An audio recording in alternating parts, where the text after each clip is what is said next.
belt. I mean, I'm giving Chisora a chance. Nah, man. Yeah, he can win that fight. He win that fight. He's another one hot and cold. Yeah, Chisora. Yeah, I was just gonna say that he's another hot and cold. If Chisora is hot, he's gonna starch fucking Usyk. But if he's cold, Usyk's gonna beat the fuck out. Yeah, but Usyk's bad against guys. Yeah. That's the thing. I don't know. It depends on the shape of Chisora coming. Usyk's gonna come in pretty much the same shape every fight. If Chisora comes in that shape, Usyk, like I said, he's just gonna slap him around like some child. That's why I said the biggest mistake that Usyk did was not fighting Carlos Takam, because that would have given him an idea of what Chisora is. But you're going into that fight. How are you going to go into that fight? You're going to get. You know what I mean? Blind. Even heavyweights couldn't really knock out this guy or keep him off. So how do I expect him to keep off? Yeah, Chisora adorable as fuck. Yeah, he's adorable. Yeah, so that's the thing about if Usyk can't get his respect, then he might be in serious trouble. I just don't see how he can. To be honest with you, I just don't see how Usyk can get his respect. So that's my thing about these. Put some respect that's my thing. Yeah, man. Here's the thing about these cruiserweights going up to heavyweights, man. This is where the heavyweight, the cruiserweight, you can't. Yeah, like Hunter earlier. Hunter was rocking the shit out of Povetkin early, but when the shit got a little thicker, I mean, it wasn't like that, you know. Povetkin was starting to shift his shit up. I think when the shit got thicker. Yeah, you know what? That's the thing too. Yeah, it is true, but I see Povetkin hit Hunter, and Hunter's leg buckled, and then he started smiling. I was like, this is a nice way coming to the heavyweight division. Seriously. But you know what? Though, let me say this though. Yeah, let me say this though, man. I think AJ, if he does have the opportunity, which I don't see happening, if he does have the chance, I think he should just take a tune-up, man, because he's been taking a lot of tough fights early in his career, man. A lot of tough fights. Pull up is a fucking tune-up, man. You know, people like to call Joshua ass juice. Pull up is motherfucking ass juice. Pull up is fucking ass juice. That motherfucker's butt cheeks like one more second. Nah, he ain't, dog. No, he ain't, man. No, pull up is tough. You think pull up is ass cheeks? What's up? What's up, Dwayne? I said, you think pull up's a tough fight? I think it's a tough fight. I think Josh's going to get Pull up is a tour. AJ will starch the shit out of Pull up, man. He ain't no tune-up. Pull up trash. Pull up trash, bro. Who did pull up fight when he kissed that reporter? Who did he fight? Jesse Sushi. Jesse Sushi. That was Jessica Sushi or whatever. That was her name. Jessica Sushi. Oh, we ain't heard from her ass for a long time after she came out with that bullshit. She kind of got banned. Honestly, that's the biggest win on his resume. Is Jessica Sushi. That's the biggest win. No, for real though. I think AJ to take a couple tune-ups, man, because Jenny Sushi, my bad. Jenny Sushi, but for real though, he needs a couple nuts, man. He don't need to go back in there until the fight after that, man. After that Ruiz 2 bouts. He relatively had an easy time with Ruiz in the tonight or today, but still though, it's a fight anyway. The last fight before that doesn't dismiss the fact he took the punishment against Ruiz in the first fight, got knocked out. He took punishment against Povetkin. He took punishment against Klitschko, obviously. He took punishment against Dillian White. I mean, that punishment hasn't really held up like that. To be honest with you, man, like pull up his back, yo. Like Joshua's gonna beat the shit out of Pull up. Yeah, to me, all Pull up has is the left hook, but that's about it. Like, no, he's got that jab. He's got that left jab. That's all I got. Joshua's gonna whip Pull up ass just like Klitschko did, man. Because the way Joshua boxed tonight was just like the way that Klitschko boxed against Pull up in their fight. He's gonna start you pretty much the same way. AJ schooled his. Yeah. AJ schooled his ass good, bro. That's boxing, man. That's equal boxing.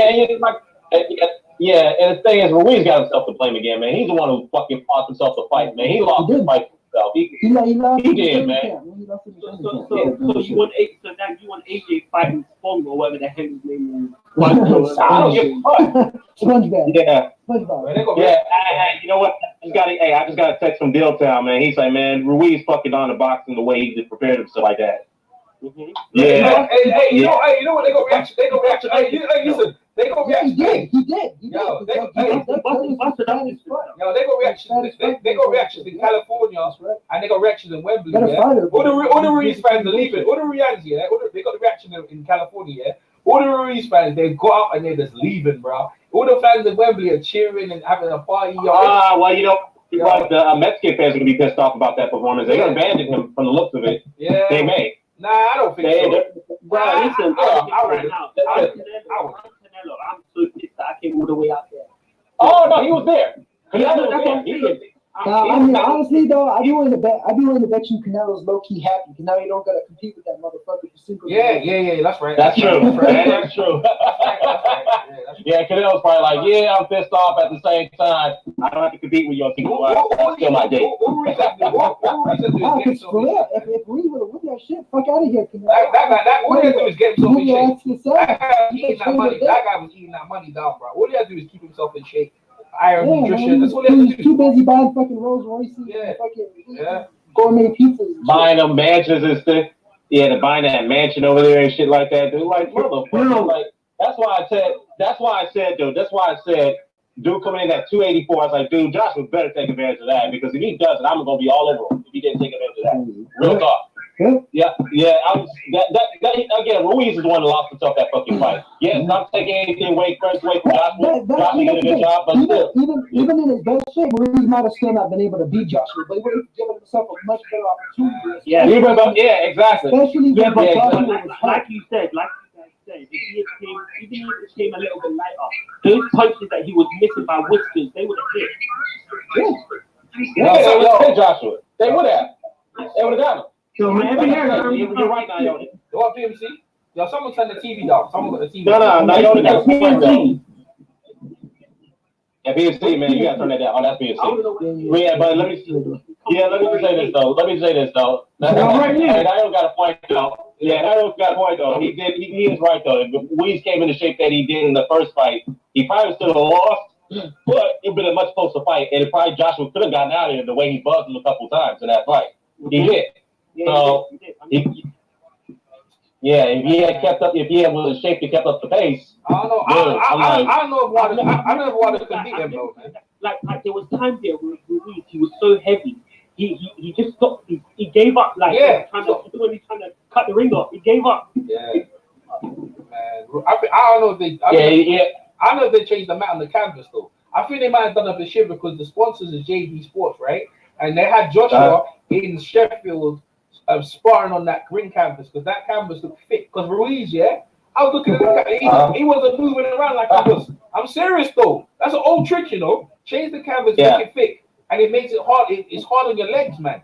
You know what I mean? There's no excuse. You know what, EJ, here's the thing, though. I know Fury was complaining about that leading up to the Klitschko fight. Yeah, I remember that. Yeah. They checked the ring canvas. Him and his father, they were pissed. Or his uncle, I think it was uncle. They were pissed about that. They're like, nah, fuck that. We're not fighting if you don't change the ring canvas right now. Ruiz, I can't believe how Ruiz he looked like he was stuck in mud, bro.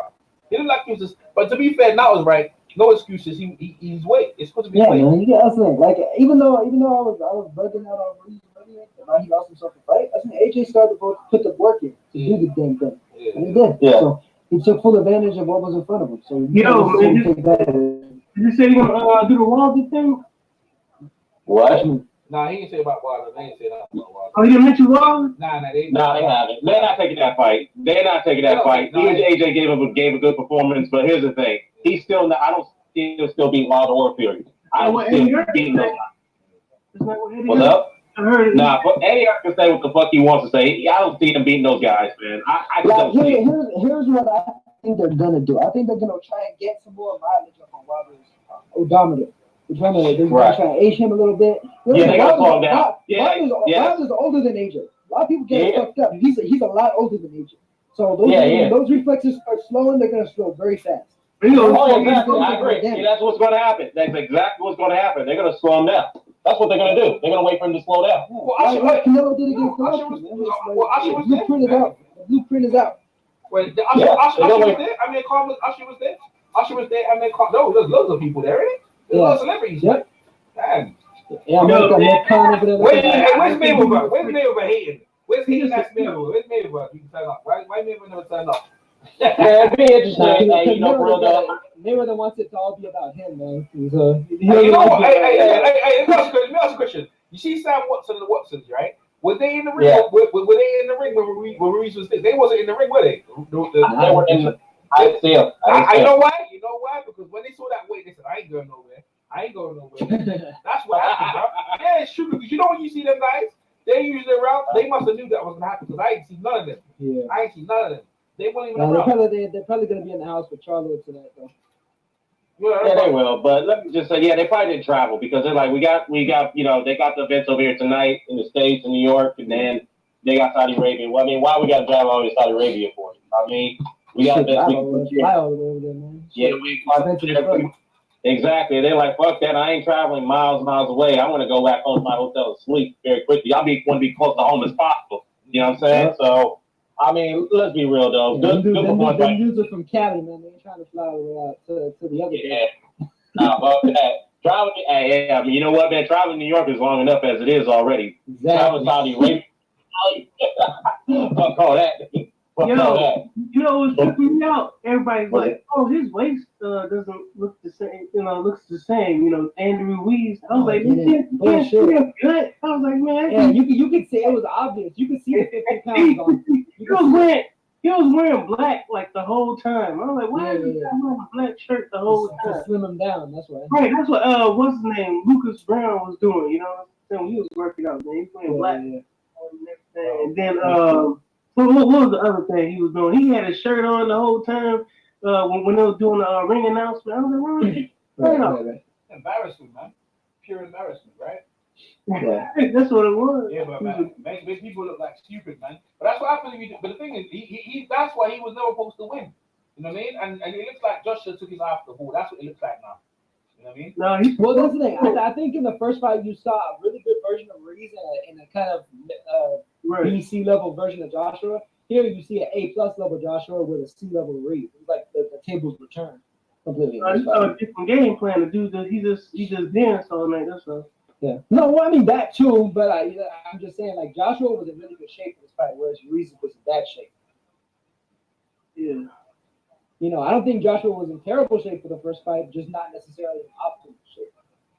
No, he was in shape. He was 4 pounds heavy. Yeah, no, that's what I mean. He wasn't in bad shape, but he wasn't in like the best shape. He got hit upside the head. That's what happened. Yeah. No, but AJ did good, man. AJ did good. Ruiz disappointed me. Ruiz really disappointed me, man. I thought he was gonna do the damn thing again. But he ate himself out of contention, man. He pulled a Riddick bow. No, Buster Douglas. Yeah, that too. Oh yeah, Riddick bow. Yeah, he did. Yeah. Johan Guzman. He pulled a Johan Guzman. He can go down the list. Riddick bow did game away, you know. But Riddick Bowe ain't no underdog. Riddick Bowe was an underdog like Ruiz, so yeah. No, I'm just saying insofar as like he has a similar issue with food and weight. Yeah. Yeah, he can't stay. He can't stop eating no fucking Twinkies and shit, dude. I mean, look, man. Hey, don't let me find out that. Don't let me find out that he put a kitchen in his bedroom. Yeah, man. Let's just see. Here's the thing too, and I even said this too, and then I told Hamad about this. Look, Luis is a very undisciplined fighter, man. And he's like, no, he ain't. No, he ain't. I was like, yeah, he is. He's always been undisciplined. Yeah, he's got skills, but he's an undisciplined fighter. Eating himself up to ballooning weight. That's probably why he's lost so many. Like, there's times when he was inactive. The reason why they, at the time he was top ranked, they wouldn't even tell us why he's inactive. We know why, because the motherfucker can't stop eating. He never get in shape in time. He can't. It's like, look, like I said, maybe I'm being too hard on him, but I mean, you got yourself to blame. You fucked up, bro. Now you want to talk about, I want to come in lighter in my next fight. Well, you should have thought about that in this fight. What the fuck were you thinking? But that's done to Manny Robles. And them guys, that's what them guys are not serious, man. I mean, Manny Robles is a good trainer. He should have been. EJ's not saying they're not a good trainer. He's not a good trainer. What he's saying is that they probably didn't give a fuck. They just wanted to get paid. Maybe. Well, that's the thing. That's the thing. You can become a yes man in a real hurry when your fighter is making all that money. That's true. That is true. Actually. Exactly. Manny Robles should have kept his ass in check. Like, nah, man, you can't be eating like this, man. Out partying and shit like this, man. I knew. That's why I said this fight was going to be 50-50. At first, I did say that Ruiz is, no way Josh was going to win the immediate rematch, but I'll give Joshua credit for this. When he would start training, he kept a low profile. He didn't do no media interviews. He did no blitz. He was off social media for a while. And he just kept it quiet. Yeah. And I was like, you know what? That's a telling factor right there. He's losing the muscle. You got an ass the first time, so that's exactly what happened to him. He was doing a lot of media tours. He was doing a lot. He was bulking up too much. That's what bullshit. Yeah, that's what cost him fight the first time. So the second time, he's like, you know what? Let me just cut that out. Cut out my temptations. Let me slim down on my physique. Stay away from the media. Stay off social media. Let me train. Ruiz, on the other hand, yeah, he was in and out of the gym one night, but he was still eating. Yo, man, AJ's person is about to go fucking crazy now, man. 85 million for this shit? Fuck, who knows what he's going to do? He paid 85 million. He said he got like 40. He said he got like 40, 50, or something like that. I mean, even still, that's a shit. That's a lot. That's a lot of money, yeah. That's still a lot. I'm biased. What you think? Let me talk my shit real quick. You guys need to put some respect on AJ's name. He was in there looking like the heavyweight Floyd. Let him I don't remember. I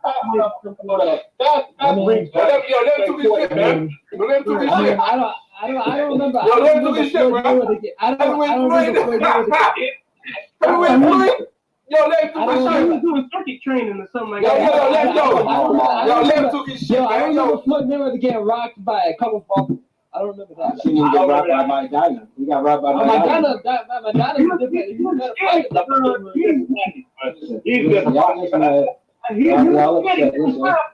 He didn't even get close. Let him go, man. All I'm saying is this. When AJ look homeless like that, he's winning. He's gonna win, man. Put your money down on AJ if you look homeless like that. So let me ask you this: you still get? Oh, let me ask you this: Did you change your mind about him going to fight with Wilder if you were to fight him now? Yeah, I think he beats Wilder. I think you know what? I think he beats the hell out of Ortiz too. Like I don't even think that's maybe I'll give you the Ortiz one. I'll give you Ortiz, but I'm biased. I've been saying that since I got him too. I'll give you. Wait, hold on. I'll give you Ortiz. I'll definitely give you Ortiz, but I still don't see him beating Wilder or Fury at this moment. I just don't see it. The thing, but you guys are breaking down the Fury. Right. You're not breaking it down right. Hold on, Hamid. You're not breaking it down right. Like, if you look at Fury, when he uses his lateral movements, his body is stationary. All you got to do is go to his body. Let's not even get into that. Look at the auto wall. Come on. You gotta break it right down. Here's the thing about Fury though. If Fury's in optimal shape, he'll outbox Joshua. If he's not, Joshua's going to get the fuck out. Klitschko couldn't land a glove. Because Fury's another one. He's another one. He blows hot and cold. Ahmed's right. Ahmed's right though. Look. Go ahead. If Fury's as good as he was, even at Wilder, against Wilder, I don't think he was 100%. He was like 60, 70. But Wilder obviously knows he's flawed. If he's like he was against Klitschko, or he's like he was against Chisora and those guys, Fury will make Joshua look really bad. Look, Fury's got fast feet. He's got the only thing that Joshua might have, obviously, he's got power. If he catches him, Joshua could obviously knock him up. He could knock anyone off. I think Ruiz probably got the best chin. But I reckon Fury will probably outbox him, but he might get rocked. I don't think you're breaking the fight down right. I've seen both the whole careers. I've seen Fury's like the only fighter missed the Fury. Okay, so but you can't compare the way Wilder fought him to the way AJ's gonna fight him. But AJ has a better ring IQ than Wilder by like miles. So Wilder has a right hand that he had to That's all he has. Well, let me say, it takes a lot of skill. Was Joshua robotic in this fight? Was Joshua robotic in this fight, and was Joshua robotic? Okay, hold on. And was he robotic in the Quebec fight? So you gotta break. Hold on. No, he wasn't. You gotta break down his styles correctly, bro. Tyson Fury, he's not. Look at the way he moves. Look at the way Tyson Fury moves, right? How is Joshua going to catch a guy like Fury? Deontay Wilder could have easily beaten Fury if he went to his body, but he didn't. Yeah, he could have. Ruiz does not move his head. You gotta really break down the film. This is Joshua's not down the film, right? That's all I'm saying. But I reckon, let me see. I reckon Ruiz would have a chance with Wilder after that fight. Wilder cannot. Bro, yo, Phil, hold on. Phil looking like Terrell and shit. You got that. You got that. Yo, I reckon Ruiz would have a chance with Wilder. But the thing Ruiz is, he gets hit too much. With Wilder, you can't get hit, man. I don't know. If you could take Ruiz's... If Ruiz could take Wilder's shots like Stavern did for 11, 12 rounds, and he's still there, Ruiz will probably knock Wilder off. Because we all know Ruiz is not hit at Stavern. Yeah. Well, here's the thing about this, though. I will say this, though. Look, again, credit to AJ. He proved, dramatically, I should say. All hats off to him, man. I got to give him props. He stood poised. He did wasted shots. That's the thing about AJ. If he wastes shots, he's going to tire out. And that's what you got to do to him. You got to make him waste his shots. And Andy Ruiz didn't do that to him. So the fact is, great job from there. But, at the same time, tell the truth, man. Tell the truth. He wasn't there looking like Sweet Pea. Let's be real. He was in there looking like Sweet Pea. Yo, bro. I know you like. Oh, shit, man. Man. He ain't serious. I got a quick question. Now, all of a sudden, Andy Ruiz beat Deontay Wilder. What did I just come in? I know, Bill. Yeah, I know. I'm with you on that one, Bill. I don't see Ruiz being Wilder after that. What did I just come in on, man? I am incredibly confused right now. I don't think it's a mismatch. That's what I think Ruiz had a better shot than. No, it's not a mismatch. Yeah. I agree with you, man. It's not a mismatch. Ortiz in the rematch, he did better than some people expected, but I think he probably has a better chance than Ortiz does in the rematch. But I don't know, man. After that, I don't know about that. Real quick, let me jump in on this, right? So, yeah, athletically, right? Deontay Wilder is way more athletic than Anthony Joshua, right? Deontay Wilder is, let's just be honest. All he does is fight his business. If you get into his range, he's going to fucking destroy you. Okay? So if Andy Ruiz think he's going to be able to come in and dab in like he was doing with AJ, and AJ just was kind of, pivoting and moving to his left and moving to his right, if he tries to do some shit like that against Deontay Wilder, those right hands that he was catching, he's going to fucking fleet, man. What are y'all talking about? That's true. Fucking go to fleet, man. Seriously. I reckon this though. Deontay Wilder is not a very good boxer, but I will say this right here. He is a lot better boxer than people give him credit for. Because look, throwing punches and all that shit, look, that's all fine and dandy, but boxing is more than just that though. Exactly. Yeah. I reckon AJ does that. Ruiz will get fucking destroyed. And I'm done. I'm off my soap. Listen, let me come back to that real quick. Okay, come back. If AJ tries to box Wilder, let me say that. Wilder is going to sleep until next week. Why would he like box Wilder? Why would he box?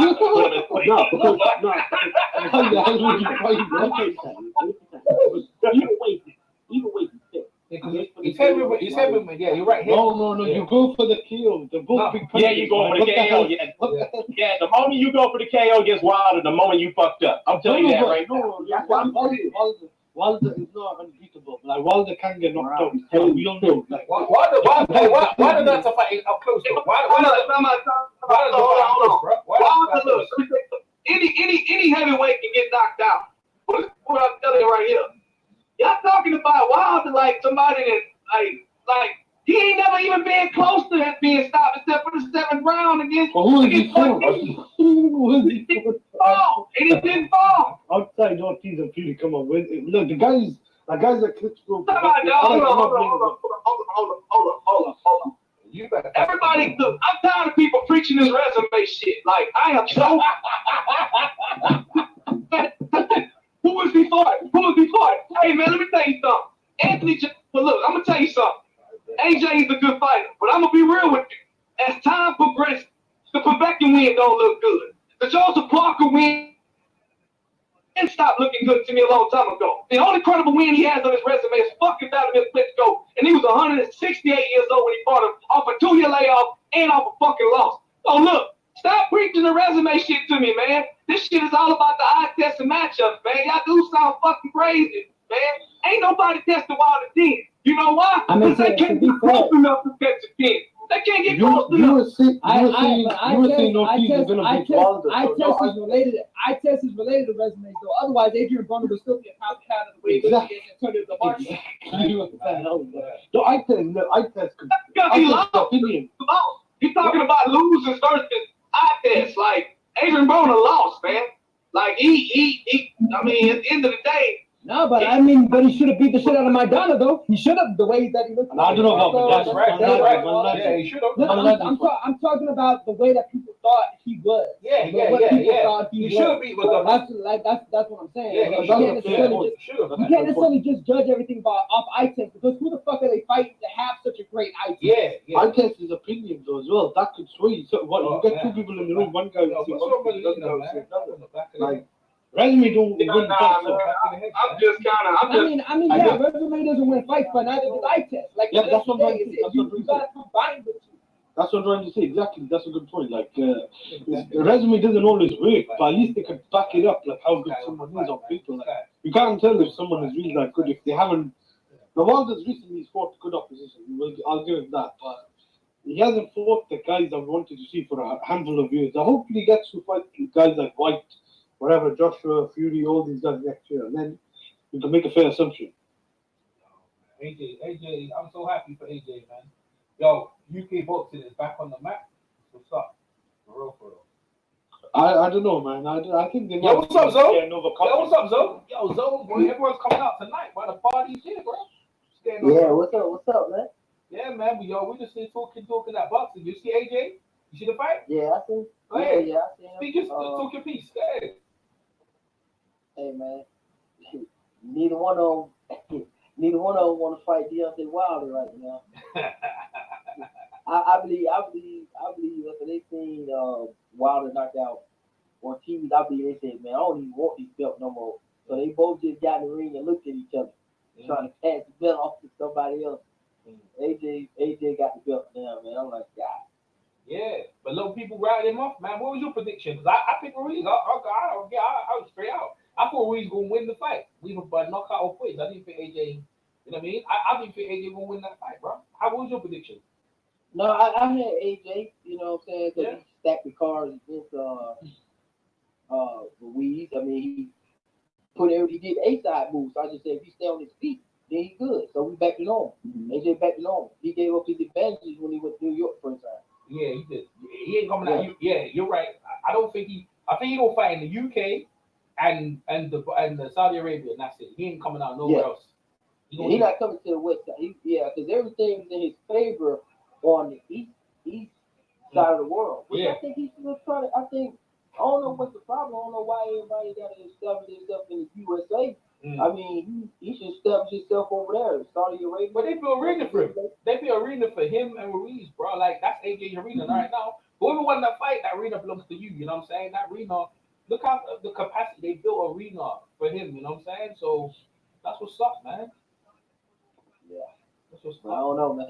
I hope he fight Wilder next. Because I don't want to see Ruiz. I don't want to see this free fight situation. I just want to see Wilder versus AJ. Yeah. And I like to see Ruiz versus Ortiz. Yeah, that's what's up. Diriyah White. I'm watching the Diriyah White. Hey, Eubanks coming on the stream. We ain't done tonight though. Hey, for the people watching me live right now, make sure you give me the thumbs up. We got the boys back in town, and we're gonna get to see that Eubanks fight, and we're gonna see the Charlo boy fight tonight as well. So we gonna cover all that. I mean, I'm gonna catch up with you guys in the chat in a minute, but like I'm just catching up on the fights I missed. I mean, I came home just to see the AJ fight. I was wrong, and I'm happy that I was wrong. AJ gets his belts back, man. Yeah, that's what's up. Man, I'm not happy, man. I know. Go ahead, Peace. Go ahead, Peace. You talk on it. I tell you why I'm not happy, because we ain't gonna get no unified champ because of AJ and it don't matter, man. It don't matter. It don't matter no matter. Hey, you was right. Hey, remember you? Hey, Zo. Hold on, let me finish. Go ahead. I asked her, like, man, after the fight, did they admit that Deontay Wilder? No. Dillian White didn't even fucking mention Deontay Wilder. He looked like shit. So this motherfucker. Dana White don't need to say a fucking word. He needs No, I to know say you one. don't say nothing. I was like, this motherfucker. Yo, PMC and DAZN here. We all went in Spencer Fit. Well, we went in on Spencer about Dillian White and the beast out. Now, like we proved he was innocent now. So what we No, said he now? wasn't innocent. They ain't do no beast sample. Huh? They said he ain't take nothing. They say he ain't take Motherfucker. He ain't do no Now, beast sample. what happened then? I read the statement. I ain't see nothing about no beast sample up in there. They said he's cleared, man. They say he's cleared. No. They said he gave an explanation. That's all. Well, that, He didn't do no beast sample. yeah. There was one. They messed up. They violated their own protocol. The only reason they did that is so he can go ahead and fight in Saudi Right, Arabia. man. He's cleared. He's cleared of all charges. That's it, man. That's it. He That's guilty. it. He's cleared. Yeah, it's Cleared. Jigga Kelly not guilty. Try to charge him, but he's not. Look, But I'm you glad already he do cleared. it. You know how we know he's guilty? He should have walked to the ring to that song. To that not guilty Jay-Z R. Kelly shit. No, you're guilty because of Yeah, I mean, I don't know, man. You don't want to. Y'all talking about Dillian White. Hey, Yeah, no, let me tell you something. You would have taken all the belts and stuff like that. Yeah, let me say this. Oh, Let me say and PNC brought up the point because we talked about this yesterday. I read the statement, but I didn't read it. I missed some parts on it, but he did indicate that they never mentioned anything about the B sample being tested. So motherfucker got off without the B sample being tested, but it is what it is. I'm like, what the fuck? And everybody said, he's innocent. I'm like, well, he never denied that he took the fucking D-ball. He never denied the shit. Yeah. So, hey, it is what it is. He got off. We got to move forward. But the fact is, he looked like shit tonight. You're not part of the answers. So, yo, check it out. Read the statement. Look at the bullet to point all the reasons why they cleared him. Ain't shit said about no beef sample. Yeah, I know what the fuck. I don't see nothing about no beef sample. Yeah, I know what the fuck I'm talking about, man. AJ beat the shit out of him. Yeah, I don't see Usyk winning that fight, man. Usyk, Usyk does not impress me at heavyweight. Yo, I'm gonna be real. AJ stops that guy, bro. AJ stops. He does. AJ's a badass. He gonna stop. Yo, man, PNC, come on, that's the PNC. That's pure hatred. Usyk can beat Anthony Joshua shit. He just got knocked out by a fat boy. Come on, that's pure hatred. That's pure hatred. Yeah, knocked out by the fattest heavyweight. Oh man. He got that on his record. Let me see what time you got fast on. Yeah, Ruiz hits harder. He's faster than Usyk, man. Stop it. Usyk ain't doing shit to AJ. I agree with Naomi on that, man. Like I said, Usyk does not impress me anyway, man. You see how he came in when he fought Chaz Williams? Anthony Joshua got beat up by a dude that got hold on, PNC, hold on. Look, Usyk looks out of shape at fucking heavyweight, man. He looks out of shape. I just don't see how he can bother Anthony Joshua. I just don't see it. He's reigning cruiserweight champion. If Holyfield can do it, Ain't no man. Come on, PMC now. He ain't no Holyfield. And AJ ain't no Buster Douglas. Hold on, man. I remember John Ruiz beat the shit out of Holyfield too. So I mean, hey. Come on now. Man, that dude like he was beating on his grandfather. Usyk ain't no spring chicken though. That boy ain't 30 yet. He just made 30. And plus, when you know what? And also, PNC, was that Holyfield on or off the field? Too. You gotta remember that. That's the question. He didn't know that head been getting bigger every year. Oh, well, he probably still on it. Evan Fields, baby. Yo, that. He don't gotta get tested anymore. So why the fuck? Shit, fuck it. You're gonna have a body of a 30-year-old when you're 80 and shit. I actually need to know what. Yo, I'm listening in the chat, right? The audio from you guys follow, bro. Only person that can be understood is TJ. I think y'all gotta go on the screen. Y'all sound like fucking robots. Oh, they don't sound. They sound bad. I don't know what none of y'all say, dog. I'm trying to listen. It sounds bad. Let me hear this straight. You're scared. EJ got us sounding like the fucking captain. Oh, they sound like Bumblebee in this bitch. Nah, it sounds alright, Umar. It's on your phone. It's your phone, bro. Nah, it's your phone, bro. Nah, it's Umar. It's your phone, man. Yeah, it's your phone, man. That's Umar's point replacement, man. Bumblebee. Nah, Umar's phone, bro. Like, EJ got us out here sounding like C3PO. Nah, man, it sounds fire. I just checked it, man. Umar's phone. It's Umar's phone, bro. I mean, that's how that works. Bleep and bloop.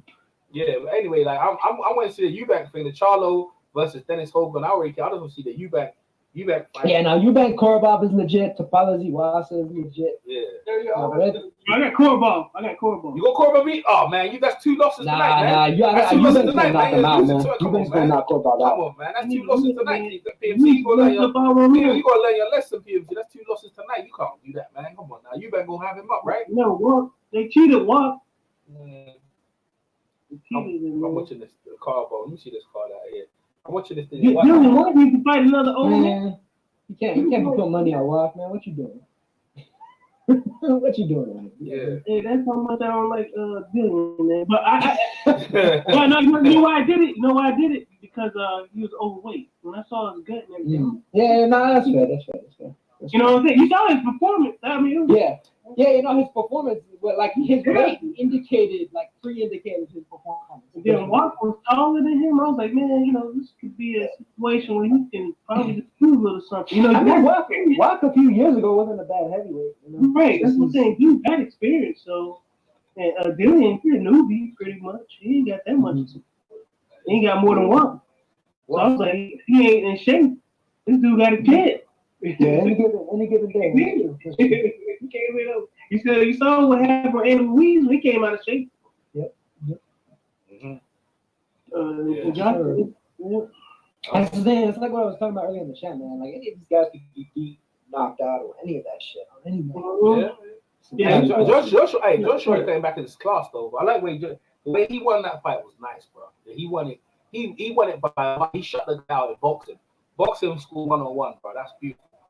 You don't have it would be nice to be. I like it, man. It ain't beautiful because all he did was dance all day. See, that's the thing. Oh, man, this is why I don't like it.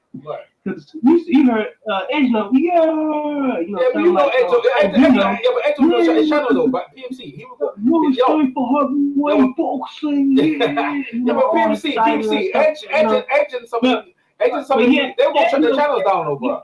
Everybody else came on here. Shitting on Wilder, and he got the one punch knockout. I don't understand that shit, man. You know what I'm saying? So no, I ain't happy. You know what I'm saying? Yeah, and then hello. Yeah, go ahead. Go ahead. Yeah. So anyway, long story short, we ain't gonna get the fight that we want, man, and then this is gonna be going back and forth with a lot of people online. See the thing is, PMC right now in England, we don't care about that right now. I'll be honest, we don't care. We don't care about that. We're just happy to have the heavyweight championship back, and we're gonna celebrate AJ. Like after that, like Wilder's gonna have to come to the UK because AJ ain't coming out. Whatever they give AJ, listen, PMC. Whatever they give Wilder, he's gonna have to accept now. He's gonna have to accept now. Whatever they give him in terms of percentages, they're gonna have to accept, man. See, y'all on that bullshit again. Not me, man. PMC. Bullshit. You said, you gonna have to come to the UK. You just fought in America. Saudi Arabia. But PMC, Wilder could have took the fight, PMC. Let's be honest now. That's bullshit. Come on. They sent him a contract, EJ. Look, they sent him a contract. They want him to sign a contract, but no date on it. Come on, play. No, but what's it? Your fiend signed. But PMC. PMC. Ruiz signed the contract though. But PMC Ruiz signed the contract though. You know what I'm saying? Like, and Ruiz beat him. No, he did. Yeah, he did. No, man. Ruiz signed the contract. I mean, it's the same. Hold on, I got a call coming. All right. Everyone's bounced anyway. Yeah, we getting ready for that Eubank fight later on the Charlo. Yeah, it's gonna be a nice fight. And then we see what you guys are saying in the chat, man. I appreciate you guys over there. Go ahead, PMC. We see you guys saying in the chat. You guys are popping in the chat. Max Ryder, all them guys up in here. Let me see what we got here. Umar said we sound bad. Like, do we sound bad? Let me see. The sound quality. Yeah. AJ. Now they can hear what we're saying, man. If they couldn't, they would have said so. Do you sound screechy? True, man. It don't sound screechy. Hey. So, AJ, I think, what do you think AJ's gonna fight? Not Usyk, Pula next. Yeah. All them guys are gonna get beat by AJ now. Like AJ gonna dominate. Like he's great. Like I have to be honest with you, the loss was probably the best thing for him. Just to refocus him and say, yo, the loss was probably the best thing for him. No more taking guys on short notice. No more not peppering. When he prepares for the fight, no more looking at fighters where it's easy. I'm worrying about Wilder. Like they don't care about Wilder. They don't want to talk about Wilder. If he's on it, like they're gonna offer him the asset to PMC. They're gonna offer him a contract. Right? If he don't take it, then we're not going to talk about him no more. Because the thing is, why they don't need to, because Wilder could have took the same fight what Ruiz took, and he would have had a chance, right? Now it wouldn't be the money. So what are we doing now, Wilder? Like Wilder's the Bulls swung back on AJ's court. AJ's got he's got the stadiums, he's got the belts, and they got the money, bro. Like what's Wilder doing? Wilder's gonna have to sacrifice something and go in there and try it, bro. Like because they got hard. They got. Wilder have to really bank on the Fury victory now to get some type of leverage. So, you got the ring. I don't think it helped him though. You got the lineal. What I'm saying, you got the lineal championship on the line, and you got the ring magazine on the line too for the Fury fight. If he comes through, he'll have some bit of leverage. I'm not saying he's going to be the A side. I doubt that. What I'm saying is he'll have some bit of leverage because right now he doesn't have much leverage other than having the WBC belt. So we'll see how this plays out. But meanwhile, me personally, I think AJ just needs to take a couple easy fights. I don't think he needs to get back there and another tough fight at this point. Well, I don't think there's no hard fights out there. I think Pulev and I think he's got Usyk lined up next. But the thing is, AJ can get beat by any of them guys there. He's proven to that. That's what I'm saying. People say Pulev is a soft touch. No, he's not a soft touch. I'm telling you right now, he's not. He's tough. He's not a soft touch. He's not a softy, man. I'm telling you, he's not a softy fighter. I'm not picking Pulev to win the fight. Let's not get twisted. Yeah. I'm not doing that. What I'm saying is he's a tough, rugged fighter. He's got a very good jab. He's got a very good uppercut. So, but if AJ can box the way he did tonight, don't focus on the knockouts because that's what he's been doing for the most part of his career. Yeah. Focusing on the knockouts because everybody perceives him as a knockout artist. Yeah. He don't have to do that anymore. He's not Wilder, man. He don't have that one. Wilder, yeah. I know Wilder's competition is thing, but I've been saying it for years. I remember people used to ridicule. Hamid's back on it again, hating on Wilder. You gonna hate on Wilder? I was about to give the guy a couple. I was even saying when his title, I was like, Wilder can knock guys out one shot. When Josh was knocking guys out, a lot of them was referee stoppages, TKO.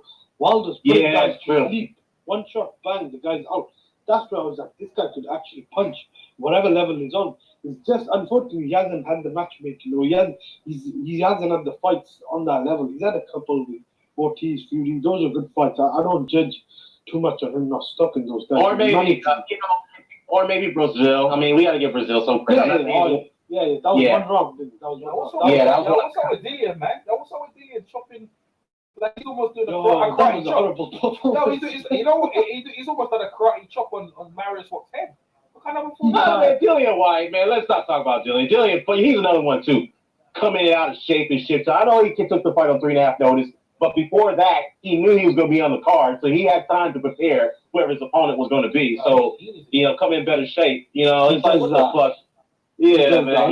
He done it with AG. Like, have you seen the shape of him?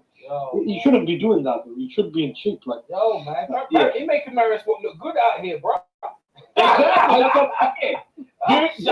You should not be taking punishment from Marius Watt like that, dude. That's why I my bias. What the fuck, dude? Man. You should not be taking punishment against a guy with a punching bag. Seriously. What the fuck? Marius Watt is making Marius Watt look good out here. How the scorecard? I thought Watt was gonna knock him out that round. I was into football, but I had it on my phone.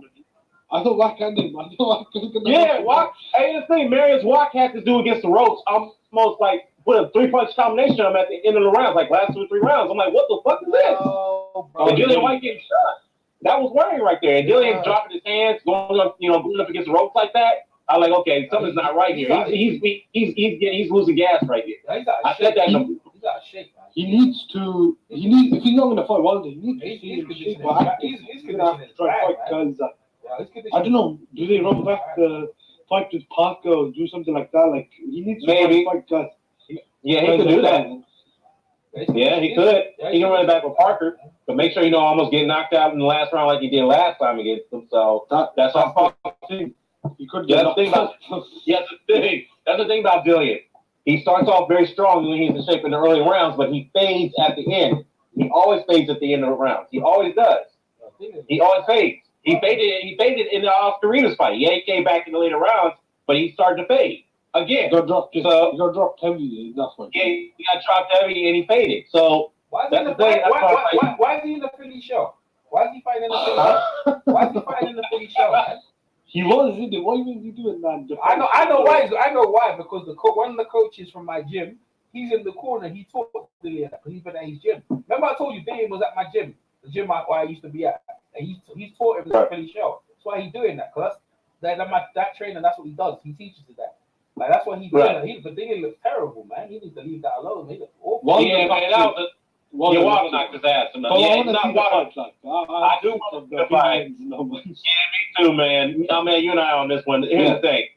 I broke it down. Bias didn't like that how I broke it down. He doesn't like how he says we don't do proper breakdowns. I'm like, dude, I tell you what Diriyah is. He's a flat-foot guy, pretty slow left jab.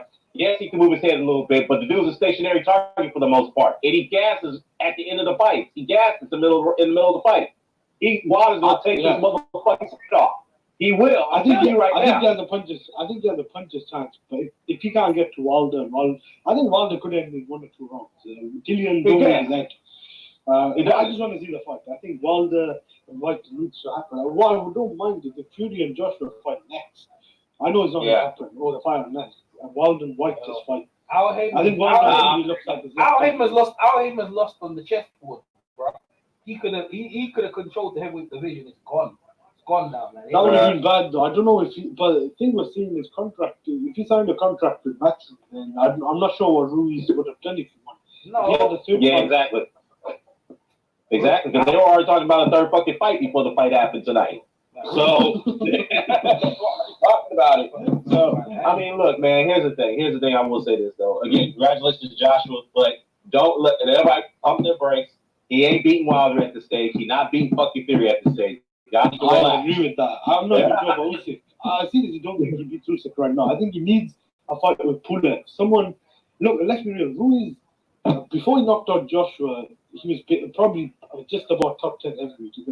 Right now, he's barely outside. He's barely top 10. Like, obviously, you got to put him in the top 10. But you still got to put him in the top 10. I don't think he's top 5. He's top 6, 7, anyway, between there and 10. Like, and he needs another fight, I'd say, with a top 10 guy like Pulev, and then maybe start going after the big fights. So he's gonna have to try to keep on to the belt. But I wasn't overly impressed. He did what he had to do, but. Look, if you watch Ruiz's career, Ruiz is a guy who got flat-footed. He's a guy you just got to be careful of, not getting caught. Right. You got to Joseph Parker fight. That's why I don't understand why people are saying with Big Fury. I think people need to stop jumping the gun. I mean, we need to see more. Exactly.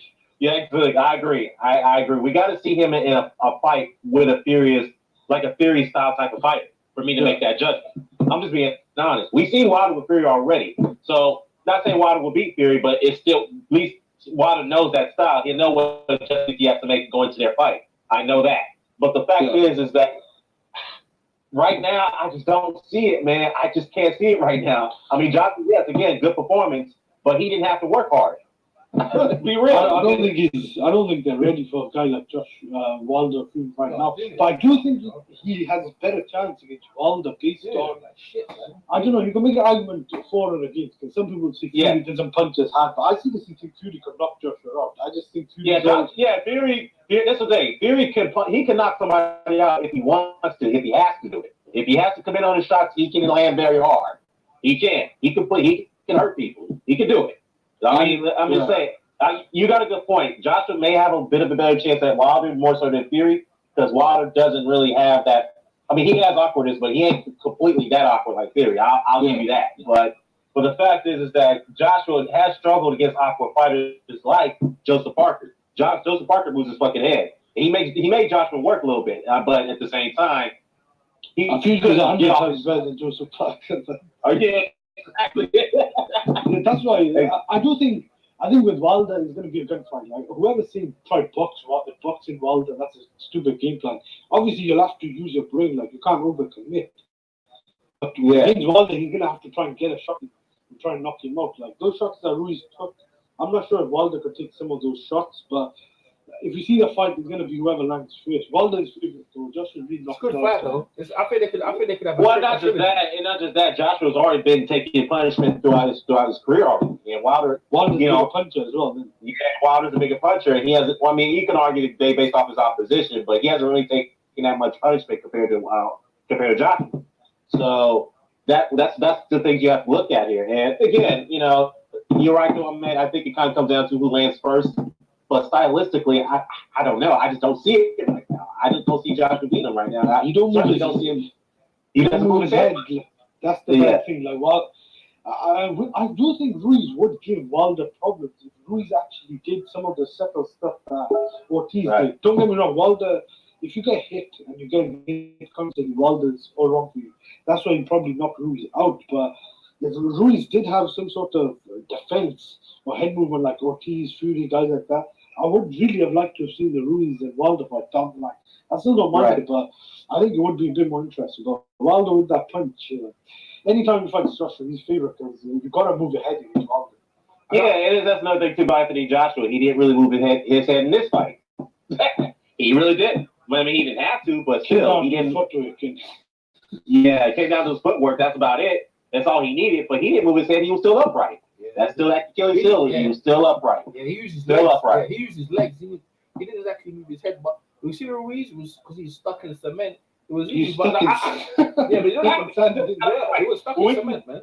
Cement. That's why Joshua was able to move the way he was with his feet. That's why he didn't really have to move his head. But imagine if Ruiz was able to catch up with him.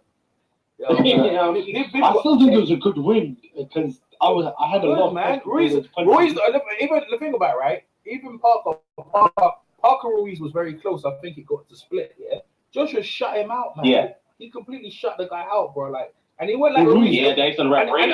Thanks to the referee. Oh man, come on, man. Nah, Ruiz. What are you talking about, Ruiz? Yeah, Ruiz. I'm talking about Ruiz and Joshua. Like I'm talking about Parker.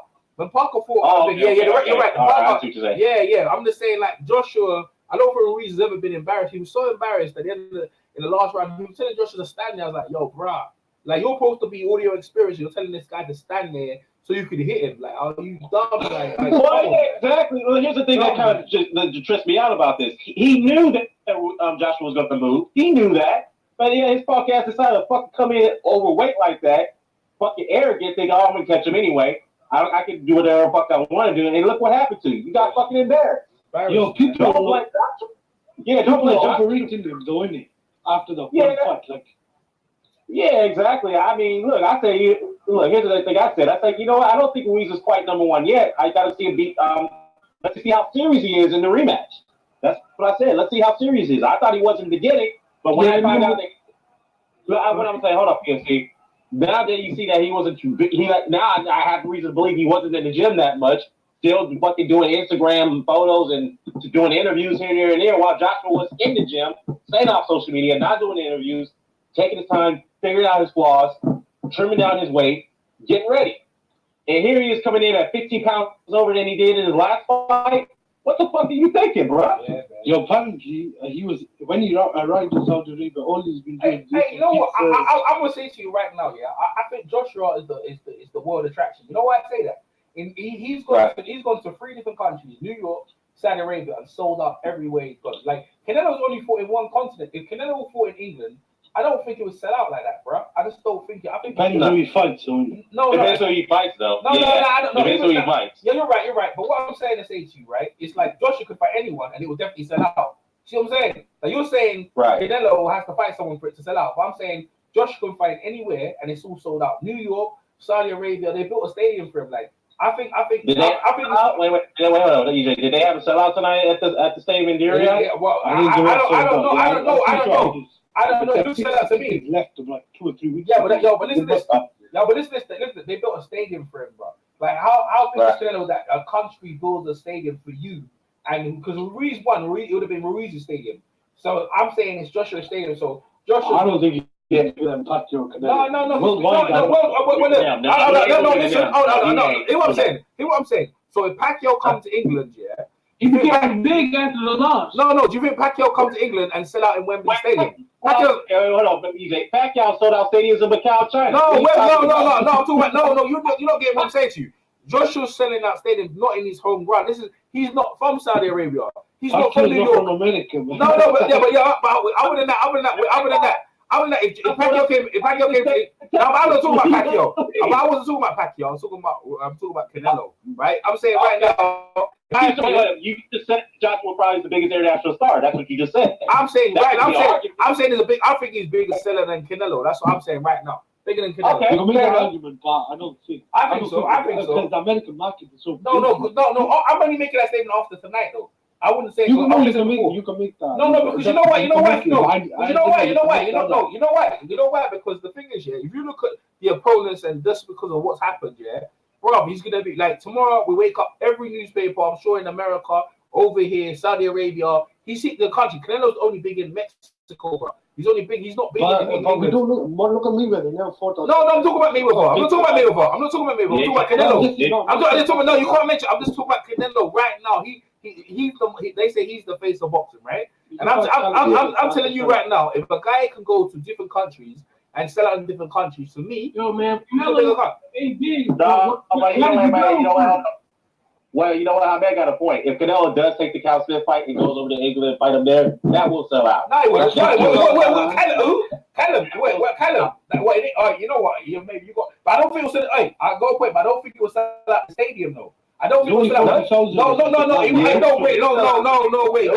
That's not selling out Wembley Stadium. Come on, Hamid, you know better. Yeah, you see, exactly. We're talking about Wembley. No, it's a small stadium. No, I agree. No, I agree with you. But I'm talking about the mega stadiums. I'm just saying, Joshua can fight the mega stadiums with no one. Joshua can go to Cardiff and go and in the Millennium. 16,000 man. Joshua can sell. How many?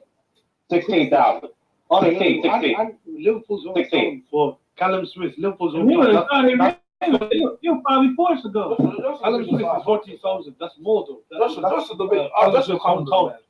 the biggest star in boxing right now. I have to admit, man. In the UK, yeah, but no, man. No. Oh, you got Canelo coming to your fight, bro. You got Canelo in the crowd to come support Ruiz. He came to Canelo's. Yeah, I know, but what I'm saying, you see Joshua. Joshua came to Joshua. When did you see Joshua? He came to the Rocky Philly fight. He was there. Okay, then.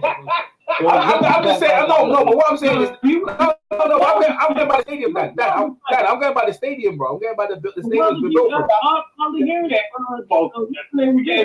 Like that, bro. But look. You can't take away from the stadiums we're built for, bro. I will say this though. You can make an argument that Joshua is the biggest international star. You can argue that. Yeah, he is. But we still don't. So in a way, because one, you got Canelo. Two, you still got Pacquiao, who's still popular. No matter how you slice the dice, he's still a popular fighter either way. He's number one, I think. Yeah, yeah, Pacquiao is fought all over the world. Technically, he has. Where? He sold out. Where's he fought? Hold up. He sold out stadiums in the Philippines. He sold out stadiums in Texas. Yeah. So Dan, hold up. Dan, I'm trying. Listen, Dan. He's selling out stadiums, yeah, in America and in Asia. Joshua said in Saudi Arabia. Joshua said in Saudi Arabia, New York, and England. What are you talking about? That's like 3 different countries, bro. That's in Europe, man. No, you don't understand. You don't understand. It's the stadiums, bro. I'm trying to say. That's what I'm saying. Pacquiao sold out stadiums in Texas. Hold on. He sold out stadiums in China. Yeah, I'm not talking about Pacquiao though. No. You don't understand. You keep changing it up. I said No. Hold on. We said Canelo. I said Canelo. What did you say Pacquiao? I'm not mentioning because Pacquiao. I don't know what is he fighting? Is he fighting? Yeah. Who? He's fighting still. Who's he fighting? I'm not talking about Pacquiao. I'm talking about Canelo though. Back into a top get fired. So right now, so I'm asking a question. So you're saying Pacquiao's a bigger star than Canelo? That's what you're saying right now. Is that what you're saying? Yeah, of course he is. All right, if that's what you're saying, as far as I know, everyone else was saying that Canelo is. So that I'm going by Canelo. I'm not mentioning Pacquiao. I'm mentioning Pacquiao. Pacquiao people thought he retired. Like he did not fight for a while. Man, stop that, bro. Pacquiao. I know what talking about Pacquiao. And you know what? You quickly change it. I mentioned Canelo, and that's it. I'm not talking about Pacquiao. So let's stick to that right now. I said he's bigger than Canelo. I said he's the biggest star. You said Canelo, but then you also said that the biggest international boxing star in the world. You said that. Hold up, Dan. You said that. I didn't say that. You said that. No. You said that. Dan. You said that. Dan. Don't be smart. You said okay. Dan. You said that. Right? I said he's big in 3 different countries. Yeah. I'm saying he's the face of boxing. That's what I said. You said international. I didn't say that. Okay. All right then. Okay. That's what I said. I'm not saying that's what that said. I'm just saying in 3 different countries, he sold out in 3 different countries. That's what I'm saying. In that case, sold out stadiums in Mexico. He sold out. He's big in South America. So he sold out stadiums in Texas. In the United States as well. So it's the same place. That's all the same place. It's all the same place, though. That's all the same place. In Mexico. Oh no, that's not the same place, bro. It's all America. No, hold on. Mexico and America. Mexican and American, it's not the same place, bro. Come on, man. Hold on. You talking about? Wait a minute, Dan. You're talking about hundreds of miles away. New York, London, Saudi Arabia. New York. Same place as a Cardiff or Wembley, man. Those like. I'm not talking about Cardiff. I didn't mention Cardiff though. You did that. I know. But what I'm saying, and even that, hold on. Even that Cardiff, that's in Wales. That's not even in England, bro. That's another one. No. I didn't mention Cardiff. That's why they mentioned Cardiff. See, they're not mentioning Mexico. Mexico is right next to America. I didn't mention Cardiff though. That's why I didn't do that. I mentioned London. I mentioned New York in another country, and I mentioned Saudi Arabia. Done. Canelo fight St. Callum Smith. He hasn't fought him yet. He's fighting him in America. He's fighting him. He's fighting him in America or wherever it is. You know that already. So stop it. He's not fighting. He's not gonna fight. He's not gonna fight him. If you're really big in America, Hamid. He's not gonna fight him in another country, is he? So why are we talking? He's not gonna do that. He's not gonna do that because you know why? He's not even big over here. And think about it, right? Arguably, he lost the fight against John Ryder, didn't he? So why do you want to fight in England? Wait, hold on. Hamid brought up this point. Floyd Mayweather never fought outside the United States, but yet he was the biggest star boxing around the world. So but you see the thing is, every time I mention that, you guys keep putting other names. Stick to the subject. No, but why though? Why can't you stick to it? Why can't you? No, why can't you? No, listen. Listen. I'm only going right now. Canelo is the face of boxing. That is it. Everyone knows that. So why are we mentioning other names? There's no point. There's no point. So he's the face. How is Joshua bigger than him? Right now, after today, he's a bigger name. In my opinion, what he did today, he's a bigger name. The reason Pacquiao's bigger than not mentioning Pacquiao has fought everyone else, and he's bigger than I'm not mentioning Pacquiao. No, I'm not mentioning Pacquiao. You are. Why? I don't know why. Just stick with Canelo. That's it. There's no way. Is Joshua really big in America? No, just because he's fought. I said it sold out. That's what I said. I said it sold out. I mean, Triple G sold out. Exactly. So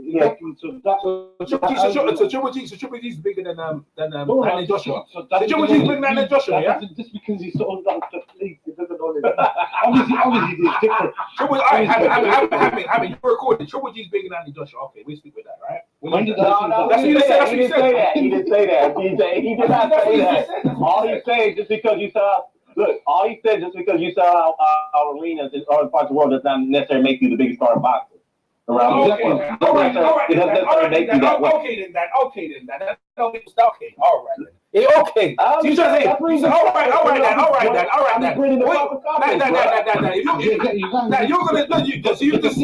You just said something. Okay, Joshua, obviously, Joshua is either the biggest or the biggest after Canelo. If you keep going back to you, I'll tell him back. Hamid. I've just made a statement. You're not changing my mind, and that's it. If you disagree, no, I have to make a statement. I made a statement. If you disagree, I'm talking to Hamid. I'm talking to Hamid. 1 minute, Dan. 1 minute. I'm talking to Hamid. 1 minute, Dan. 1 minute, Dan. I'm talking to Hamid. I'm talking to Hamid. I made my statement.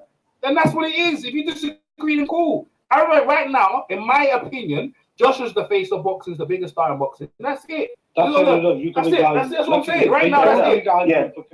That's it. I don't know argument. There's no argument. It's just a simple.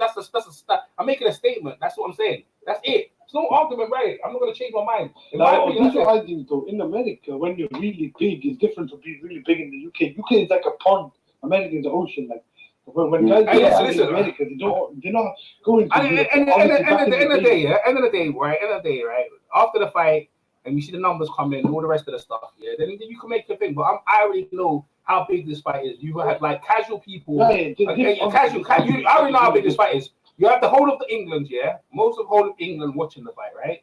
You have people in America watching the fight. You have the whole of Saudi Arabia. That's another. Well, actually, I really doubt America watched the fight because. Okay. Let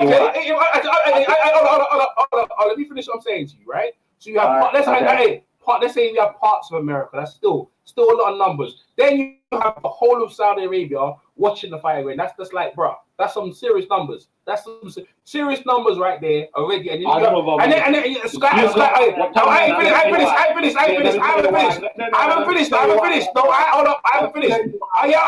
haven't finished what I'm saying. Yeah. Then Sky's international. Yeah. Sky goes in Australia, New Zealand, and other countries. They're broadcasting other countries as well. So when it all comes back in there, all the numbers come back. Trust me, Joshua's traveled a long way. This fight is big, bro. And you know what? It makes bigger money for Wilder, Fury. Whoever wins that fight is in the case for some big money. That's what I'm saying. That's it.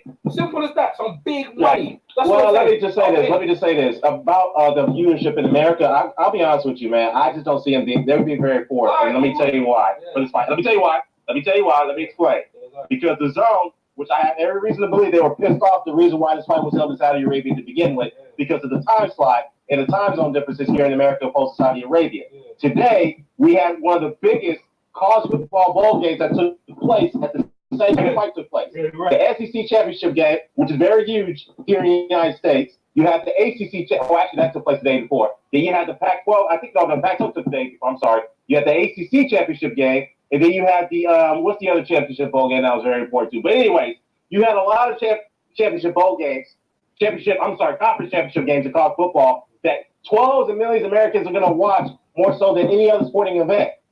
More so than the NBA. And the time, though. That's what, and the time too, exactly. The time of the fight. It was just bad time. No, I agree with you. I agree with you. I'm not going to disagree. It wasn't prime time. No, I'm not going to disagree. But you see what I'm trying to say? No, I agree with you. But what I'm trying to say to you is that the other day, them fans are what they watch. I'm not saying them say fans are going to be watching boxing anyway. But what I'm saying is that he last fought in New York. He fought in New York. He already fought in Wales. He fought in England. And I'm trying to say to you, he's in Saudi Arabia. So what I'm saying to you, wherever he fought, wherever he fought, wherever he last fought, yeah, then usually that country, whoever, portions of that country will be watching. But I do know that the whole of Saudi Arabia, I don't know how big Saudi Arabia is, right? But I know they're all watching. Trust me, they're all watching. And they paid the capital. I'm sure they paid a lot of money. Can I get my statement out? Can I say what I'm saying about people talking over? All I'm saying is this, right? And it's good. I don't need to speak to the mic. You can hear me, bro. And furthermore, yeah, it's good for boxing, our sport, that a heavyweight fight can generate the money that is good. It's good for boxing. It's good for our sport, because at the end of the day, we want more eyes on our sport, and that bullshit with KSI and Logan Paul, that I don't think that did anything for our sport. I don't think it did anything. I heard that fight did do that well on Sky pay-per-view though. I heard they only did like 120 grand. I don't think. More than Joshua Ruiz was, man.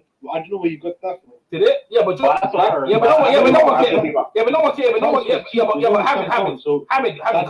Hamid coming into the Ruiz and Joshua, but no one cared about that fight. It was supposed to be a routine fight, so no one cared about that. More than the first. No, but the first one, no one cared. Yeah, Hamid. No one cared about the fight because no one. Let's not talk about the YouTubers, man. Because to me, I'm not gonna talk about it. Let's leave it alone.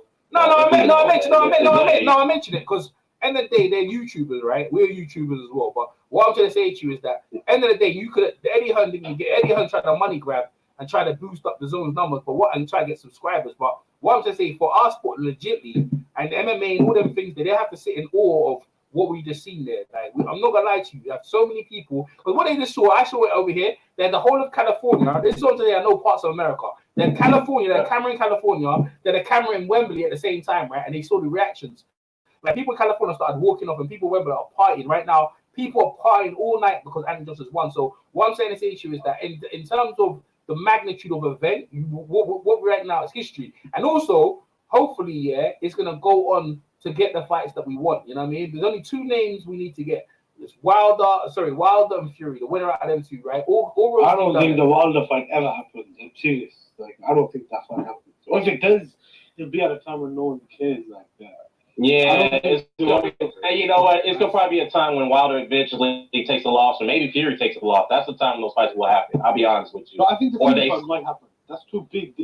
If they want more money, then that's the big fight. Like they know they can't keep conning the public. Like, I mean, that's true. Conning, like, they can't. You could only get away with fight guys like Pulev and thing for so long. If you want to keep you're right about that, man. Because I know at the time when Joshua was fighting these other guys, you guys were not you, but the public was getting more upset because they were wanting to see the Wilder fight happen. They're like, what the fuck? What's going on with the Wilder fight? Why aren't we getting that one? You know, they didn't want to see the Povetkin fight. It was when it was Charles Martin and Dominic Brazil.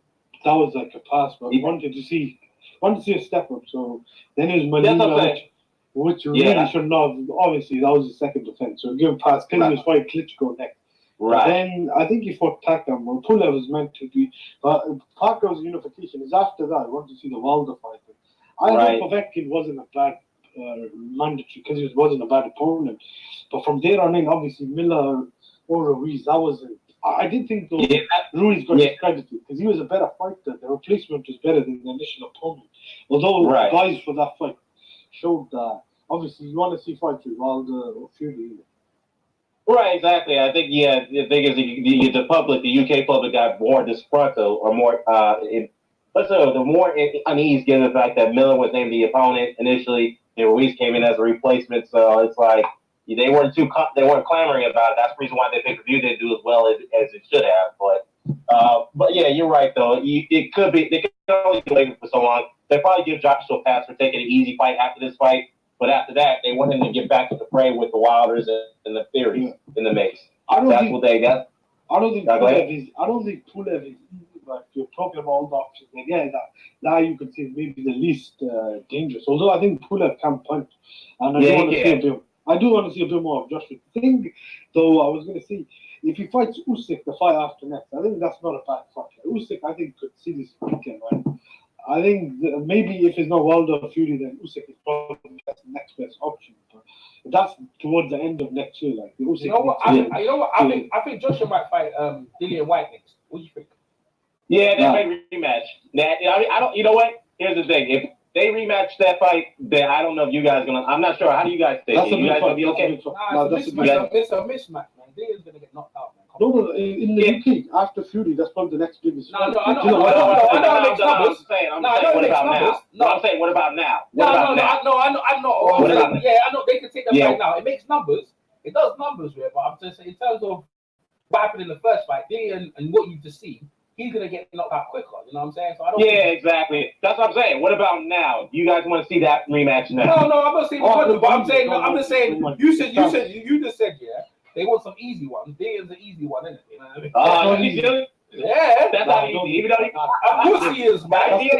Come on, man. If Dillian comes in the shape that he did tonight, that's an easy fight. Yeah, exactly. You see what I'm saying? It's an easy fight. That's a big. No, but Dillian's gonna take it though, because Dillian's gonna take it though, Hammond, because the money they're offering Dillian. No, but Dillian will take it serious. No, but Dillian just came off a layup. Dillian just came off a layup, right? And he needs money, bro. They're gonna offer him a nice money, build it up in London, and they're gonna start that. You know how the figures, the fight itself probably gonna be one way, but the build up, bro. Dillian starts. I'm not sure about that. No, because remember last time, I think if they fought this year, you know what might have had a chance. No. If Joshua did what he did to Ruiz, like he put his chin in the air. After what I saw, and I was there at the training, If Jonathan Banks is there, I don't think Dylan's got no chance, bro. Like, and when I just saw the Marius White fight, bro. Like, I just saw him like. Oh, I wouldn't base it too much on that. Why not? Like, I would base it. With Wilder, the thing is, listen. With Joshua, Hamid. When you saw the Reavers fight, yeah, Dillian was on a roll, yeah. Even that fight, he struggled. So how's he gonna beat AJ? He won like 8-9 rounds. And Bro, that fight was close. Reavers is a good opponent too. Yeah, but what I'm trying to say, Hamid, you'll keep making excuses. He's not that good, bro. He's not that good. That was a good performance. Dillian's not that good. Dillian's not that good. And you're not. I don't know why you're talking, because you're not going to pick Dillian. So I don't know why you even go back and forth. You're not going to pick him if the fight makes. If the fight was made today or or late next year, you're not going to pick Dillian. So why are you talking back? I don't understand. Yeah, but I don't think you're not picking him. So stop talking. Just like arguing, Hamid. You're not picking Dillian. Nor am I. You're gonna pick AJ. Knock him out. So what I'm trying to say is, there's no point talking if you're talking against it, but you're not even gonna. I do think it's a better fight than the Fuller fight. I'm not talking. I agree with that. No, I'm not just disagreeing that. I'm just saying. Dan said he wants an easy fight, and I'm saying Dillian's an easy fight to generate money. That's what I'm saying. I wouldn't say easy. That's Come on, man. Come on. It's easy right now. I'm serious. I'm talking about an easy opponent, kind of like a big Didi, those type of opponents. That's what I prefer. Dillian's easy. Something like that. Dillian's easy a right big now. Right now. Whatever the fuck his name is. Somebody like a Bidani or a Demetrenko, that type of fight. That's what I want. I didn't pull it. That's not generating pay-per-view buyers, man. Like Dillian will do that. Look, here's the thing. We're talking about money. Me personally, from a Joshua's health standpoint, who gives a fuck? He's gonna make his money anyway. The fact is that he needs to take it easy. He needs to take it easy. He's had some of these tough fights already in his career. He's taken a lot of punishment. He already got knocked out. Yeah. So the fact is, let him take it easy. Yeah. Let him have a couple tough touches and then get back. Hold on. Dillian's number one. Dillian's not dangerous though. He's not dangerous. He's not in shape. He's not dangerous. He's not in shape, bro. He's not in shape. You saw him. No, this guy. He's not in shape. He's not a dangerous opponent. How you tell me how Dillian is them Dermachenko? There's nothing going on. Dillian's number one contender for WBC. He beats him, and then now AJ can put himself on the WBC ranking. You understand what I'm trying to say to you? That's what I see what you're saying. But my thing is, take a soft touch before you get a Dillian White. Dillian White is a soft touch. That's what I'm saying. Yeah, no, I hear what you said. Dillian White is a soft touch to me. He's a soft touch. Right now, as it stands right now, he's gonna lay off. So you fight Dillian White, lose your IBF title. How's he gonna lose? Okay, Hamid. So you're officially picking Dillian over AJ. No, okay. All right. I've heard everything. Okay. All right. Well, look. If EJ feels that Dillian is an easy touch, then that's right now. No, as it stands right now, that's what he is. Like he's easy. I just watched the Marius Walk fight, right? Now, if you're Eddie Hearn, now you said easy opponent. Dillian just come off a layoff. Maybe give him time to get his shit. But the thing is, listen, what I'm saying to you, right? What I'm saying to you, give Dillian, even if you give Dillian White, I don't give him a chance against AJ. I just don't, bro. Like he's too sloppy. AJ done what he did to him the last time. He's gonna do it again. You know what I mean? He'll do it again on him, and everyone knows that. But it's a payday. You know what? At the end of the day, it's a payday. At the end of the day, yeah. Like you got to say Dillian rocked him and all that stuff, yeah. So they can put some danger and stuff like that. Hamid believes, maybe you believe he can land, but no. I think all it does. All I'm saying is that it cleans up. All I'm saying, it cleans up the division. Give Dillian a payday. Right, he gives Dillian a payday. You take his ranking, and then you become one step closer to making the Wilder fight if you want that, because now you're that's a good move. Okay, that's what I'm saying. That's okay. I don't think it's easy, but easy another fight. I do think the plan should be Pulev, but you can't get Wilder, Fury, and fight Usyk or White. I don't mind. I do think to fight Pulev next, because you got to take care of the IBF match. That's probably the easiest fight. Who's the IBF match? Who's that? Pulev. Take Pulev, man. That's cool. It's easy, bro. Pulev's easy. And then easy fight. White would be a good matchup. I don't mind the White, but I don't think that's gonna happen. See the thing about that. Yeah, right. He could fight. AJ could fight them guys that he's one talking about, but because he won't take them seriously, the same thing happens to Miguel Ruiz could happen. So when you're at that level, you have to fight a certain level to keep it going, bro. That's the way it is, man. You know what I mean? If that guy, because Pulev, see what I'm saying? Pulev has been pulling out. He's pulled out 3 times, and he's been trying to see. Yeah, you know, that's the thing too. He's kind of like Tyson Fury. I don't trust Pulev, man. Is he gonna pull out or is he gonna take the fight? Because it seems like this time. I mean, seriously, his IBF, as strict as they are, they've been fucking giving this dude the slap in the wrist so many fucking times. It's like he pulled out a one mandatory fight. They still gave him his ranking. He does it again. He gets injured. Okay, we can't prove that he's injured, but still a pullout either way it goes. But he still managed to keep his fucking ranking. It's like unbelievable. It's like, why the fuck this guy back in? He signed the top rank. I think this time, well, either if he does pull up, then they're going to go down and fight Fury. They'll have to remove his mandatory spot. But they got to remove him because, they got to remove him completely because this is what happened to Dillian White. When he decided that he wanted to pull out of the Pulev fight, he pulled out, right, because the first bid was called and they lost that first bid, Pulev. When they pulled out, they took Dillian White out of the IBF rankings. They took him out. So it's like, if you want to do that to Dillian White, then why the fuck don't you do that to Pulev? No, this motherfucker. They did when he pulled out. When Takan replaced him, they removed him to number 4, but then he beat someone and he got back to number. Oh, okay. He beat you, Fury, and he beat someone, I think. Okay, well, yeah, that's true. You're right, but he still need to go way back in the line, though. He should be at highest number 4 after a pull out. Fuck that. I think he beat the number 2. He beat the number 2 or 3 guys. That's why he leapfrogged that. So that's yo, Michael Hunter come out with Predator. Is that his name? Yeah, he did.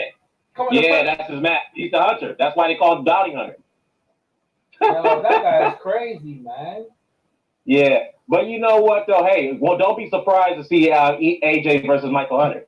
That fight could probably be made. Don't be surprised that happen. That could happen.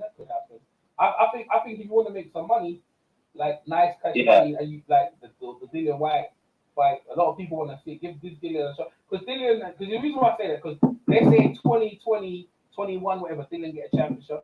So I'm like, listen, we could do the Dillian rematch in England. In Wembley Stadium, bring back because the thing is, let's put money back in London, let's put some money back in England, let's have a thing, and that'll get people talking. You know what I mean? But what happens if the WBO and IBF both call a man? No, you're right. Well, that's what's going to happen. That's what's going to happen. But you won't. No, but hold on. See if that happens, though. Good point. But what you do, what Vladimir does, you just pay them off, man. Step aside money, bro.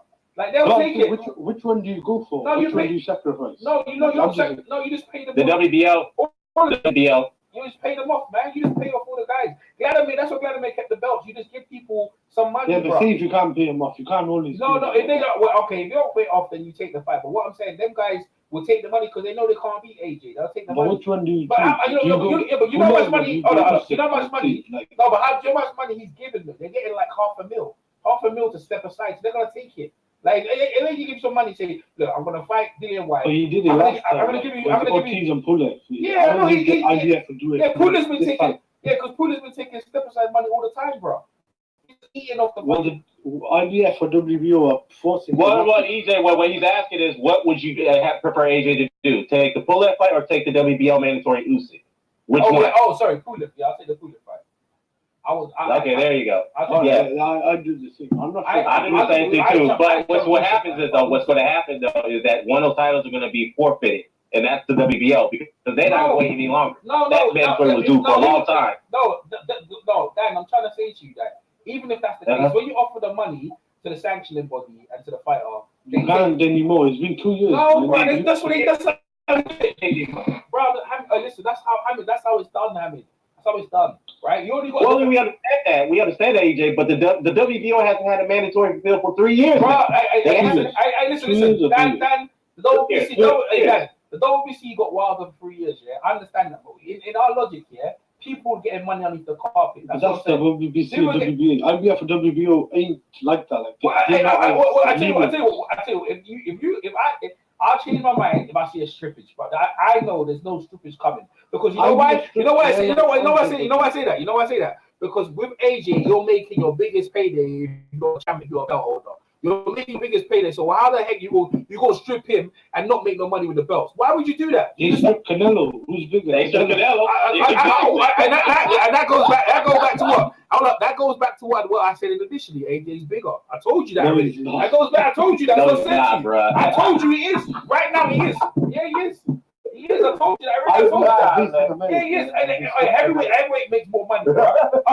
Who made more money? Who made more money? The one of those belts are going to be stripped. They're going to be all right. I just don't see it. Okay, Dad, give me a timeline. Give me a timeline. I'm telling you, it'll go fast. Give me a timeline, Dad. All right, let's do that. Okay, first things first. This is the way I see it. Yeah. The IBF is going to call it mandatory right away. They're going to call it on Monday. Yeah. Guarantee that's Monday or Tuesday. Then what's going to happen next 2 days later? The WBO is going to call that mandatory. Yeah. Now what they're going to say? Yeah. They say, well, fuck that. The IBF already had their mandatory fulfilled before ours. Yeah. So we need to get ours.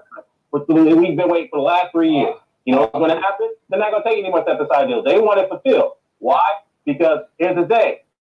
Step-aside money, the section bodies are not getting anything from that. The fighters get something for that. Hold up. The fighters are getting supposed for that. So what they're going to do is they want the sanction fees to be paid. Not only for the title, but they also want the fucking fees paid for the opponent as well. So that's what's going to happen,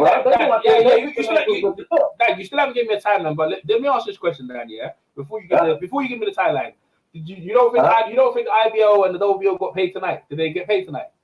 IBO? Why the IBO? No. The belt. They have no pay. Hey, let me finish what I'm saying to you. The belts you just mentioned. Yeah. What belts did you mention? So what belts did you just mention? IBF and the WBO. Okay. All right. So I'm asking this question. Do you think they got paid tonight? Did they get money tonight? Of course they got paid. All right.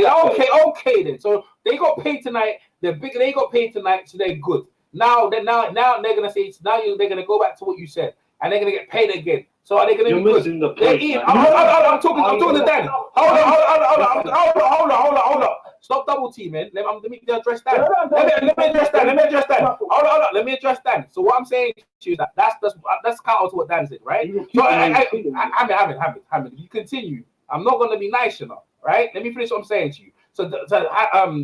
So what I'm saying to you, give me a timeline, or when you say they're gonna be stripped, give me a timeline, please, yeah. A timeline when they're going to get stripped? Yeah. I'll tell you what. I'm going to give you a hypothetical guess. Here's the thing. They do give you Apple time to respond. Yeah, extension to respond. That's usually 4 or 5 weeks. If they don't respond by then, he's going to get stripped. All right. So you're saying 5 weeks from when? Monday, Tuesday? So that's going in. Yeah. All right. So let's say. All right. So what we're going to do here, Dan? Yeah. I even give you time. Yeah. I say February. Nothing's gonna change, and then that's it. We leave that as that. No. I tell you why. No. Hear what I'm saying. Hamid, I'm talking. No, Hamid. 1 minute. I'm talking to Dan. Right? I already talk about him getting stripped. No. Let me finish what I'm saying to you, though. Right? So Dan, what I'm saying to you is that you're saying in 5 weeks' time, if they don't hear nothing, the belt's gonna be stripped. So what I'm saying to you, right? I'm gonna even go farther. I'm saying to you, I increase what you're saying. I'm saying February, and nothing's gonna happen in February. So you're saying 5 weeks time. I'm saying I'll give you until February, and I reckon nothing's gonna change. That's what I'm saying. That's what. I know. I'm talking to Dan though. No one's talking to you though. That's what I'm gonna say. You don't understand. I'm not having a two-way conversation with this, bro. I'm talking to Dan. I'll talk to you after.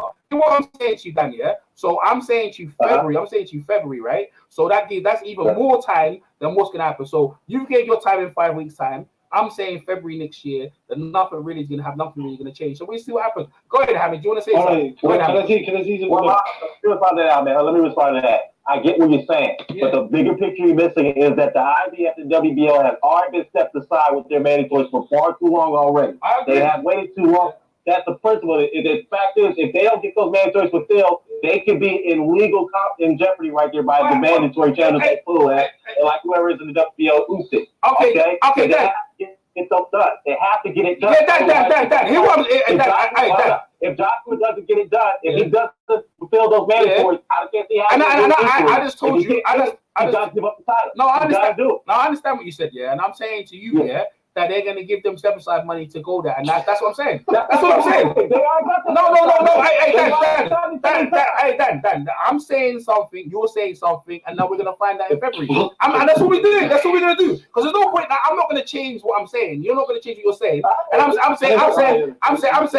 saying until February. So even if you're saying 5 weeks time, I'm talking to Dan Hamid. I'm talking to Dan. Yeah. Right. Yeah. So what I'm trying to say to you, right? I'm even giving you even more time that if anything changes from then, so say 5 weeks come, right, and you're saying, I'll say I'm wrong. I'll say I'm wrong. It's not a problem. I have no problem saying that. Yeah. But what I'm saying to you, that's cool. But what I'm saying is that I already know how this boxing thing goes already, right? When it comes to these people making the most money, they make more money with Joshua, right? It's when Vladimir had the belt. That's why Vladimir. I'll give you an example, right? When Fury had the belts, right? The first thing they said to Fury, you got to fight Glashkov, and you Fury said, okay, I will just let the other. I'm not paying belts. Win. AJ, right, and Eddie Hearn, they have a substantial amount of money from the DAZN and the rest of the network, so they're not going to try and give these belts up. Why does this guy keep interrupting? I'm talking to Dan. You know what I mean? I'm not talking to you, Hamid. I'm talking to Dan, though. I'll address you in a minute. So what I'm trying to say is, I've sent my money to hold on to the belt. So whatever they can do, to hold on to the belts, they're going to do that. So like I said to you, Dan, like you make valid points, but I already know how, when I see how boxing goes in terms of negotiation, and AJ just done it, they make their most money, so we're gonna find out. That's what I'm gonna say. And then look, end of the day, if I'm wrong, I'll just come back and say, yeah, you was right then. They're gonna do that. But I understand. No, because you know what? No, I ain't finished. I ain't finished though. Let me finish what I'm saying. I ain't finished though. So what I'm gonna say to you is, right? Okay, right. So what I'm gonna say to you, see when it comes to these belt things, right? And I understand about the legal thing. I'm not even questioning that you're 100% right in terms of the timeline of when they're supposed to defend the belt. That's not what I'm disagreeing about, right? The thing is, it's already been too long already, and I agree with you. But the thing is, this is how they do these things, right? They loan people out, they put people in, and it was all about money being exchanged underneath the table. And it's not something they put up, because these rules that they put down, they break them. The only one I know who sticks to the rules is the IBF. Probably we know that, but everyone else, there's maneuvers going around, right? Who's the IBF? Who's the IBF challenger? Is it Pulev, right? Is it Pulev? Yes, Pulev. Yeah. Okay, yeah, exactly. So Pulev 2 times, he's challenged 2 times in his fight for the belt, and he's made excuses, and 2 times, volunteers has come in. So what they're gonna probably Eddie Hearn's gonna say, well, he doesn't want to fight for the belt. You need to strip him. This is what I think might go back. You need to strip him off his ranking and put someone else in, because we've gave the thing a timeline for him, and every time we do it, he keeps pulling out. You see what I'm saying? So that might happen. Yeah. That might happen. That's possible thing might happen. You see what I'm saying? And this thing carries on, because he obviously doesn't want to fight AJ. He doesn't. That's just my opinion. Okay. Well, okay, fair enough. You make some valid points, but I will say this though. I will say this. Just because you're the cash cow does not mean that they're not going to enforce their rules of management. Look what they did to Canelo with the IBF. Okay, and De La Hoya, just like Hearn, got a lot of money, substantial amount of dollars to use to fund their shows. Or pay the fighter first, just like the zone gave to Hearn. So look what happened to them. The IBF is not fucking around. Okay, that's the last section about you need to worry about when it comes to trying to outmaneuver. All right, that's not going to happen. I'm just saying. Hold up. They stripped him because he was mandated to fight Derevchenko, and when that fight didn't happen, they took it away and they mandated the Golovkin and Derevchenko fight for the vacant title. So the fact is here. Yeah. But the fact is, I see what you're saying though. But the problem is that those mandatory challenges, they got lawyers, believe it or not. They want their shots. No. Here's what I'm saying to you. So let me go back to that guy you mentioned. But that guy wanted to fight. See, it's different, right? That guy wanted to fight. It wasn't like why you don't want to fight. No, because he doesn't want to fight, right? He doesn't. How you don't? No, that. He had 2 opportunities. He might want to fight now. So let's see what happens. Okay. I'm just going by what he's done recent, right? So what I'm saying is that guy you're talking about wanted to fight, and Canelo didn't want to fight him. That's a different situation, right? Not furthermore. Furthermore. Hamid. Can I talk to Dan? Oh, thank you. Right. So another thing as well. He moved up a weight as well. Right? Right. He moved up a weight to avoid all that stuff as well. So now he's a light heavyweight champion. So that he don't care about that no more. So I'm saying, so that's done with. We're talking about Joshua, where basically that he's the heavyweight champion. There's no other belts in the division. That's the main guy. That's the main guy making the most money. It doesn't behoove you to strip him of a belt when he might give you some money for that. But I agree with you in the timeline. I'm not disagreeing with you in that. I'm disagreeing about I know how the negotiation goes. But when you mention Canelo, the reason why I say it's a change is because one guy wanted to fight. Where I feel he doesn't want to fight. But if he does want to fight, then Joshua should take the fight. That's what I'm saying. If Hamid was here, yeah. Go ahead. Right, but here's the problem.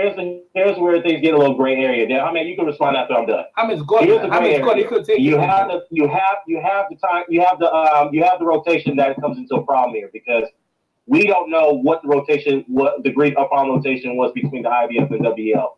I have a feeling the WBL might call their mandatory first before the IBF, even though I think the IBF is going to call it first. That could happen.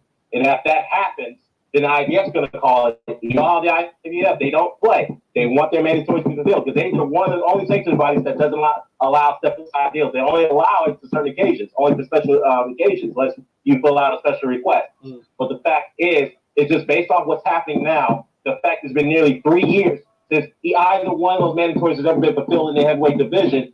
I just can't see how Joshua could hold on to those two belts. He's got to give one of them up, and Eddie Hearn's already alluded to that already, based off what's going on now. I just don't see it right now. If I'm wrong, I'm wrong. I'll say, you know what, I'm wrong. Maybe they did give Joshua a special treatment and special exception to keep the belts. I hope it does that. To be honest with you, I hope it does that. But right now, 3 years is way too long, and no Pulev, believe it or not, Pulev may want to fight now. I believe he does. He has a huge financial backing. He's a guy you don't want to play with when it comes to finance. No, I agree with you. Yeah, but I agree with you on that. I just feel like that. You know, we're going back over. What's up, YG? Yeah. You know, YG. Yeah, you know, let Ahmed respond. Ahmed's been waiting. Go ahead, Ahmed. He ain't here no more. He ain't here no more. Because I run him out. Yeah, because I don't like the idea. I'm talking to you. And he keeps jumping in. So nice to have to do it twice. Yeah. Oh, that's what AJ said in it. Yeah. But that was a little backwards because he didn't beat Ruiz twice. No, he didn't. No, he's talking about He talking fight him twice. Not beat him twice. Just fight him twice. Because it was the fight. Because the fight was. Yeah. You're right. But now, hey, what you think, YG? You ain't anyway. You come over here to get your crow because you picked Ruiz, right? No, I had AJ all wrong. No, he died. I know about that, YG. Like, to be honest, I thought, I don't know what I really thought. Like, he wanted to fight, but I didn't think he was going to fight like that. I guess it was a good strategy to get the title back, but I don't know. I think that was a snoozer. Like, you didn't like it? Oh man, you didn't like it. I'm glad that was on his own. You didn't like the fight. You didn't like the fight. You didn't like the fight, YG? Well, man, that's why my point is I would call loser. I would say it was You're supposed to cut off the ring with somebody doing that. You're supposed to cut off the ring or stop chasing them and tell him walk to you. Yeah. Like stay in the middle of the ring and say and like yo, like bring your arms, come to me. Like that's all he was supposed to then do that.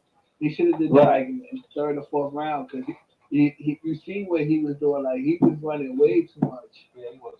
Well, Joshua, I mean that was Joshua's strategy anyway. But here's the thing. Now I will say this: though, why did you want to ring with a short arm fighter? You want to use your jab and work from the outside. So basically, and this is why I was saying that Andy Ruiz was not a good fight for Tyson Fury.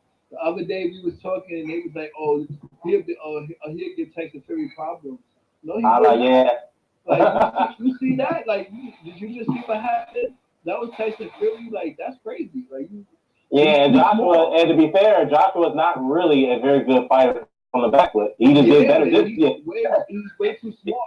But I get it though, because if you play a small fighter like that and you his size, like I get it.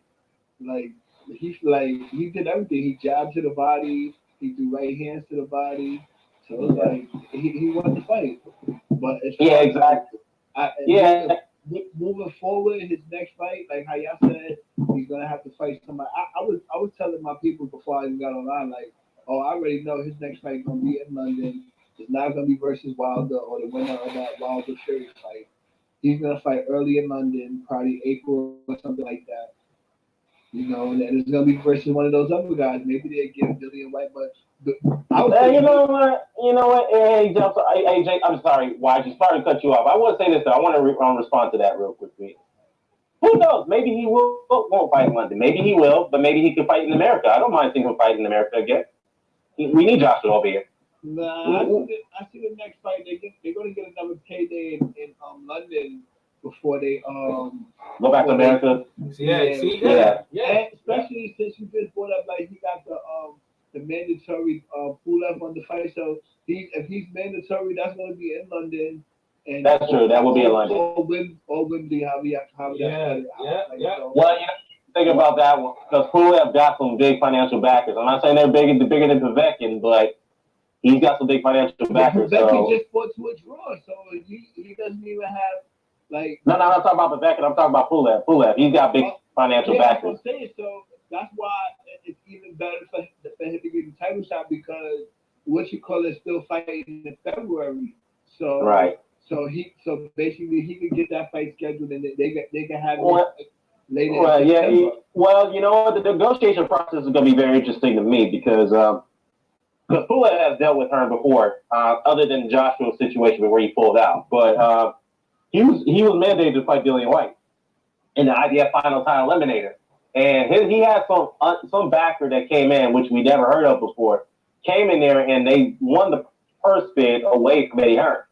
And what Pulev stated is that after him and his team won that first bid to have that fight in Bulgaria, Hearn called Pulev and they tried to renegotiate the deal, renege the deal, and say, you know what, let's not have a fight in Bulgaria. We'll pay you X amount of dollars if you come to London and take the fight. Pulev said, hell no, I'm not doing that because I won the first bid. You have to do things my way. And that's why Dillian pulled out. So it could be very interesting to see what happens here because if he does win that first bid somehow and says, you know what, I'm not going to London to fight Joshua, you got to come to Bulgaria. That'd be interesting to see what Joshua and Hearn do after that. That'd be very interesting. I'm not saying they will, but they could. Yeah, I see what you're saying. Well, I mean, that would be good on the what you call it, but at the same time, if you're the challenger, you kind of asking for a little too much and you're trying to get the fight in your backyard, yeah. You're trying to shake them down to make them defend the title on the road for the first title defense. I don't see that happening. That's what Povetkin did. Hey, that's what Povetkin did to Klitschko. They did that to him years ago. I mean, even though Klitschko fought a dirty fucking fight and won it, but still, they can do that. He wasn't like Joshua's still going to be the favorite. Like what you call it? Like nah, I see them still going home. And like I say, it's very possible. I'm not doubting that, but I'm saying don't underestimate the back end Pulev. I'm just saying he has some good backing, so we'll see what happens here. I guess if they win what you call it, they overpay. Like so, basically they would have to pay extra to get Joshua to his club. I mean, regardless, it don't matter when they fight. I got Joshua winning that fight. I agree. It don't matter if it's in Bulgaria or not. Joshua's winning that fight. I agree.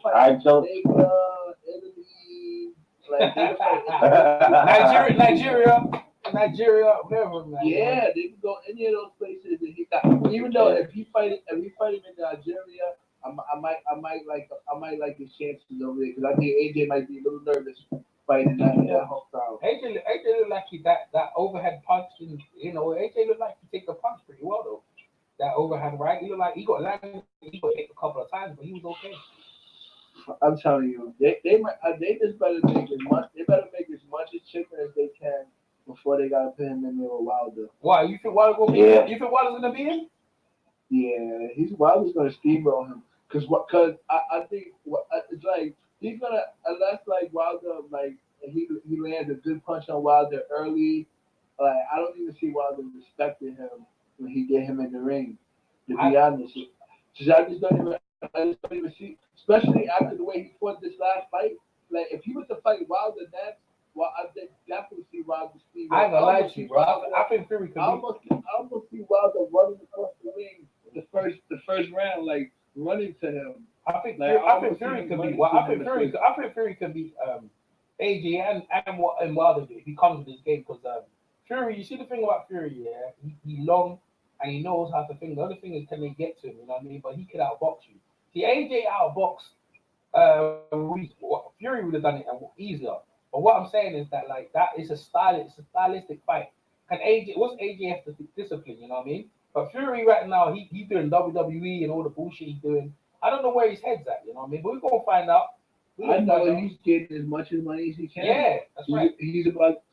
Fury got a chance to get like 4 bags next year. Oh shit! He's gonna fight Wilder in February. He's gonna fight at WrestleMania in April. He's probably gonna get a fight in the summer, and he's gonna get a fight at the end of the year. So I know exactly what he's doing. Yo, I didn't know. I see Rockman. I was trying to tell y'all that when you was calling him a bum and saying that she was tired of him. I am tired the of other it. day. Yeah, I was trying to tell you the thing. I was saying the same things you're saying, but I guess you changed it. Yeah. In perspective now. I have to take things after today. I have to take things in perspective of where people are. You know what I mean? AJ, you know what I mean? Like he gasses a bit though. He gets tired. You know what I mean? But like real talk, he finished the fight. But Fury probably did a better job. But what kind of Fury are we expecting? When is that? Have they got a date yet? Is there a date for Fury Wilder yet? For Fury Wilder? Is that date? Yeah, that's February 22nd. Yeah. So okay, that's what's up. I like these January though. Shit, I don't mind next month. I still got 2 months, man. Shit. Oh, yeah, they announced that. What they announced that like last week, a week and a half ago? Yo, Pulif, yeah, I haven't really paid a check because of art, you know what I mean? But Pulif and Michael Hunter is beating the shit out of Pulif, man. How you get through? Did Pulif come back? Because I'm looking at Michael Hunter doing him dirty. Yeah, I stepped away for a second. That was crazy. Michael Hunter's winning the fight. I thought he won that fight. I don't it looked like he's winning the fight, man. These judges are something else. Yeah, it was some bullshit. They already gave the fight for. Maybe they wanted to make Povetkin versus. I don't know, man. No one talk about Phil Hovovich. No one's talking about his fight earlier on. Like he beat Oh, that's Melina. He got Melina. That's another guy that's sitting in the wings. Yeah. Usyk is another guy that's gonna be waiting to fight. Yeah, there's some guys. One of them European guys can get Joshua. Joshua needs to stay on the ball, bro. I feel like Joshua's vulnerable right now. Because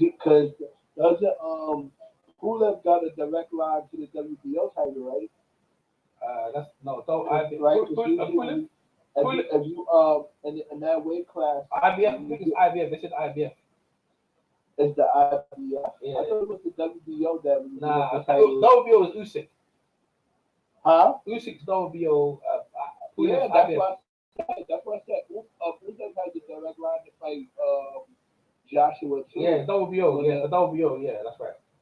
Yeah, because if the what you call it fight, he should be next up to because you know how they rotate the titles.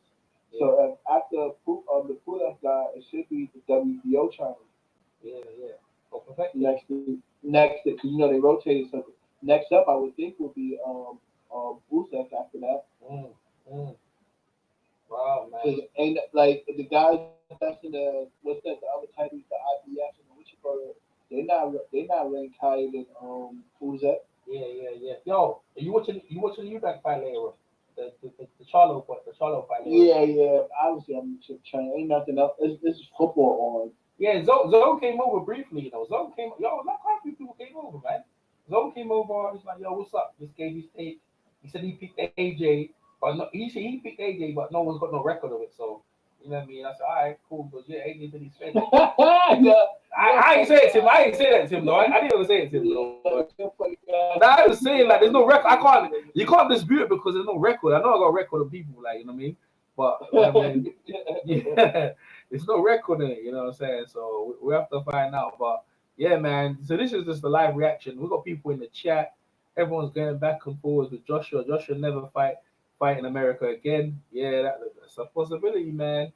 People in the chat. Let me see what you guys say in the chat out here. Even though maybe I'm serving. I was about to say I'm looking in the chat. Yeah. It seems like everything I'm saying, Hamed was saying earlier. Hamed get my nerves, man. That guy's a troll, man. Just, like every time he try, like I'm talking to Dan, it's like I'm talking to you, and you hear someone in the background that's trying to troll me. Now I was like, yo, I ain't think it's funny. I said this is what I said, right? And I ain't changed my statement. I said right now AJ is the face of boxing, right? And then them lot was just saying, no, what Pacquiao is. I said, how Pacquiao face of boxing? Pacquiao did that. I ain't talking about Pacquiao. I said AJ the face of boxing right now. After that, like newspaper clippings. Do you know how many people was like on this fight? It was big fights, huge. And now the implication, AJ's got the belts back. Do you know what I'm saying? Like in England, he's a hero, man. He's a, you know what I'm saying? Like in England, he's a hero.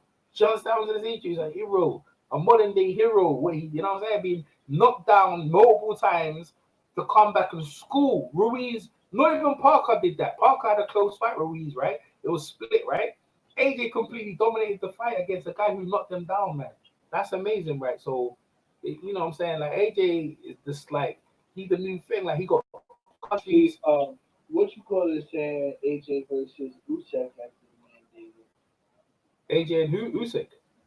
Yeah. I don't like Usyk. I don't see nothing in Usyk, man. You know what I mean, I know Mr. Bashir does, but I don't see nothing. I mean, but look a little bit bigger than Andy Ruiz, southpaw boxer.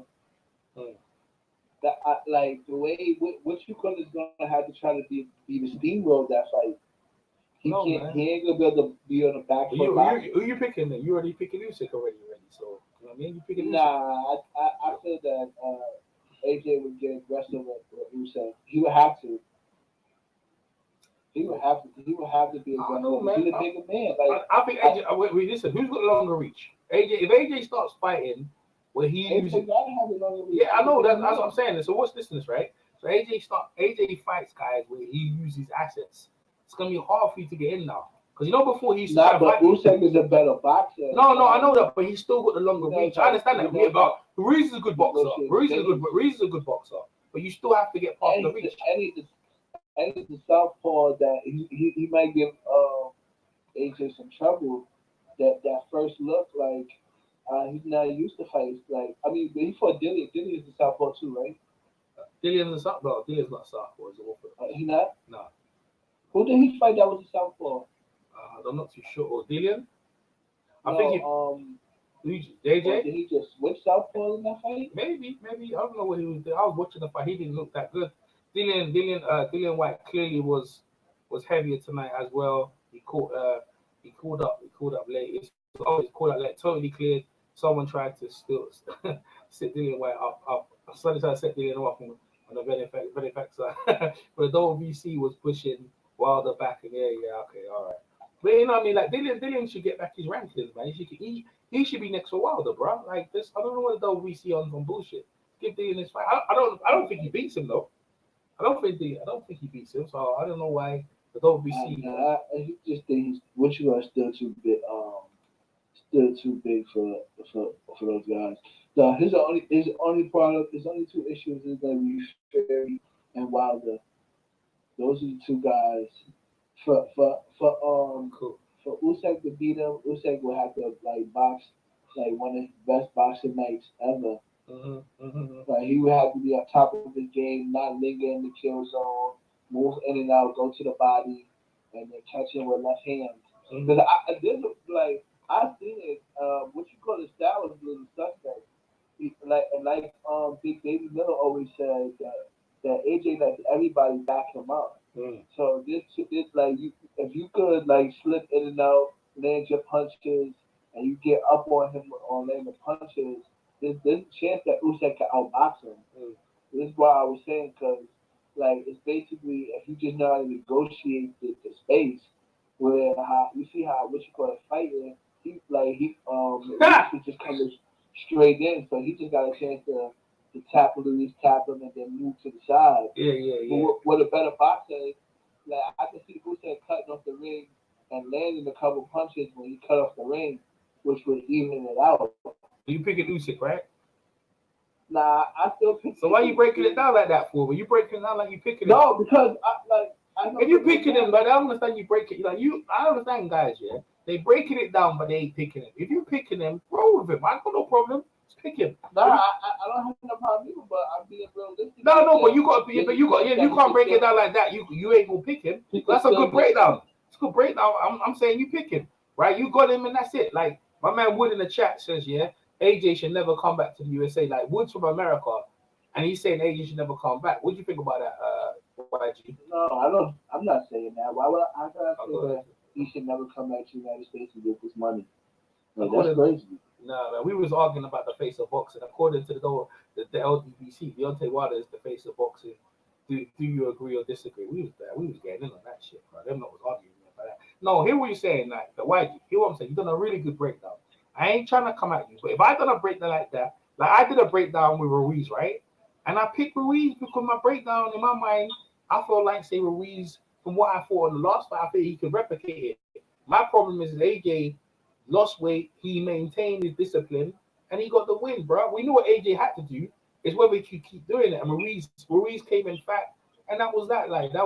That's on him. You know what I mean? He's fat belly self. That's on him. Like he's a slob, man. It's a fucking slob, man. I don't think it was more of that he was fat belly. I think he just fought the wrong fight. No, he's a slob, man. He's a slob. He didn't come out the ring because you don't even if you're fat, you still come out the ring by taking that step to the side. Like you take that step to your right. He just kept letting him circle. So it was more of he fought the wrong fight. You know, I'm not gonna say it was that because he wasn't out of shape. He didn't stop coming forward. His punches didn't lose steam. He just fought the wrong fight. He didn't never cut the ring off. Like he got into chasing him. But that's what you do when you box good. If you circle right and you can circle just right, you can get your guy to start following you instead of cutting the ring off. And AJ was able to do that tonight, so he won. Yeah. That's how I leave it like that. What you call it for the wrong tactical fight. Yeah. But that's why I don't think I hear what you're saying. What he should have did, but even if he cut the ring off, he couldn't get past the jab, bro. He had a lack of. Nah, he did get past. One minute. I didn't interrupt you. Let me say one piece, bro. All right. So what I'm saying to you is, right? For my point, watching it, his head movement was non-existent, and also with the weight, he thought at some point Josh was gonna make a mistake. And he was waiting for his counters, but never did. Like, see that overhand punch that when Joshua came in, he was looking for that. Like, he never saw it this time. There was nothing there. You know what I mean? There was nothing there. Even like I said at the end of the fight, he was standing there, come fight me. Like, yo, are you done? Like, you're supposed to be you've been boxing from you're young, and you're supposed to be more experienced. But bro, that experience, whatever you had, Joshua coming with more. Joshua made him look, bro, like he got embarrassed, bro. Like, and I hear what you're saying, YG. He should have cut the ring off and so forth. He had opportunities, but he couldn't let his hands go in opportunity because Joshua tied him up close. So I agree with you in what he needed to do, but the fact of the matter is I don't think he trained, bro. Because I was wondering where Sam Watson, where the Thingy brothers are. They weren't even around. They're not around. When they're around, they know there's a win. I didn't see none of them. Not in the ring, nowhere. So I was like, yo, they ain't around. He ain't winning shit. They know what it is, bro. They know he ain't trained. They didn't want to be a part of it. No one like, bro. People don't want to be a part of losing, bro. They just don't want to be a part of it. These college football fans, are hardcore. Okay, because we were talking about football. 78 got his. Okay, I ain't saying that. Yo, man, people getting in on the LDBC right now. If I go over to people are gonna, Ed was gonna delete his channel. No YG, you know that. So YG's bounced. So no one cares about Wilder or Ortiz too. Eva, was trash. Okay, this guy's getting in, bro.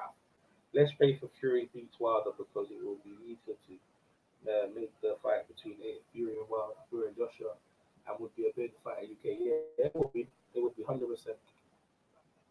Fury's not beating Wilder. Yeah, I don't think he's beating Wilder either.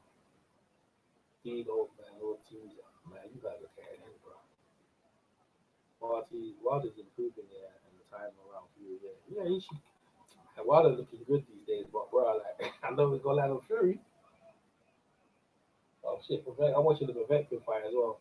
I haven't seen any improvement in Wilder. Please tell me where he's improved, where he's improved, and what he's doing. It's true because he's digressing, giving up rounds, bro. Clearly giving up rounds just so he can land one punch. That's madness, bro. If he does against Fury, he's gonna lose, man. White was bad, out of shape. Badly out of shape. He looked like a sorry mess. He did, man. He looked like someone who was coming out of depression. Yeah, he was depressed. You're right. Yeah, Wilder's not. White's not that good. It wasn't that good tonight. Joshua with his style would be be a problem. Exactly, that's what I'm saying. Them guys, Pulev is one-handed. Yeah, and you guys are laying it down, bro. You guys do some really good comments, man. White was missing punches, swinging for the hills, and he was awful. Yeah, he was awful, man. 100%. White would get in shape for AJ. I don't know, man. He's not serious. He's another one. A lot of them heavyweights, they're not really disciplined. But the fight, I don't see if he wants it. Yeah, White had his opportunity to fight AJ in April, exactly. He turned it down, asking for more money, exactly. Well, shit. If AJ offer him now, he won't take it now. Say that for now. I see Dillian losing to AJ, Fury, and Wilder because Dillian No one's giving Diriyah. He's too sloppy, man. White just didn't have talent to beat top. Yeah, that's it. He's struggling against Marius Walk, bro. And was struggling against Marius Walk. I think he deserves a title shot. I agree. Wilder, even if he gets knocked out, yeah, I agree. Give him a title shot against AJ. Well, the thing is, if he fights AJ, he get more money. If AJ offers him, can take it. Yeah, AJ would like to give Dillian a rematch, man. That's why I said them guys there. Guys are Hamid's a hater. He wasn't Hamid no anyway. He's from Wales. Who would have pulled out an AJ fight? He did. I haven't seen any evidence. He's injured. Exactly. He pulled out, taking money, got step aside money. And you don't want to fight him. He didn't fight like a predator. Joshua would run through Hunter. Exactly. He's too big and powerful. Joshua's the man right now, man. All hell to Joshua, bro. All hell to Joshua. Wilder's also showing more patience. Yeah, he is becoming a fine-tuned sniper. Yeah, that's not good. Wilder's jab is better than now. Plus, his hooks. Don't know about that. Most of these are making $500,000. Anyone who fights most of them make ticket. Exactly. We're going to take that money. What's up, John D? We're saying.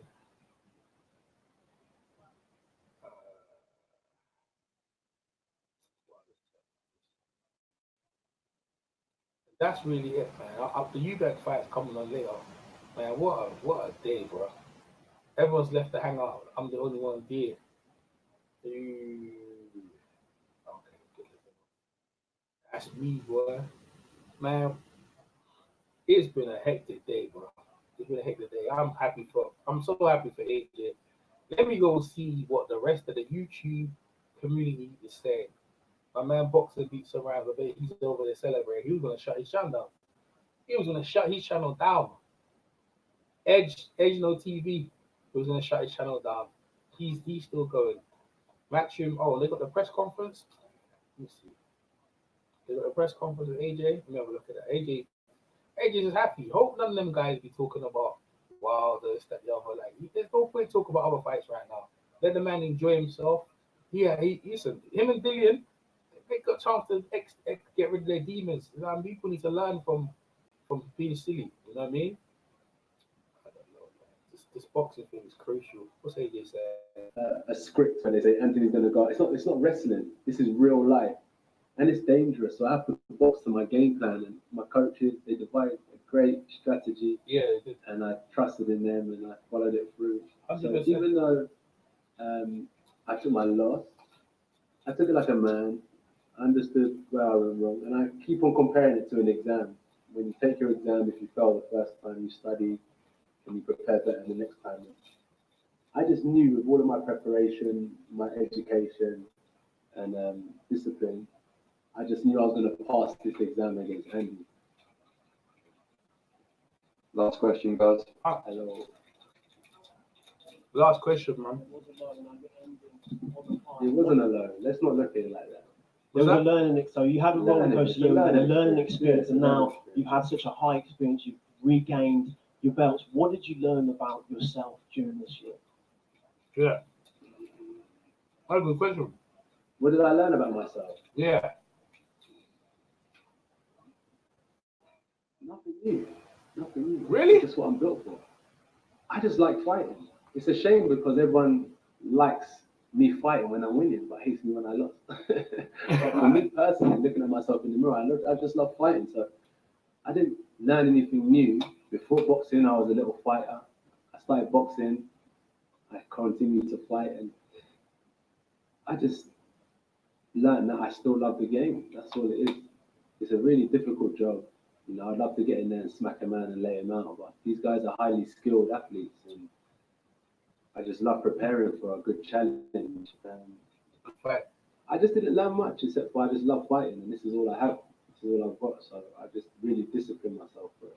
I don't know about that. Thank you, guys. Ladies and gentlemen, Anthony Joshua, two-time heavyweight champion of the world. Very much. Thank you very much. What are the reasons they're talking? So that's the press conference anyway. So, you know what I mean? I wonder if Ruiz is probably going to do a prayer. But ain't no one really want to hear from Ruiz right now, yeah. You know what I mean? What exactly is he going to say? Let me see.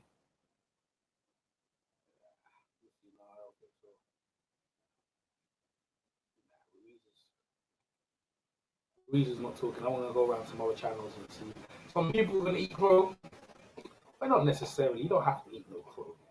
You just, yeah. What a thing. What a beautiful night of boxing. Oh, someone has jumped in? Who is that? Oh, what's up, Phil? What's up? We still here, man. We ain't going nowhere. We don't go all the way into the YouTube fight later on, man.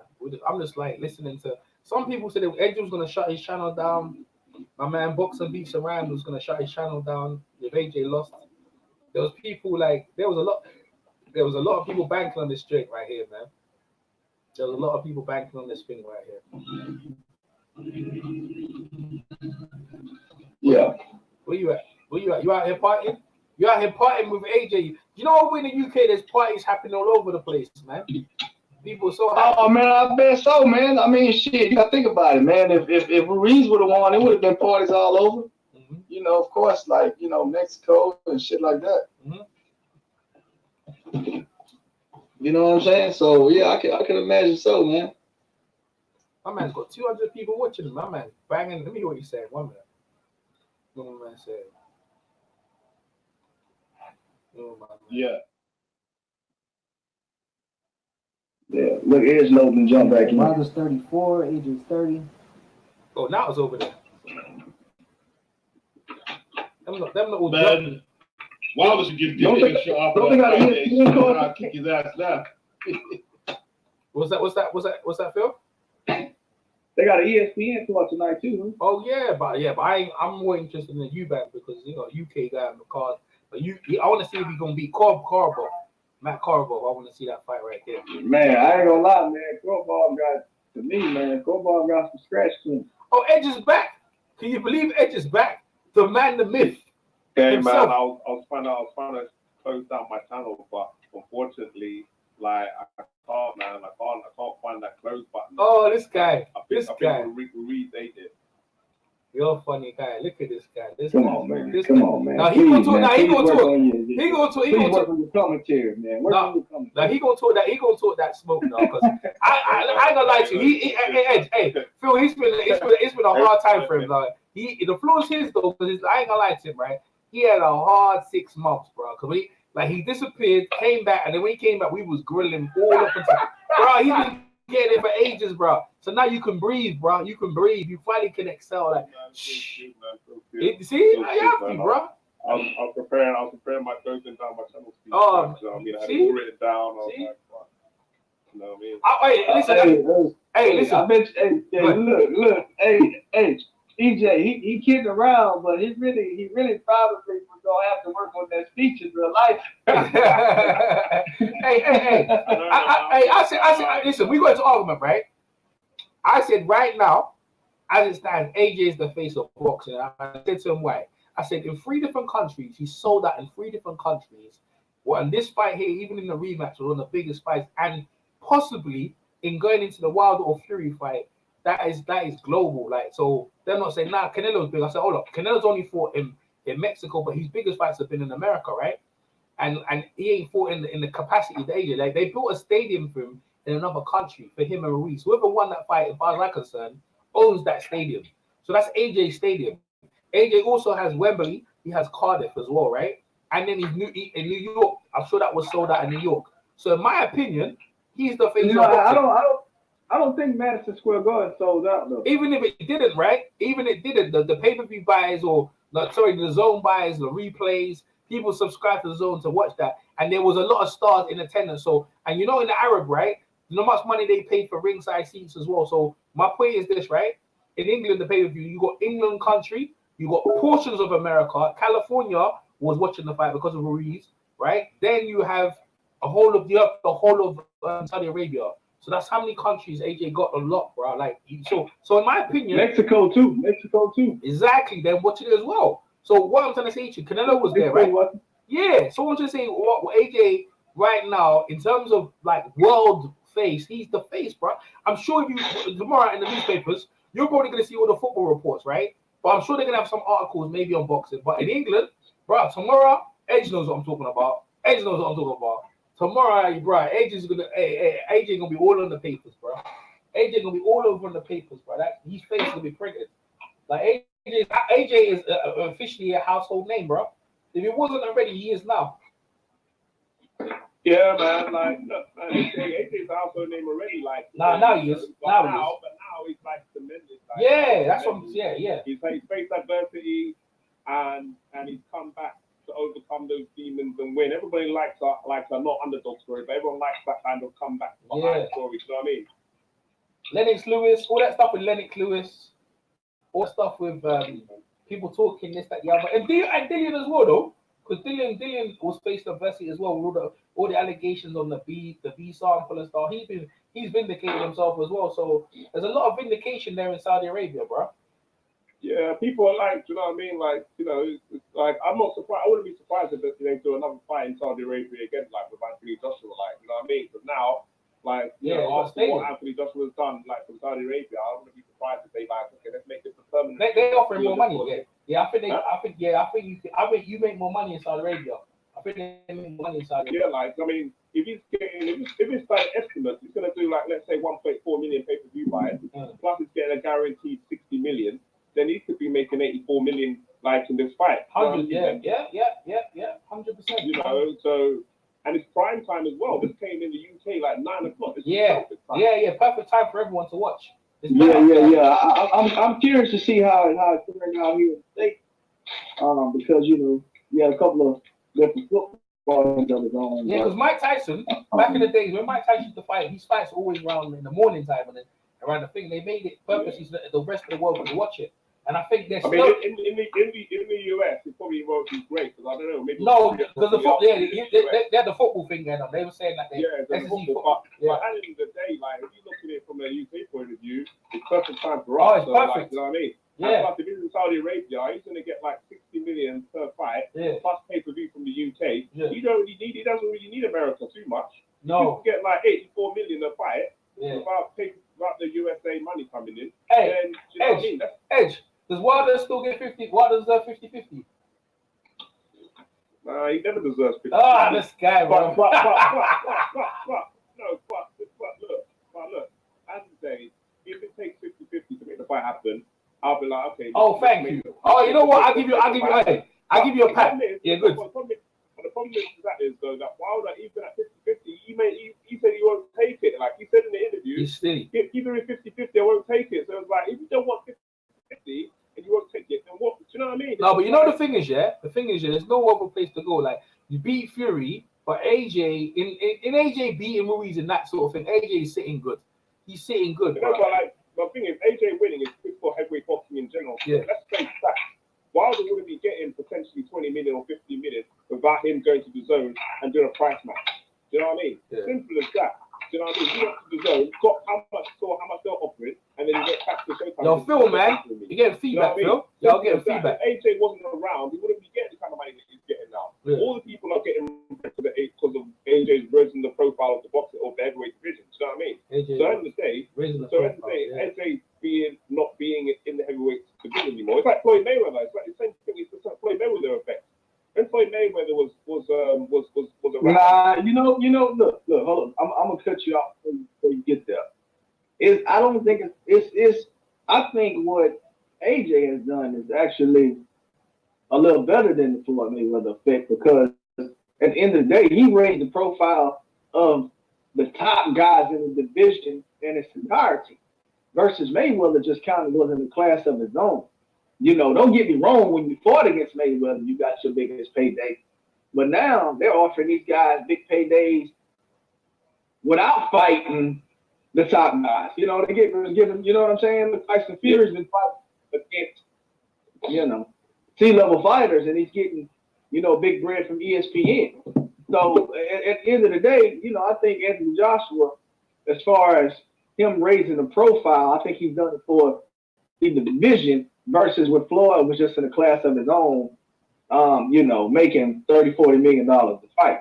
You know what I mean? And don't get me wrong, his opponent was making some big bread too, but after they fought Floyd, I mean, it was making the kind of money again. So Yeah, that's what I mean. I mean, like, at the end of the day, if I'm a boxer, like, other than, like, for example, Usyk, Parker, all those guys, I'll be hoping that Anthony Joshua wins, because at the end of the day, their biggest payday is going to be against Anthony Joshua. Let's face fact. Yeah, if Parker goes and faces Ruiz, is he going to get the same amount of money if he goes to fight Anthony Joshua?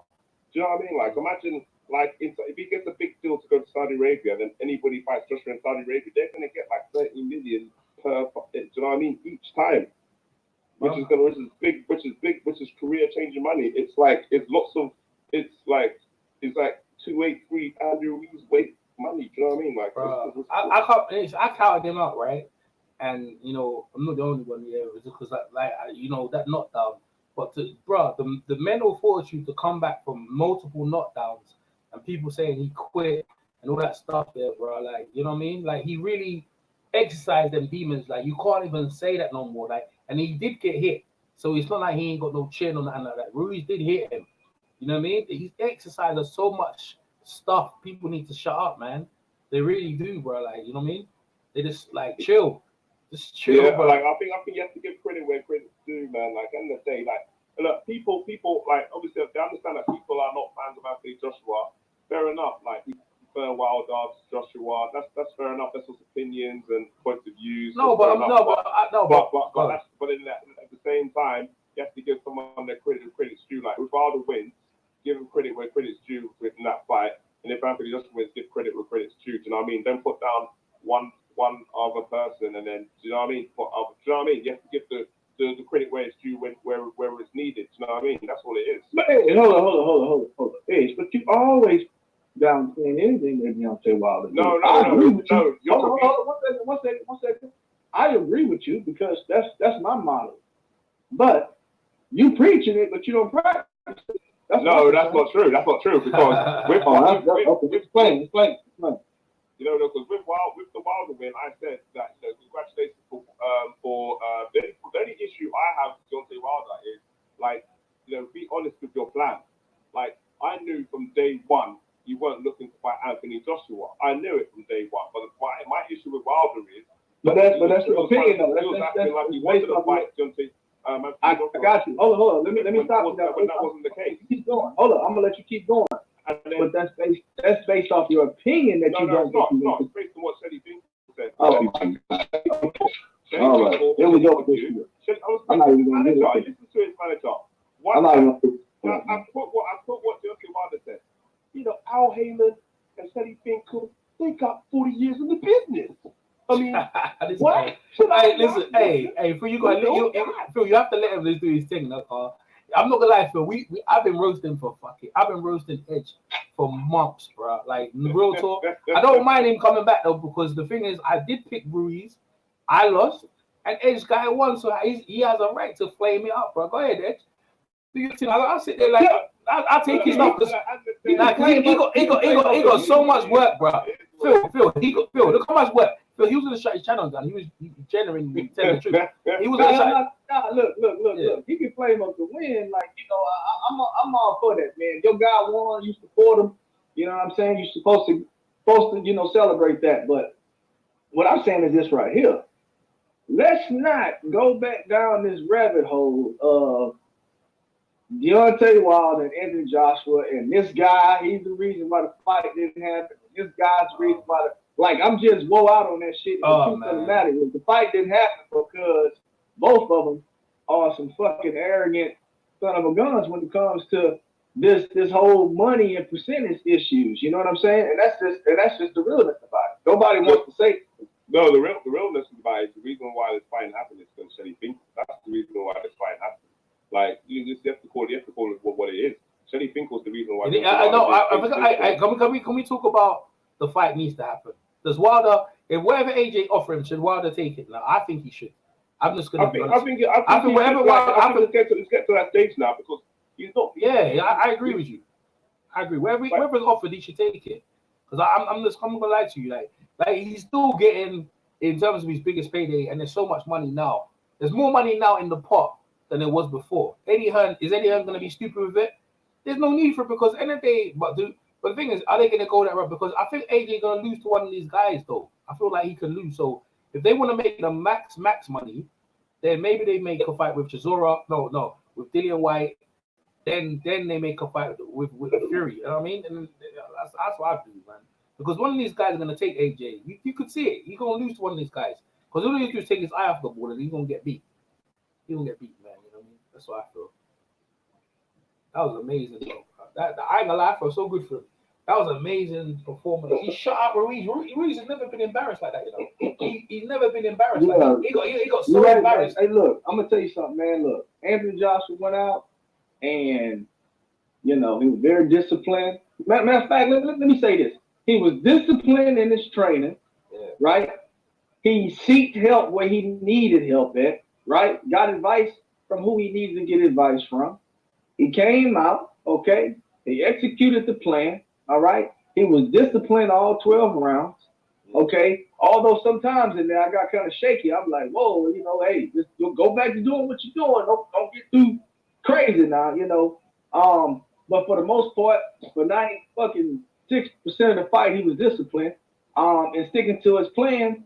And he looked good, man. This is probably the best I've seen him look against an opponent in a very long time post Vladimir Klitschko.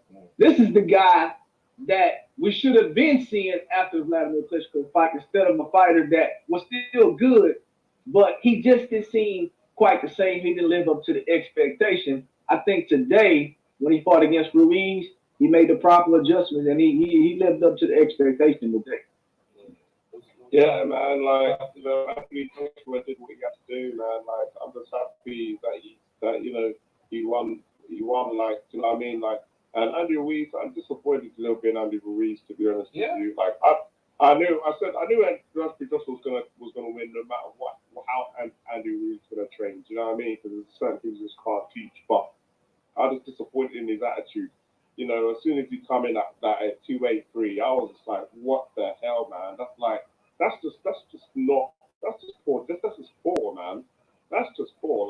And I seen him in the press conference afterwards, apologizing to his trainer. Really? Oh, I didn't see that. Really? I didn't see that. Really? He apologized. Yeah, he's apologizing to his trainer. What's he saying? Luis Robles was like, I'm not gonna leave you. I'm not gonna leave you. And I think they're gonna have a proper after. I think there was an issue. I had a feeling there was an issue in his camp. Because when you come in at 283, I said it to you guys the other day. I think there's an issue with his camp because there's no way people are saying, it's mind games. I was like, nah, you don't come in at 283 as a mind game. That might have worked in the first fight where no one didn't know who Ruiz is. In the second fight, you come in at 283, you're saying the mind game? Nah, mate. There's something wrong with his camp. And I knew it. As soon as I saw the Instagram video where he was saying how he was hiding food from his coach. Do you know what I mean? I'm like, man, what? You're publicly admitting you're hiding food from your coach and all that. Oh, I didn't see that. I didn't see all that stuff. Okay. Yeah, man, there's that interview in it. I saw the Instagram thing. You're showing it, man. He was like, oh man, my coach don't even know I'm eating this, man. He was laughing in his Ferrari. In his Ferrari, bro. You know the thing is, you go back to Mexico and now the roads are empty, bro. You know what I mean? All that celebration when you came there, now it's all quiet, bro. You know what I mean? He has to deal with what AJ went through. You know what I mean? When AJ went through some shit, bro. He went through some shit. Now Ruiz gonna have to deal with that. I don't think it's gonna be that severe though. I think so. He's already taken the defeat. You know what I mean? And let's be honest, man. Let's be honest, right? And Andy Ruiz said it himself. He said, I got pressure on me, but the truth of the matter is, I don't have not even a snippet of pressure that Anthony Joshua has on him. And that's true. But he was the champion. That's true. Phil, he was the champion. And it was all but Phil. It was all there. Phil, he was the champion. He had a chance. He had a chance, yeah, to solidify himself as one of the greats, right? Big money paid, unification with Wilder, more money, everything on the table. All you have to do is train and get yourself in shape, bro. It's all you gotta do. You're a fighter. Just get yourself in shape, get yourself ready, and then because AJ, get yourself because he was never disciplined and he blew it, bro. But this is the thing with Andy Ruiz though, because people say Andy like I don't think Andy Ruiz was under pressure because like he wasn't even expected to be in that position in the first place. Like Jared Miller was supposed to be in that spot.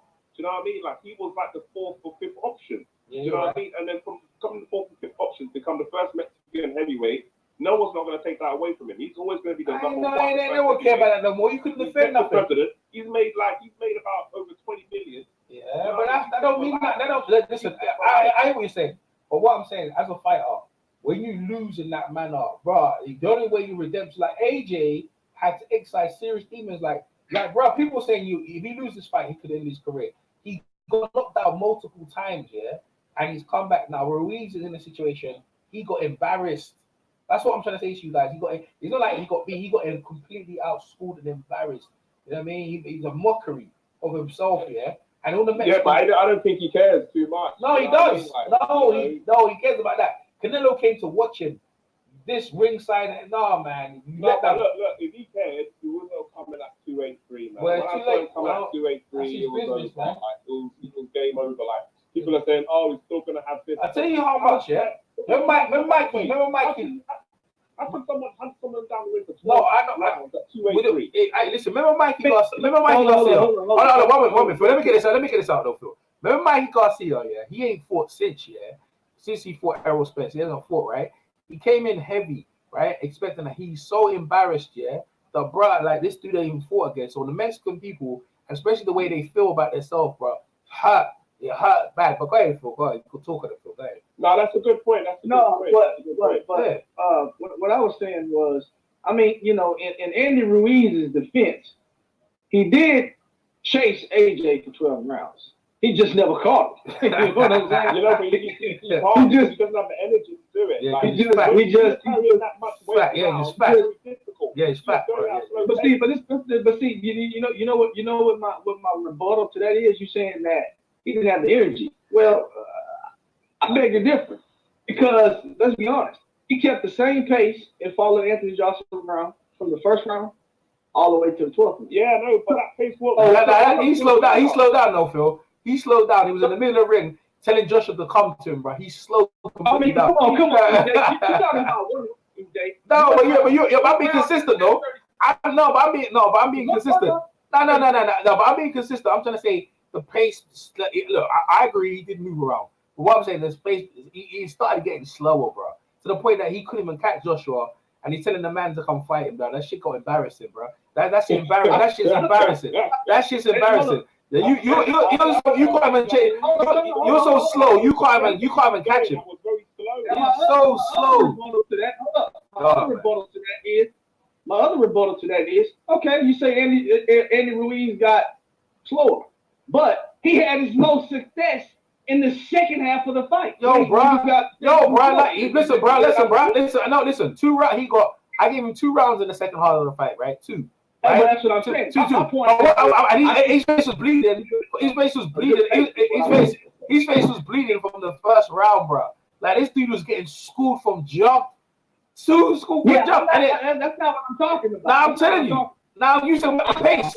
You talking about the pace. You talking about the pace, bro. And I already said to you. And I'm saying to you, he paced slow. He slowed down right to a standstill and telling Joshua to come hit him. Like the shit was embarrassing. And that was my point. I'm trying to say now maybe. Come on, man. You talking about? And I mean, let's be real. When he slowed down and told Joshua to come on, let's fight. Yeah. It wasn't because he couldn't have kept chasing him around. He just was like, "Fuck it. No, I might as well try this. No, I might as well try this." No, he couldn't fight. No, because he was so he couldn't do that because of weight. No. It goes back to the no. Okay, when did Andy Ruiz do that? Let me ask you. No. Let's stick to what we're saying, right? The weight, because of the weight, what Edge is talking about, yeah. Therefore, because of weight, he's carrying so much. He couldn't do nothing much, bro.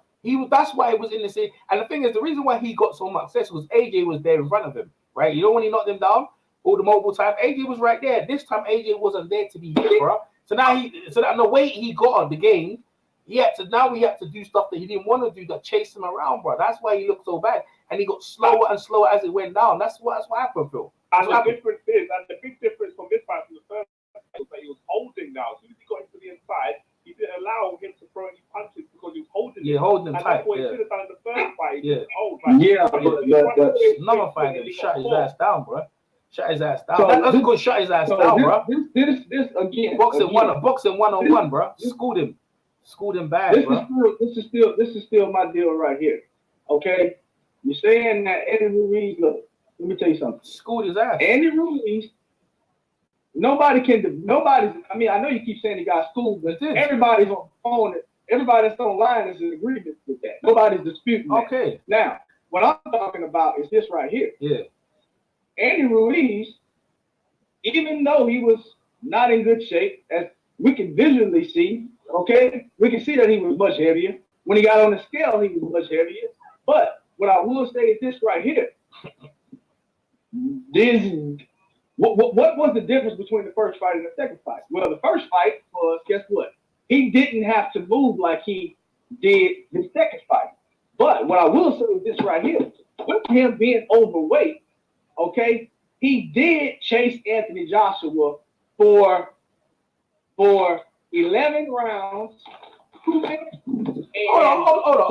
Let's go back to you. You trying to say? Let's go back to you. You don't see points in the fight where Joshua was holding the middle of the round and jabbing him in his head. Joshua was circling him. I don't think he chased him, brother. I wouldn't say that's a good description of what happened in the fight. Joshua used his reach and kept popping his head back, and all he was doing, and Ruiz was walking into the jabs, man. I wouldn't say he ran, like he moved around, yeah, but I wouldn't say he chased him. I wouldn't actually say that, bro. I mean, Joshua, there was points where Joshua was holding his ground. Joshua threw a wicked right hand. Now to throw that right hand, he wasn't going back now. He had him at the end of the jab, and the right hand came and the left hook came. Then he tied him up immediately. So what happened in the first fight is that when Joshua threw, he landed with the left hook and dropped him. Joshua tried to fight him inside. That was the difference, bro. Like that was the only difference. He stood in front of Ruiz. What went Phil? He stood in front of him. Joshua was right in front of him, right where Ruiz could hit him. The difference in this fight is that Joshua didn't stay there for him to hit, bro. Joshua used his reach and he just moved back, slides to the side, to the left, move around, jab, right hand, tied him up, walked him back. Referee came breaking. It was just basically the same pattern. You know what I mean? Ruiz was following him around, but I wouldn't say Joshua chased him around. I don't think Joshua ran to the point. Was that I think Joshua just used his distance and measured his distance and then popped him up, bro. EJ, I'll ask one question there. Yeah. What have you ever seen Anthony Joshua hold in a fight in his career? I've never seen him hold. No, not really. No. I've never seen him hold. He's never. I've seen him hold, but not strategically hold. Yeah, no, that's what I mean. Strategically hold, like holding when you get hurt, whatever, but not strategically hold like this one. This is the big difference. It's good though. It was good for Anthony Joshua. Like he's not really good at holding. You can tell he's not good. This is something that he. No, but Ruiz is good. Ruiz is good though, because Ruiz slept out of it and tried to hit him. But Ruiz, I give credit to Ruiz. He could have hit Joshua in the back of the head, but he didn't want to do it. I give him credit though, because he could have, but he stopped himself a lot of times, right? He's a nice. I like Ruiz, and I ain't gonna lie to you. I'll watch him again. I really do like the guy. I just feel I like Ruiz. Yeah, I like him, but it's just that Joshua. But the thing is, I'm just saying for him, in the expectation of how he feels as a Mexican, he's proud and he's thin. You know what I'm saying? Say like Mexican hat, but him himself, he's like, yo, bro. You know, Joshua didn't stand in front of me this time, so I couldn't get my work off. But it's a lot to me. It's more to do with him. It's like I think he let himself down in terms of what he could have been. You know what I mean? It's more to do with not Joshua, because let me be honest, let me be clear. If he got made the weight of a decent weight, had a decent side, then he could have had the energy to do what he wanted to do. Because of so much weight he was in, it forced him into something he didn't want to do, which is move around. And Joshua uses his movement. And you know what? The head movement. Where was his head movement? He never slipped none of the punches in this one, bro. He never slipped none of it. He was just taking it. I tell you what, he slipped a few of them. Yeah, but only a few. Honestly, yeah, he wasn't slipping them like he should have been. Yeah, you know what I mean? Yeah, that's why Phil. You know what it is, Phil, because you know that we were saying it was like Mike Tyson. So see, when I saw the Watson boys, I think one of them was there. I didn't see Sam Watson, the big dog, talking that shit. I didn't see none of these dudes here. You know what it is, bro. They looked this way and said, yo, you ain't even trained, have you? I go, yo, man, I love my food. I love my food, man. Don't worry, I win the fight. They said, yo, fuck that, I'm out of here. They left him, bro. They left him. They told her. Fingy said, look, man, he ain't made the weight, bro. He's out of shape. They said, yo, we getting next plane back to America. Because you ain't gonna embarrass me, bro. Like, it is embarrassing, bro. And that's what happened to him, man. That's what. Yeah, you know, and let me say this right here. Let me add on to that right there. You know, as far as you know, Mexican fighters are proud. Mexican fighters are proud. So I 100% agree with you on that, EJ. Yeah, 100%. You know, I trained at a gym, and it's totally the same. You know what I mean?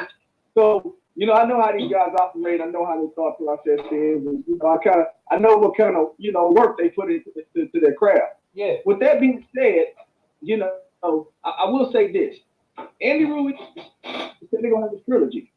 I think because there's such a proud heritage when it comes to the boxing tradition, I think this next time around he's gonna have a good camp.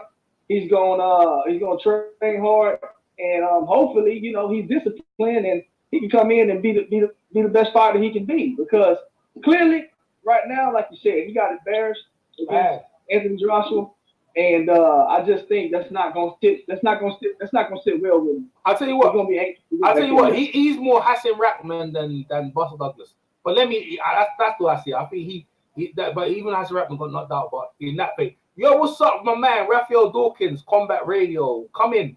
Talk your piece. Go ahead. Let me clear my throat.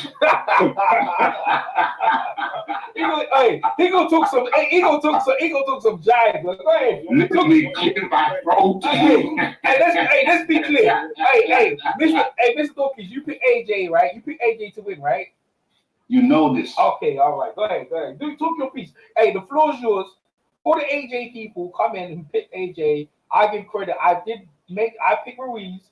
You know what you did. Yeah, go ahead. You know what you did. Yeah, I know what I did. Go ahead. But you know what? It's not about me. It's not about me right now. No, but it's on tape. I know. You know what it is, right? It's not about me right now. It's like you're in Edge. Like Edge talk his piece. It's the floor is yours. Talk your piece. Go on, talk your piece. Well, I'm just listening. Go ahead. Yo, man, I'm just here to celebrate with y'all. Yeah. Celebrate. I'm just here to celebrate with y'all. We got Phil in the house. We got Edge Note in the house. Yes, bro. What's happening? What's happening? Yeah. Hey, listen. Let me tell you something. Some people gonna shut down their channel, right? If AJ lost, right? Because they think AJ put on a masterclass of boxing. Ruiz has never been so embarrassed. Go ahead. Yo. Listen, gentlemen, assembled gentlemen, yes, and ladies. Any ladies, got to be a lady around somewhere. All right, got to be. All right. Check it out.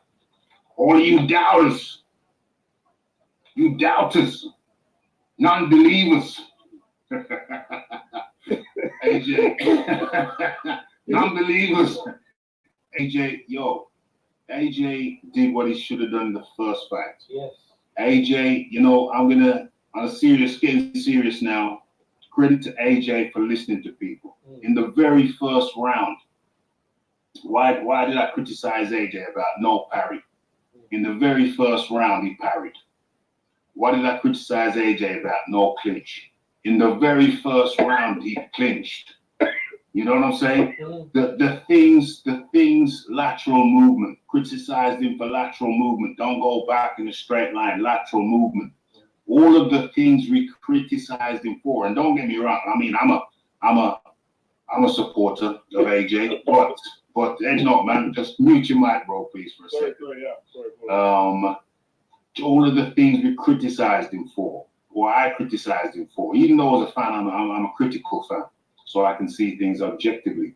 The things we criticized him for, the man, credit due to the man, because the man listened and the man implemented the strategy, implemented or used the tools that previously were not evident.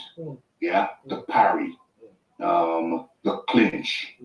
And so credit to the man for humbling himself enough to go back and view himself as a humble student.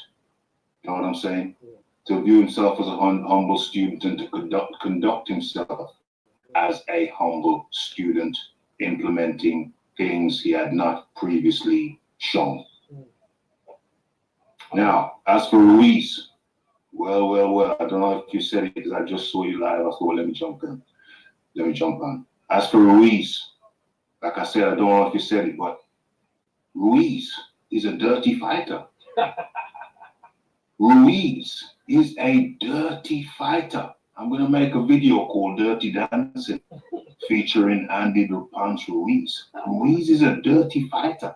When you get him in the clinch, when AJ got him in the clinch, but he didn't tie up his right hand, Ruiz's right hand, what did Ruiz do every time?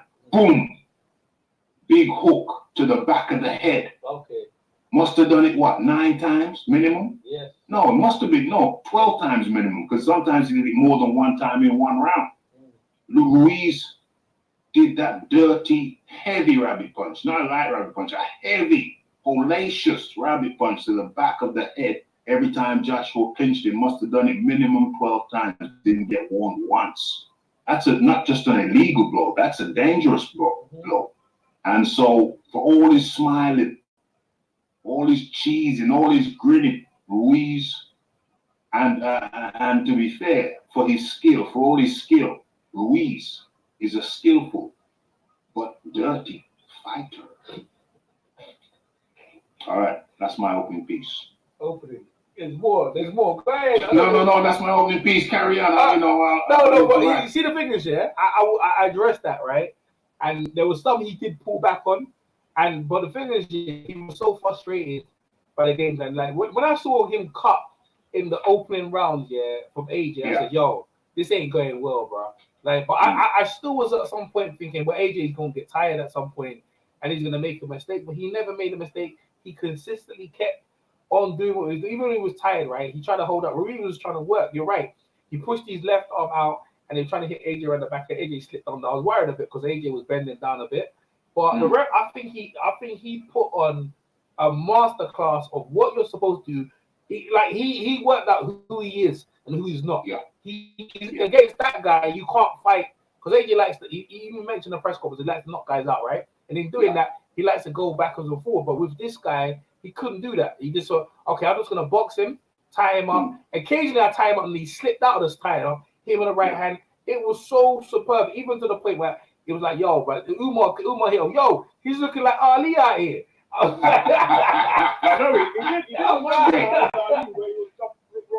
was like, yo, he looking like Ali on this dude out here. But the thing is, I was saying the performance was looking like Lennox Lewis, Lennox Lewis, so methodical. And the thing is, he wasn't giving Ruiz round. He was making him work, and Ruiz was walking into the jab.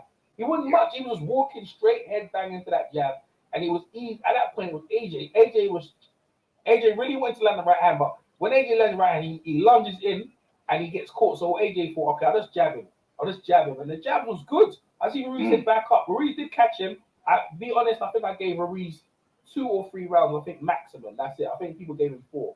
But I gave him 2. I gave him 1. Yeah, I gave him 2. You see this? What I'm saying? I think I gave him 2. I think I max. I gave him 2. I gave him 2 for sure. Yeah, and they had one where it was kind of shaky. Yeah. I could found the third, but but there wasn't no round that he there was rounds with. I mean, Joshua didn't overly dominate, but he did enough to win the rounds. And the thing is, people said it was going to be a stinky fight. That wasn't stinky because there was moments. No stinky fight. There was no stinky fight. No, because there was moments where it was dangerous for Joshua, and that's what made it good. Joshua's stamina. Huh? I thought that was entertaining fight. It was entertaining. It really was. Yeah, it was. It was because you knew that Josh could make one mistake, But as the fight was going on, he looked like, and then this is the fight I said, Lennox Lewis versus David Tua. It looked more like that. It's like he tamed him, bro. He tamed him. Anthony Joshua tonight. He turned the corner. Yeah, he did. Anthony Joshua turned the corner because before this, who would have said that the better boxer in there? Yeah. Who would have said that the better boxer in there would have been Anthony Joshua? Who would have imagined? Yeah. I did. Anthony Joshua was the better boxer in there. I don't know if I said fighter, I meant boxer. Yeah, Anthony Joshua was the better boxer in that ring tonight, and he's turned the corner because he humbled himself or got humbled, and he went back as a student to be remolded and remolded. Ralphie, I just was telling these guys earlier, I was telling them, I said, hey, tonight, Anthony Joshua, to me, looked the best that I have seen him look post Vladimir Klitschko. Yes. Tonight, this Anthony Joshua was the expectation that people held him to after he beat Klitschko. You know this was the manifestation of what we expected to see. Yeah, I agree with that.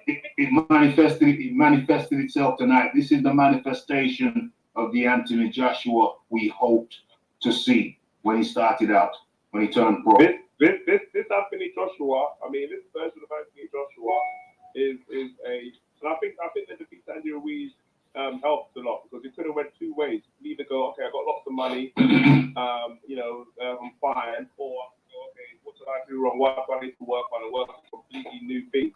And one thing I'm happy about, he's done something completely new that he's never done before in his previous fight, and which I'm very happy about. You know what I mean? He's implemented it. And if I want to be critical, he wasn't perfect on those things. He wasn't perfect. But like, now go to the next camp. Keep on working on those things, and you'll get better and you'll improve. Well, you know and then, like, he's 30 years of age. When he's like 32, 33, that's it. I can't see no one's going to be. No, but the thing is, you know, and I will say this right here because, you know, well, we've seen AJ fight against Parker, right? We've seen him box, not fight, but box against Parker somewhat, right? But let me tell you something. That AJ that boxed against Parker was nothing like the AJ that boxed against Ruiz. No. Okay? So we've seen him try to implement the strategy of boxing somebody that he can, because essentially he outboxed Parker. That's how he got the win. Yeah. So we see him outbox people, right? But at the end of the day, he went to camp with it on his mind that, hey, I need to be a better boxer in order to win this fight. And guess what? It was. I'm not gonna say it was a 360, but it was nearly a 360 from his previous boxing abilities. He did add a different element from his to Phil. I don't really need to disagree with you, but the thing is, you understand, right? The man, people saying he's a quitter. Like they were saying he's a quitter. They were saying he ain't got no heart. He ain't. People read. No. I know that. I know you're not. But what I'm trying to say was what was said. They were said so much hellacious things about him, right? And for him to go in that situation and vindicate himself, but all props. Like I'm not gonna lie to you because to me, like people saying his career was over. Like literally saying it was the end of AJ, and we're looking forward to other things. And Ruiz is this and Ruiz is that. Now AJ showed his caliber, his pedigree of why he became Olympic champion, why he became young heavyweight champion. Yes. And I have to say, yeah, and I reiterate, I feel like he's been in face of boxing, and the reason why I would say that is because of the three countries he's been, right? Saudi Arabia, they built a stadium for him. The stadium so that country's backing him. He's already got he's already got England backing him. He also has Wales, right? I think he did box in Scotland, so you have basically the whole of the UK. He boxed in New York, right? Ruiz's fans are from California. They watched the fight, right? So you're talking about how many different countries or millions of people are watching this man, yeah? And like whoever he fights in the world now is gonna generate so much money. Like I'm so happy for boxing in itself. I'm more happy for Andy Joshua and more happy for England. You understand? Like England in our amateur system, because you know I was judging today, right? I judged an amateur. Everyone was like, we had a boxing event, right? And it was supposed to start at 5. They moved the event, yeah, from the weigh-in to 12, and the event started at 2. So everyone can get home to watch the fight. That's how much in England, yeah, everything is designed around Andy Joshua. You understand? Anthony Joshua showed. You see, there's two different characters were in there tonight. Yeah. 2 different types of characters. You had one guy who was the Rocky Balboa. Yeah. He went away and let his hair grow and just trained. You had the other guy.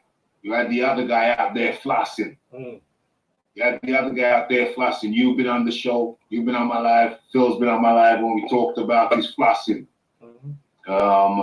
And yeah, it showed that all that flossing people were making excuses for him. Yeah. Then he stands on the scales and he comes up at 283. I'm watching somebody's watching American football. That's Umar. Go ahead. So and we see we see the guy that are making excuses for him. He's fussing. No, it's okay. It's okay. It's okay to buy this. It's okay to buy that. He stands on the scales. He's 283 people still making excuses for him. Clearly, people saying it's muscle. People saying he had things in his pockets. people saying he had weights in his shoes. No, he just wasn't training like he should have been as a champion. Yeah, that's right. He wasn't training as a champion. He thought that when you got them silk sheets now, when you're driving in the Lambo truck, you just automatically, yeah, I'm the champ. No, it doesn't work like that. You got to work your ass off. And Anthony Joshua showed which one of the two had a championship mentality. Mm-hmm. And that's what I was saying to people. Like I said to people, like, because at the day I go to the gym, I do like, fitness stuff like that. And I tell people, he came in at 283, and there were people out there saying, oh, that ain't gonna make no difference. Oh, he's gonna do this and that. I said it does make a difference. This dude has not been eating 283 pound, eating like good food. He's been eating pizzas. He's been eating Nando's, KFC. He's been eating like all the good stuff, all the goodness. Yeah, and not in a good way. Like, you know what I mean? Like, and then all the extra weight he's got is not muscle, it's fat. I don't care if he was eating pure organic chocolate. It don't matter. It don't matter. The man came in at 16 pounds heavier than his previous fight, and that anybody who can just put away their bias could see that means the man wasn't training hard. Yeah, I will say this right here, right? So when I think about a training camp, I think about a training camp in its entirety. That includes the diet and, of course, practicing on your craft and all that stuff. Okay, that goes into your training camp. But at the end of the day, I will say this right here: Ruiz definitely came in overweight. It was visual. You could see it. You saw it on the scales. But I will say this: he still seemed as though that he was in the state, though, as far as his endurance. You understand what I'm saying?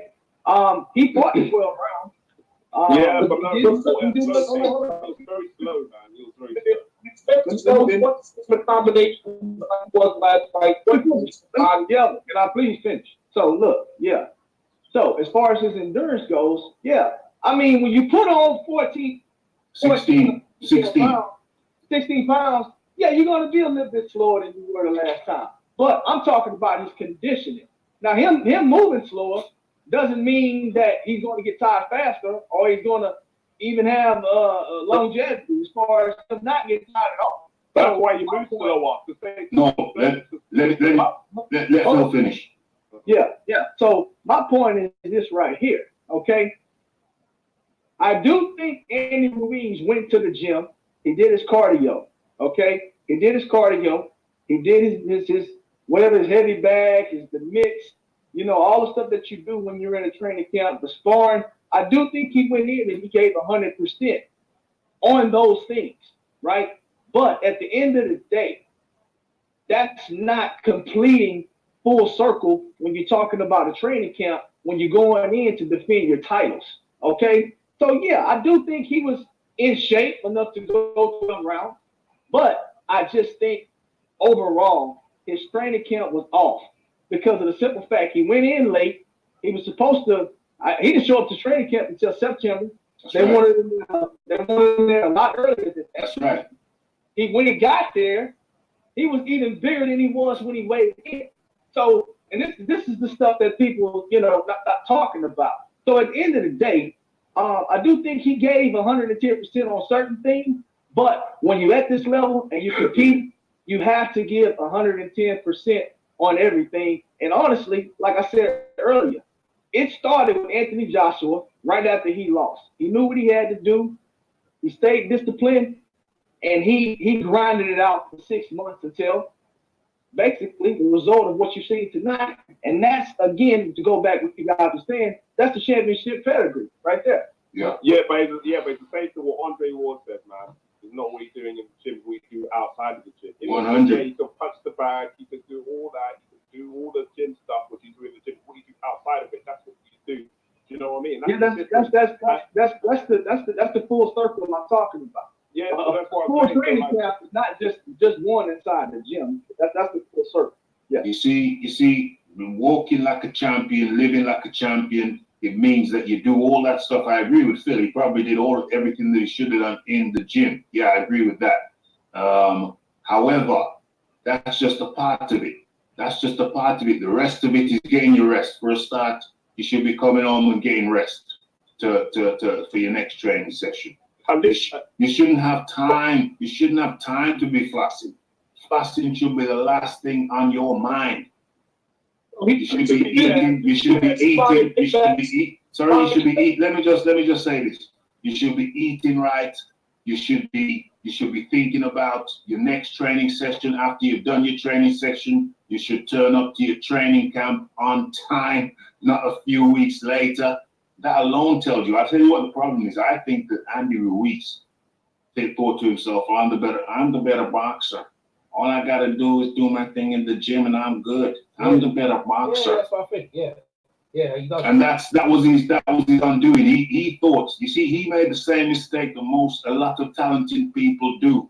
How many times in life have you seen people who were super talented but never got anywhere, never achieved anything near what their talent should have got them to because they weren't prepared to do the work. Do the work. Yeah, that's right. That's right. 100%. Yeah, but that's what I'm saying. That's what I'm saying. Andy Ruiz, he fell victim to his own hype, man. He's got more hand speed than Anthony Joshua. Well, you know, I think he listened too much to the critics. And you know, you can get caught up in that stuff, man. You know, and I think he probably, just like, you know, to piggyback off what Ralph just said, I think he got caught up in his own hype, man. You know, at the end of the day, he thought he can go in half-ass, half-cocked, and still do it. He made the same mistake that Joshua made. He made the same mistake that Joshua made the first fight. Joshua didn't respect him in the first fight. It's clear as day watching this fight that Joshua did not respect Ruiz in the first fight. And then because Ruiz clipped Joshua around the back of the ear, discombobulated him, and Joshua wasn't the same after that. He thought that the Joshua he fought was the real Joshua. Yeah. No, the problem is it's not. That's true. I don't think he underestimated Anthony Joshua because he knows Anthony Joshua was the best fighter in the world. No, he did. No, he did. Edge. He did. I disagree, man. He underestimated, man. Yeah, he did. Edge. You know why I say Edge? You know why I say that? Because he was trying to draw Joshua into a fight, and he was trying to look for that same punch. That guy was gassed up. You can see that. But that's his business, right? My whole thing is this, right? When Joshua, this is the same thing what happened to Tyson Fury. When you're the champion, right, and there's a rematch clause, that means you can decide when the rematches is, right? So I was thinking they're going to postpone the fight and have the fight in February. But what they did, if you look at the time when they had the fight, they dragged it out and Ruiz couldn't do anything. Like basically, Andy Joshua controlled Ruiz. So Andy Joshua could get himself in shape before the announcement. You know what I'm saying? So Andy Joshua made sure they had a good day, trained whether, and all right, we're going to announce the fight this time. And then Ruiz had to get in camp. But Joshua was already training. And this is the same thing happened with Tyson Fury when Vladimir. When Tyson Fury beat Vladimir, I told the Tyson Fury, but when you fight, no, I have to sit and wait. By the time he realized, Tyson Fury in the rematch, they knew that Tyson Fury would have came in and he wouldn't have been in shape. And that's what they kind of did with Ruiz. They made sure that he couldn't do anything else. So he was just spending the money. And you know they must have spies down there to see what he was doing. They knew he was putting on the weight, bro. They knew but that's the same thing that happened with Sugar Ray Leonard. Exactly. They got spies. Yeah, because remember, it's a pro game, right? If you're a pro, like there's so much money involved, bro, you're gonna send people down to the gym and see what he's doing.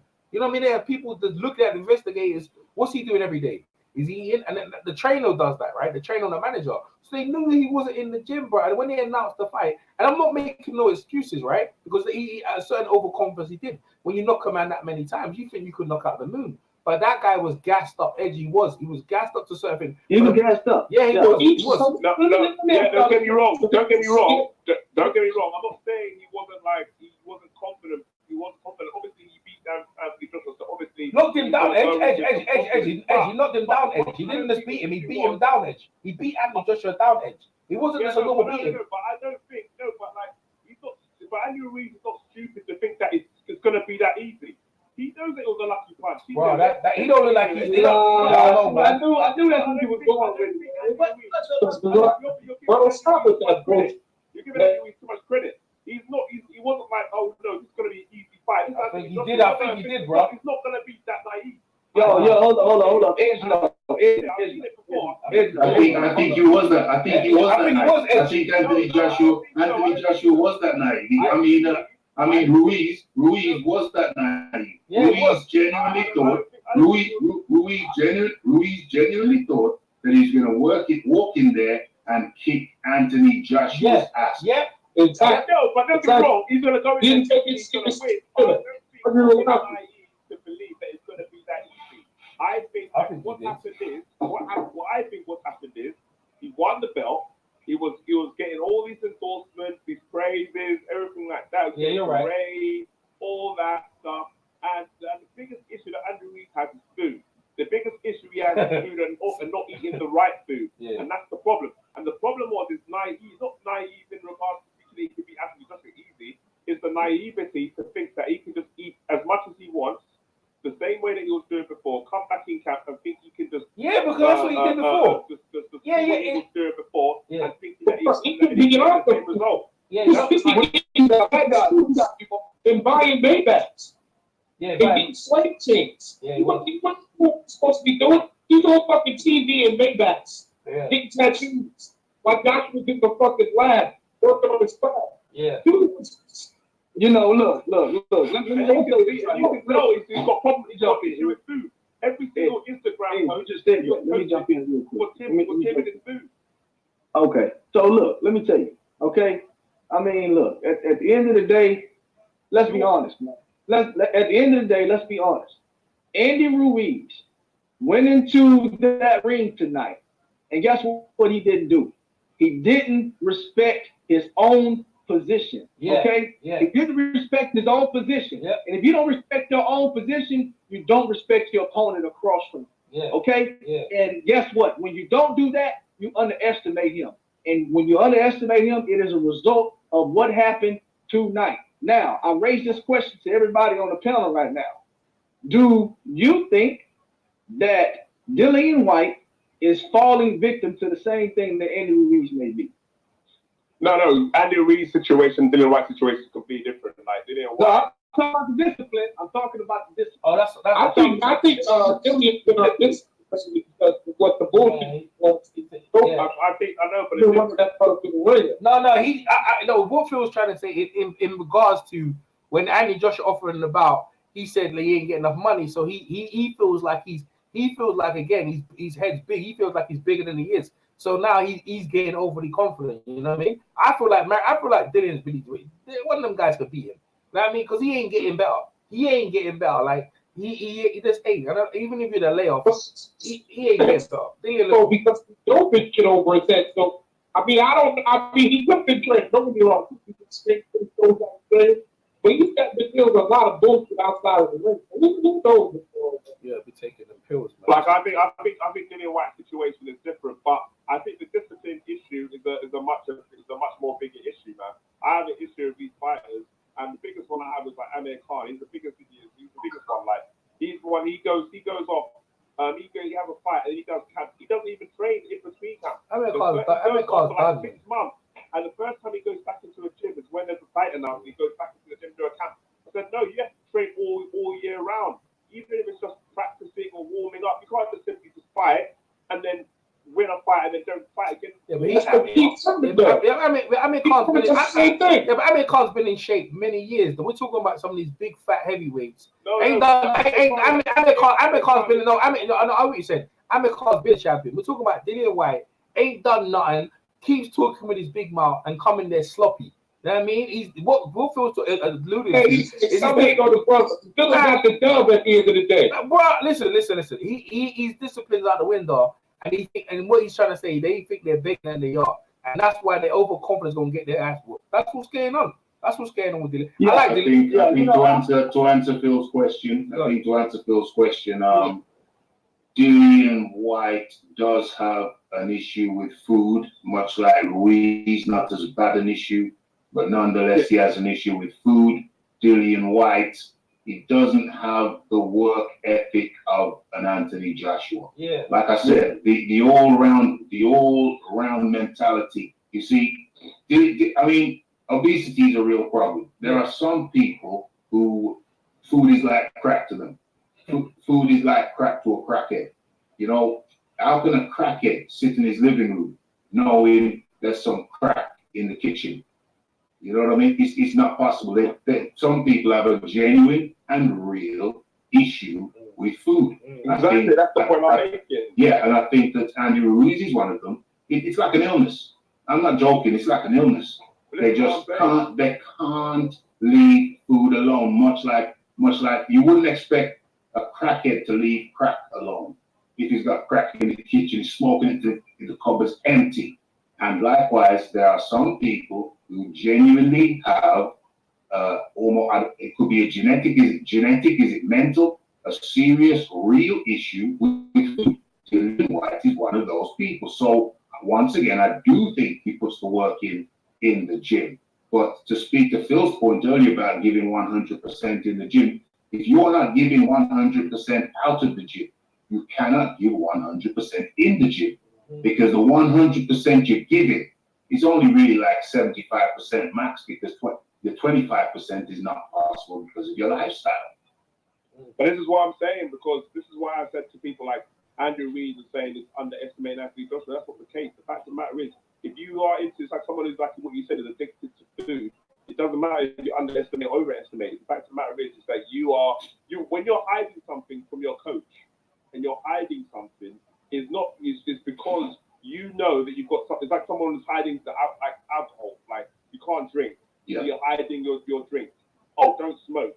So you're hiding, so you're smoking somewhere, so you make sure that your missus or someone is like, don't see you smoking. Do you know what I mean? Yeah. So he's hiding the food from his coach, so people don't realize that he's eating. He goes to the gym and he does all the 100% in the gym, so people think, everything's okay. Do you know what I mean? And that's the problem. And Andy Ruiz apologized. He said it in his post-fight interview. He apologized to his coach. He said, look, I'm sorry, like, I didn't take what I should. I didn't eat the right foods. I didn't do what needed to be done to get into this fight. And it's not because you underestimate it. It's just because of it's the same thing with Kell Brook. He's got food issues as well, like and but Ed, and he spent all camp losing the weight rather than training on natural fighting. Yeah, I got your technique. Yeah, but look, so let me jump in on that. But Edge, when you said when you talk about underestimating somebody, look, let me tell you something, right? If you think you can do these things and still go in and win, guess what? You're underestimating your opponent. Because at the end of the day, Anthony Joshua wasn't doing any of that. Okay? He was in the gym. He started fucking camp like 2-3 weeks after he lost. You understand what I'm saying? Yeah. So hold up. So you can't. So when we talk about underestimating your opponent, this is the deal. If you don't put in the work, but in your mind you still think you're just gonna go whoop this guy's ass that's putting in major work each and every day, that's the definition of underestimating your opponent. Yeah, okay? but I don't. Hold up. Let me finish. So to go back to the Dillian Whyte thing, okay? I think Andy Ruiz and Dillian Whyte are similar in their situations. You understand what I'm saying? Now, when I say similar, I'm talking about specifically the lack of discipline outside of the gym atmosphere. Yeah. Okay? Like, let me tell you something. Everybody on here has seen Dillian Whyte what he can say. Everybody on this panel has seen him when he really dedicates himself and he goes into a camp and he's like, hey, look, this is what I need to do to win. You've seen it. Let me tell you something. I haven't seen that Dillian Whyte in quite some time. And I'm going to tell you something. If he keeps going the way that he's going, he's not going to ever be able to become a champion. Because that performance he put on today, he's been overweight these last 2 bouts. He needs to do a full circle and he needs to rededicate himself if he wants to become a champion. Okay? Same thing with Andy Ruiz. These guys need to respect their craft and they need to put in the work if they want to call themselves the best fighters in the world. That's all I'm saying. Yeah, I just don't like comparing the Andy Ruiz and Dillian White's race. Completely different situation. Like Andy Ruiz. Yeah, you're right. He came in. Right. Andy Ruiz came in to that fight not believing he was going to win. What you say and what you do is two different things. You know, I knew, he knew, his team knew. When he came in, that scale was a 2-way 3. He knew because his tactics was, you know what the game plan is going to be. You know that you're not going to go and beat Anthony Joshua on points. So your aim is to try to get him out and to try to force the pace to fight and do that. You're not going to do it at 2-way 3. So when you come in at 2-way 3, you know that plan that you had in your mind is not going to work. So the team knew that in his mindset he knew he's not going to win. So no matter what you say in front of the camera and say, yeah, I'm going to win, I'll be training really hard. We all knew that he wasn't training really hard, but he says it anyway. So you know in his mind that he's going to win. Let me come in on that. Right. So I disagree with you, Edge. I think that Ruiz was overconfident, and overconfidence breeds complacency. So he believed that he could floss, he could do all his stuff outside the gym, so long as he goes in the gym and does what he can do at his increased weight. So long as he does that, he's 100% at his increased weight, which is not really 100%. So long as he does that, then he feels cool. I believe that Andy Ruiz underestimated Joshua. He thought the best Joshua was the one that he fought, and that was not the best Joshua. I mean, listen to the disagree. I just don't think that when he came in, because as a coach, if you see that your fighters coming in at 2-way 3, and then he didn't even take his top off because he was embarrassed. Yeah, it wasn't no mind game. He was embarrassed of the way that he came in. He knew you weren't gonna go in there to try to win that fight. You know what I mean? You know it. I knew it. Hold on. How could he? What? Let me get this one right here. Look, let me tell you something. Edge, I mean, I don't know if you're one second. Hold on. Edge, I got you. I don't know, Edge, I don't know what you do in your extracurricular times. I don't know if you ever played contact sports. But let me tell you something. Look, to say Andy Ruiz went into that fight knowing he was going to lose is just ridiculous. Okay? First and foremost, okay?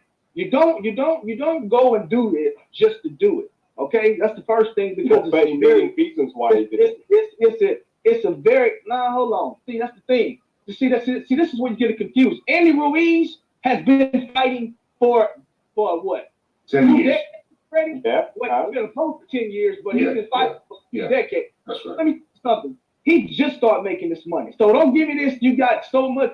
Oh, you got 30 million reasons. Nah. Look. Don't disrespect the guy. Okay. He went into that fight, and in his mind, he thought he could win. Yes. The only mistake that he made was he thought he could win and half-ass prepare for it. Yeah. That's his mistake. He absolutely thought he could win. Yeah. It didn't matter if he came in at 283. No. I mean, you're forgetting something. Let me finish. It didn't matter to him how he came into the scales, because in his mind, guess what he thought? I got faster hands than Joshua. Okay. Oh, I can outwork Joshua. Mm-hmm. Okay. I have all these things to my advantage in my head, and this is how I'm going to play the fight. This is how I envision the fight happening. This is what I'm going to do to win.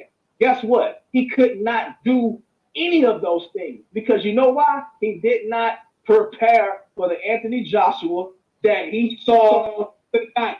He prepared for the one that he saw 6 months ago. Yeah. No, but even you're missing out one thing. When he fought Anthony just the first time, he didn't have a break. He just had a fight, and then he went straight into the camp for the other fight. So he was already in fighting shape beforehand, and wasn't and I didn't have a time for any breaks. The difference is between this fight that he had a break. He had a long break, and in that break, he didn't have the discipline. That's the problem. I'm not saying discipline. This is what I was saying to you. It's not a case of him thinking, oh, it's going to be easy, and I don't have to really work to fight Anthony, just because when you're a boxer and you got that, when you're an athlete and you got that mindset of an athlete, and you just beat somebody who is very good, one of the best in the world, you're not gonna have an attitude of this is gonna be an easy fight. I just have to turn up no matter what shape I'm in, and I'm gonna beat him like that. He's not naive. No, He's not that naive. It comes down to him not being him cutting corners because he hasn't got the what you call it the resistance to the vices. No. Quick fire round. Quick questions. Because everybody wants to quit smoking, but they No, quick fire round. Quick fire round. I just want to ask a really quick question, and you give me a really quick answer. Edge. Right. Quick question, then quick answer. Okay. Quick question. Right. So what? So you're saying? Are you saying that Andy Ruiz didn't want to win? No, you're not saying. No, you're not saying he doesn't want to win. Of course, he wants to win. Right. When he goes to the ring, he like if he gets the opportunity, he'll try and take it. He'll go into the fight trying to win. No. So what was the mentality? What was the mentality? At what point did he decide that he wasn't going to win? What point did he decide? No, it's not a case of him deciding. It's a case of you've got a game plan in your mind. You've got certain goals you need to reach to be able to do what you need to do effectively. Yeah, you know it effectively. So you know if you haven't hit those points, yeah, you know that you're going to be 283 pounds. Okay, so when did he know he wasn't going to when did he know he wasn't going to hit those points? Probably in camp. In camp, at the beginning of camp, middle camp, or end of camp. He probably knew by the time he got to Saudi Arabia. No. Beginning of the camp, middle of the camp, or the end of the camp? In the camp, he came in overweight. Right. But the issue, what would we? When did Ruiz know that he wasn't hitting the points? During camp. Middle of camp, beginning of camp, end of camp, middle of camp. I don't know what point it is. I don't know what. No, what I'm trying to establish is what I'm trying to establish is when did Ruiz know that he was going to lose? When did Ruiz know? Because you said he knows. You said he knew he was going to lose. My question to you is at what point, Edge, did Ruiz know that he was going to lose? According to you, I probably say after the first round. Oh, in the fight. So he went into the fight expecting to win. No, he went into the fight wanting to win, not expecting. You don't go into the fight expecting. He wants to, the ideal one. Like, for example, you know how it works. Edge. You're not right. Edge. 1 minute. No, you contradicted yourself, Edge. You contradicted yourself. When you're going into, like, for example, any sport that you do, basketball, for example, any sport, football, boxing, anything that you do, you've got expectations. You've got to be at a certain level for you to perform the way you want to perform at the night. So, for example, if like a week before you twisted your arm or hurted your arm, yeah, you know that's going to be difficult for you. But you're going to still try to win. But you know the plan you had in place is going to be difficult because you're injured or something happened or whatever that is the case. So then when you're going into that event, then you know that it's going to be difficult for you to win because you haven't hit the mark.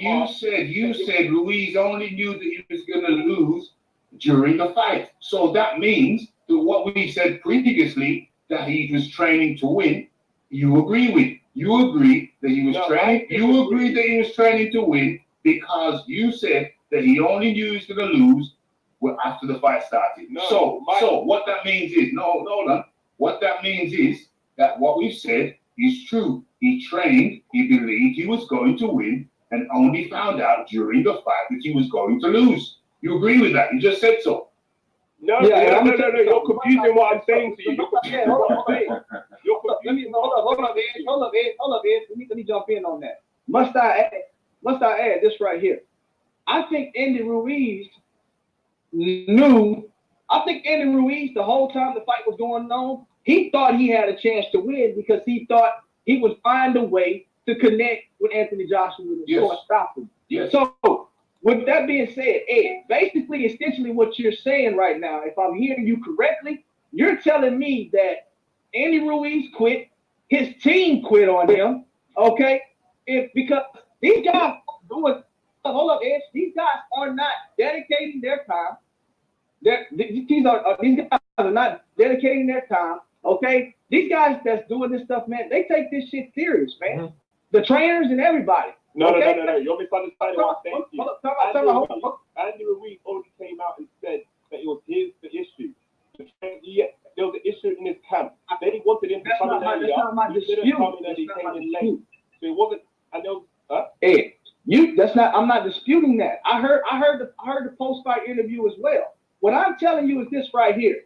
You said out of your mouth when Andy Ruiz jumped on the scale and he was 283 pounds, his coaches and everybody knew that he wasn't going to win the fight. He knew he wasn't going to win the fight. No, that's what you said, though. EJ got him. That's what I'm going to say. Like, when you have a game plan, and that game plan relies for you to be a certain way, for you to execute your plan effectively, and then you go onto the scales and you're 16 pounds over the expected limit that you're going to be, then you know that the plans that you had is going to be very difficult to execute. So there's a high probability. Well, this is boxing. Obviously, this is boxing, bro. Let me tell you something. Everybody that get in there, let me tell you, Ed, I'm gonna stop you there. This is boxing. Everybody that gets into that ring has a plan. Okay, that's the first thing. Okay, everybody gets in there has a plan. Now that's like saying, okay, I'm gonna go into a fight and my plan is to outbox this guy and don't get knocked down and win on point. Let's say that's your plan. If you get knocked down, you're telling me just because you go out of sequence with what your plan is, now you're supposed to give up? That's bullshit. You sound asinine, my brother. I'm sorry. I didn't say but that's what you said. You said. Now, hold up, time out. You think, let me put this up. You think somebody know they're not going to win? That's giving up. That's being a quitter.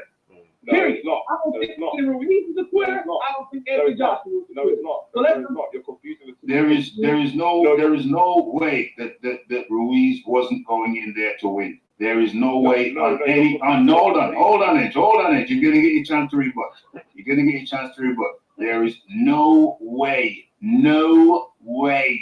that Ruiz went in there without the expectation of winning. In clearer English, Andy Ruiz went in there to win. No way in hell, no way in anybody's wildest imagination. You just got a taste. Let's go back to the crack. You just had a taste. He had a $5 million taste. He got a taste of it. Now he's almost trebling his money, 13 mil, more than double, right? So now you've got a bigger taste. You know you got 13 mil to come, and you know that's just the tip of the iceberg. And now you can get a big old taste. You got a 5 million taste. You know a 13 million taste is coming. What next? The world is your oyster. There is no way in anybody's wildest or weirdest imagination under those circumstances that you're not going to be going out to win. The thing is that he thought he could win doing less. Mm-hmm. No, that's no, because you're confusing what I'm saying to you. But Ed, you've had 20 minutes to explain what you mean, bro. No disrespect. You've had 20 minutes to explain what you mean, and now in the 20 minutes, I've got it all wrong. But you've had 20 minutes to explain it. You got it all wrong. That's what I'm saying. It's not my problem. The fact of the matter is, it is your problem, because if somebody's got 20 minutes to explain something and they fail, then it's there. You can't comprehend the difference between wanting to win and expecting to win. That's your problem. Edge, you've had 20 minutes to explain what you mean, and you failed to do so, my friend. Carry on. Everybody goes into a fight. Everybody goes into a fight wanting to win. Everybody goes into a fight wanting to win. Expecting to win is different. Yeah, we know this. The same thing like for example, Marius Watt. If Marius Watt goes and fights Tyson Fury, yeah, he's gonna go into the fight wanting to win. But is he gonna go into a fight expecting to win? No, he's not. No, he's not. Yes, he is. Hold on. I'm gonna tell you. Hold on. Let me tell you something. What you're talking about is the expectation of a spectator.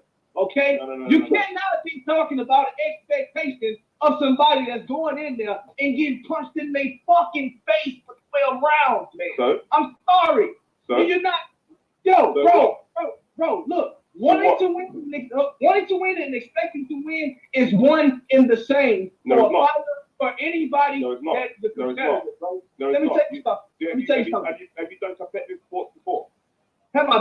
what now? Bro, look, Let's get something clear here. You're trying to tell me that expecting to win. Bro, I played Division 1 football. Hold on. You telling me? I played Division football. Hold on. I played Division 1 football, and right now I am an active amateur boxer. So yeah. So you should know better. You should know better. Yeah, because this one tell me. So I can tell you something. Ain't nobody in my gym where I go right now. Is nobody in my gym getting in the ring, wanting to win and not expecting to win. If you get in there, you get in there to get dubs, man. You're not getting in there to take no loss. You sound foolish. Doing it, buddy. Okay then. We're going down the rabbit hole. We're going down the rabbit hole now. Let me predict what's gonna happen. We're gonna have a long conversation about wanting and expecting. So instead of doing that, if we give Edge 1 minute, Edge, you got 1 minute just to put it in a nutshell. Just to put what you're saying in a nutshell. Otherwise, we're going to go down a 20-minute rabbit hole. Edge, explain what you're meaning in a concise manner so we can understand exactly what you mean, please. Okay, then, yeah. So what I'm saying is very simple. Like, let's say Lomachenko, if Lomachenko goes up, moves up and fights Canelo Alvarez, do you think that Lomachenko is going to expect to beat Canelo Alvarez? No. He's going to want to win because everybody goes into a fight wanting to win. You're not going to go in there wanting to lose. You're going to go in there wanting to win, but you're not going to go in there expecting to win, because expecting means that you're going to go in there thinking, oh, I'm going to win. No, you have to have that fear of, actually, there's a chance that I could lose this fight. Cool. And so now, that's the whole point. Cool. And so now, going to win 100%. Cool. And so now to your ultimate point, you're talking about Ruiz not thinking he's going to win, going into the fight not thinking. Your ultimate point now, please. No. I'm saying that not thinking that he's going to win. That is going to be a high probability that he's not going to be able to execute what he wants to execute.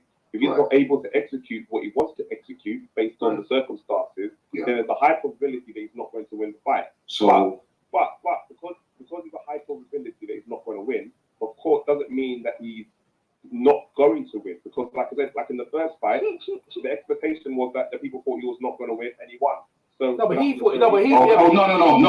there. No, we're getting there. Please, just give me a chance with it. We're getting there. A lucky punch and stuff can change the fight. But what I'm saying is that when you go into a position where you're coming in 283 pounds overweight, then you know in your mind as an athlete that there's a high probability that it's not going to look good, that you're going to. It's going to be a high probability that you may lose this fight rather than it was before. Okay, so we're almost there now. We're almost there. We are almost there. I've almost got you to be concise and to put everything in a nutshell. I know we're just a couple of steps away right now. So I think no, you're all over the place, bro. No disrespect. All right, so now, hold on. Now, so to be concise now, we're almost there. Right now, at what point did Andy Ruiz know that his chances of winning were severely diminished? At what point? At what point on the timeline? His chances are that. What point? No, let me be clear. At what point on the timeline between the last fight and this fight? At what point on that timeline do you believe that Andy Ruiz himself believed that his chances of winning the fight were severely diminished? If you wanted my opinion. Well, it's your opinion that you're expressing. It's your opinion that you're expressing. I think the opinion is during camp. Like I think during camp, like his chances. That's why I think. Okay, fair enough. No, we're almost there. Because he wasn't living the life. Right, fair enough. So at some point in the camp, Andy Ruiz felt that his chances of winning were severely diminished. That's your belief. Yeah. Okay, so that puts it in a nutshell. So everything's clear now. At some point during the camp, you believe that Andy Ruiz thought that his chances of winning were severely diminished. So did he give up in camp at some point? Because he knows it's diminished. It's not giving up. It's just like Do you know Did he switch? Did he switch down? Did he turn down? Did he turn down the volume? Did he turn down the volume thing going into the fight? Did he go into the fight thinking, well, I'm not going to win? So okay, so he goes into the fight thinking he's not going to win. So what's he doing? No, this is what I'm saying to you. Like, it's his food is his vice. It's not a case of not wanting to win. It's a case of it's like all fighters have issues with food. It's like when you are addicted to food, certain types of foods or certain foods in general, then you're not thinking of, oh, I can just carry on doing what I'm doing. Well, he's only lost once. Anyway, before this, he only lost once. Before this, he only lost once, though. Before this, he only lost once. Yeah. So, what was his mentality going into all those other fights? He's been a winner from time, bro. He's not used to losing, bro. No, but that's what I'm saying. Like the mentality has always been the same. The difference is, like what I said to you, is that he had no rest time between the first fight and the fight with the first fight Anthony Joshua. That's the difference. The difference. What difference does that make? If he had a gap, yeah. if he had a gap between the fight between that and Anthony Joshua, it would have been the same result because it doesn't matter who you're fighting. He could be fighting for the king or whatever. It's because he loves his food. Do you know what I mean? So in the case of underestimating his opponent, it's a case of him neglecting the things outside the ring, like, and continuing to fight, thinking that that's the level that he needs to be able to fight. So what circumstances would he require? What circumstances would he require to go into an Anthony Joshua fight thinking that he could win? What circumstances would he require? What circumstances that he requires to go into a fight? To go into the fight with Anthony Joshua thinking he could win? Because you're saying he went into this fight thinking he was going to lose. So what are the ideal circumstances for him to go into a fight with Anthony Joshua thinking he will win? What, in my opinion? Yeah, you're talking about everything you're saying is your opinion. There's like I said this in my video, man. There's no circumstances that can happen that can make him believe they can win, except like the punch from the gods. I said it was luck that he got hit. He lost the first. Anytime a fight is made between the two, anytime a fight is made between Andy Ruiz and Anthony Joshua, Andy Ruiz will go into that fight expecting to lose. No, you see what I'm saying. But what are you saying? What are you saying? I asked you under what circumstances. I asked you under what circumstances would Andy Ruiz go into a fight thinking he could win with Anthony Joshua? I didn't say he's expecting to lose. I said he's going there wanting to win. He wants to win, but he doesn't. But expecting to win, you don't go into like some people go into fights, overconfident and thinking that they're going to win. Yeah, right. Some people are doing that, but where you're saying is that Andy Ruiz is stupid. No. You said Andy Ruiz went into the fight expecting to lose. He's not stupid. He's not going to come in at 283 pounds. Yeah. And expect to beat Anthony Joshua. So he expected to lose. So he expected to lose because he didn't expect to win, so he expected to lose. Is that right? No, he didn't expect to lose. He goes into the fight wanting to win. You're going to give it a go. But expecting to lose, is that correct? Even if he twisted his ankle, he might twist his ankle, he might dislocate his shoulder. Yeah. But he still goes into the fight hoping to win. But expecting to lose. But the probability of him winning is going to be severely diminished because he hasn't got all the tools available to. So he expected to lose. Is that correct? No, he doesn't expect to lose. But he thinks he's going to lose. He thinks there's a high probability. There's a high probability that he's going to lose. He thinks there's a high probability that he's going to lose. He's not going to go in there thinking I'm going to lose. He's not going to go in there to the fight thinking he's going to lose. But he thinks there's a high probability that he's going to lose. Is that right? There's a higher probability that he will lose other than if he didn't have the 283 pounds in weight. Right. So I asked you, very clear, and this is not me being antagonistic, we're just having a dialogue. I asked you under what circumstances would it take, what are the ideal circumstances for Andy Ruiz going into a fight with Anthony Joshua thinking he will win? He has to be taller, he has to be bigger, and what do you mean? So never. It's never going to happen. Well, look, it did happen because he won the first fight. They said, by a miracle, by punch from the gods, he won. But 9 times out of 10, he just always beat Andy Ruiz. Okay, so I think we've got to the root of it. We've got to the root of what you're saying. You're saying that Andy Ruiz, if he's got a fight booked with Anthony Joshua, he will always think there's a high probability that he's going to lose. Is that fair? I think That's fair. That's fair. Hold on. That's fair. No, all I was doing, Ed, was trying to get to the root of what you were saying, and now we've got to the. But that's what I said to the beginning time. And that's the. Hold on, listen. We've now got to the root of what you were saying. That's all I was trying to do. Get to the root of what you were saying. But that's what I'm saying, because it's like any athlete. It's like football. Like football in the UK. Like you're from the UK anyway. It's like when Manchester United faces, I don't know, a team in the second division. Yeah. The second division team is not going to go to Man United and think, I'm definitely going to win. I'm definitely going to win. Why wouldn't they? They don't do that. But Ruiz is not second division. But that's what I'm saying to you, though. But that's the point I'm trying to make. The team will go. No. That's different. Edge. Hold on, Edge. You see what you're saying, yeah? Right. The reason you're saying that, what you're saying is like the thing is you're dismissing what he did. That's what I'm saying. It sounds like a complete dismissal of what the man did. The thing is, yeah, you got to understand, yeah, he didn't just beat Andy Joshua on points. No, he beat him down and knocked him down, and the referee stopped him. One of the biggest moments ever in his life. This guy's confidence is sky high. Sky high. He's flying. And now, even to the point, it's like when I'm training now, he's telling the trainers, don't worry about my weight. I'm gonna catch him. I'm gonna catch. One punch I can catch him. And that's what he was trying to do. One minute. There's no way anyone's thinking in that fight, yeah, and me as well. I'm a serious boxing guy. That I'm gonna bet on Andy Joshua. I didn't put money, but I said Ruiz. I made a video on it saying that, bro, Ruiz is gonna win, and I broke it down because Andy Joshua's tendencies. He likes to fight inside. His favorite fight is like Mike Tyson. And what Andy he broke all the tendencies. He broke away from who he was before and made himself a different fighter and made himself into a fighter that he could win. So Andy Joshua, in effect, changed everything. Ruiz didn't change anything because he thought what he did was good enough to win. Now, listen. To win. Never lose. Never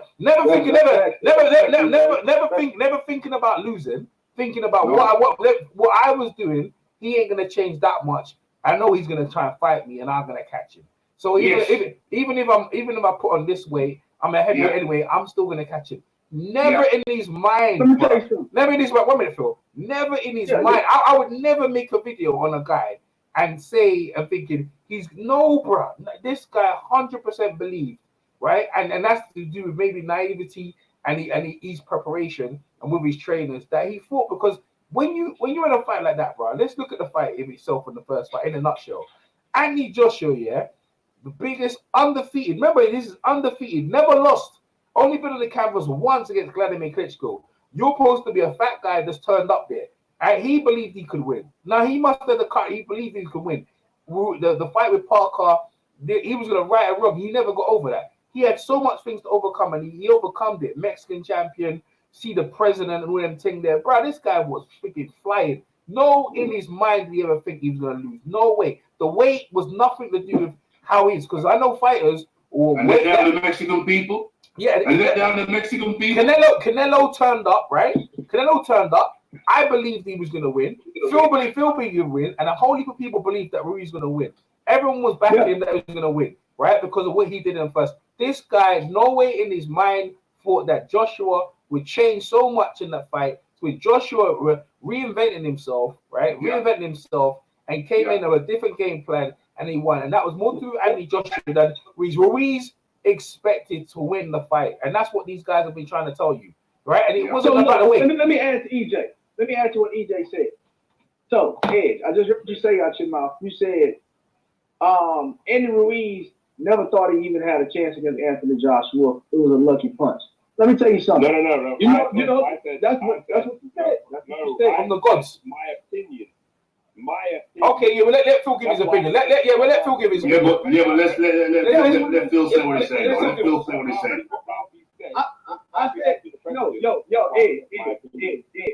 I know I said you said. So I'm saying you said That's your opinion. If you said it, that's your opinion. Yeah. I'm not on your opinion. I said you said it. Right? Yeah, So at the end of the day, Andy Ruiz got the first fight with Anthony Joshua.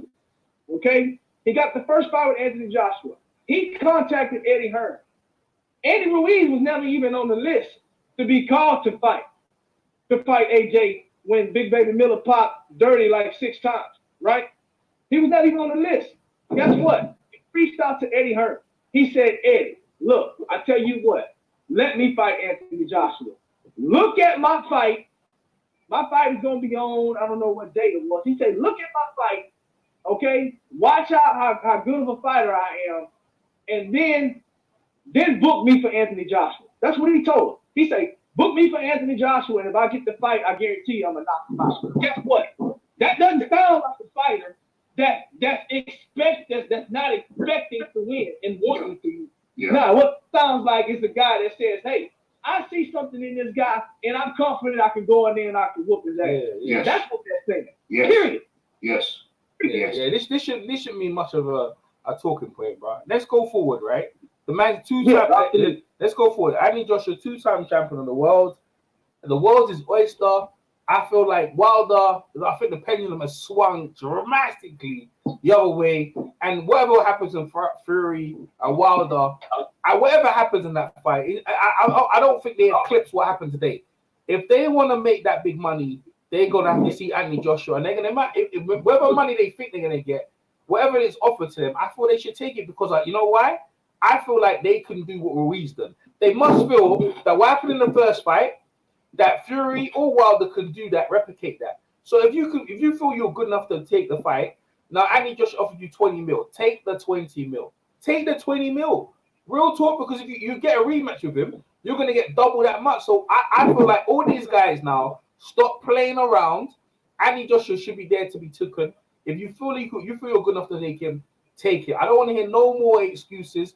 Boxing doesn't wait for no one. We don't know how long Andy's going to be around. He was just on the verge of retiring if he lost this fight.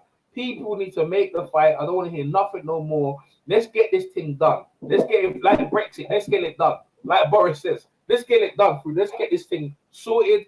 I had enough of this whole thing where, like, you don't deserve this, you don't deserve that. Bro, 20 mil is still 20 mil. Ruiz made in excess of what, 15 mil and some of the money back in, whatever. You know what I'm trying to say to you? He good. So let's get the fight done, bro. Like, I don't understand people procrastinating. 50-50, whatever needs to be done. Let's get the fight done. Wilder wants to procrastinate, right? End of the day, he needs Andy Joshua. I'll be honest with you, Andy Joshua doesn't need Fury or thingy to solidify himself.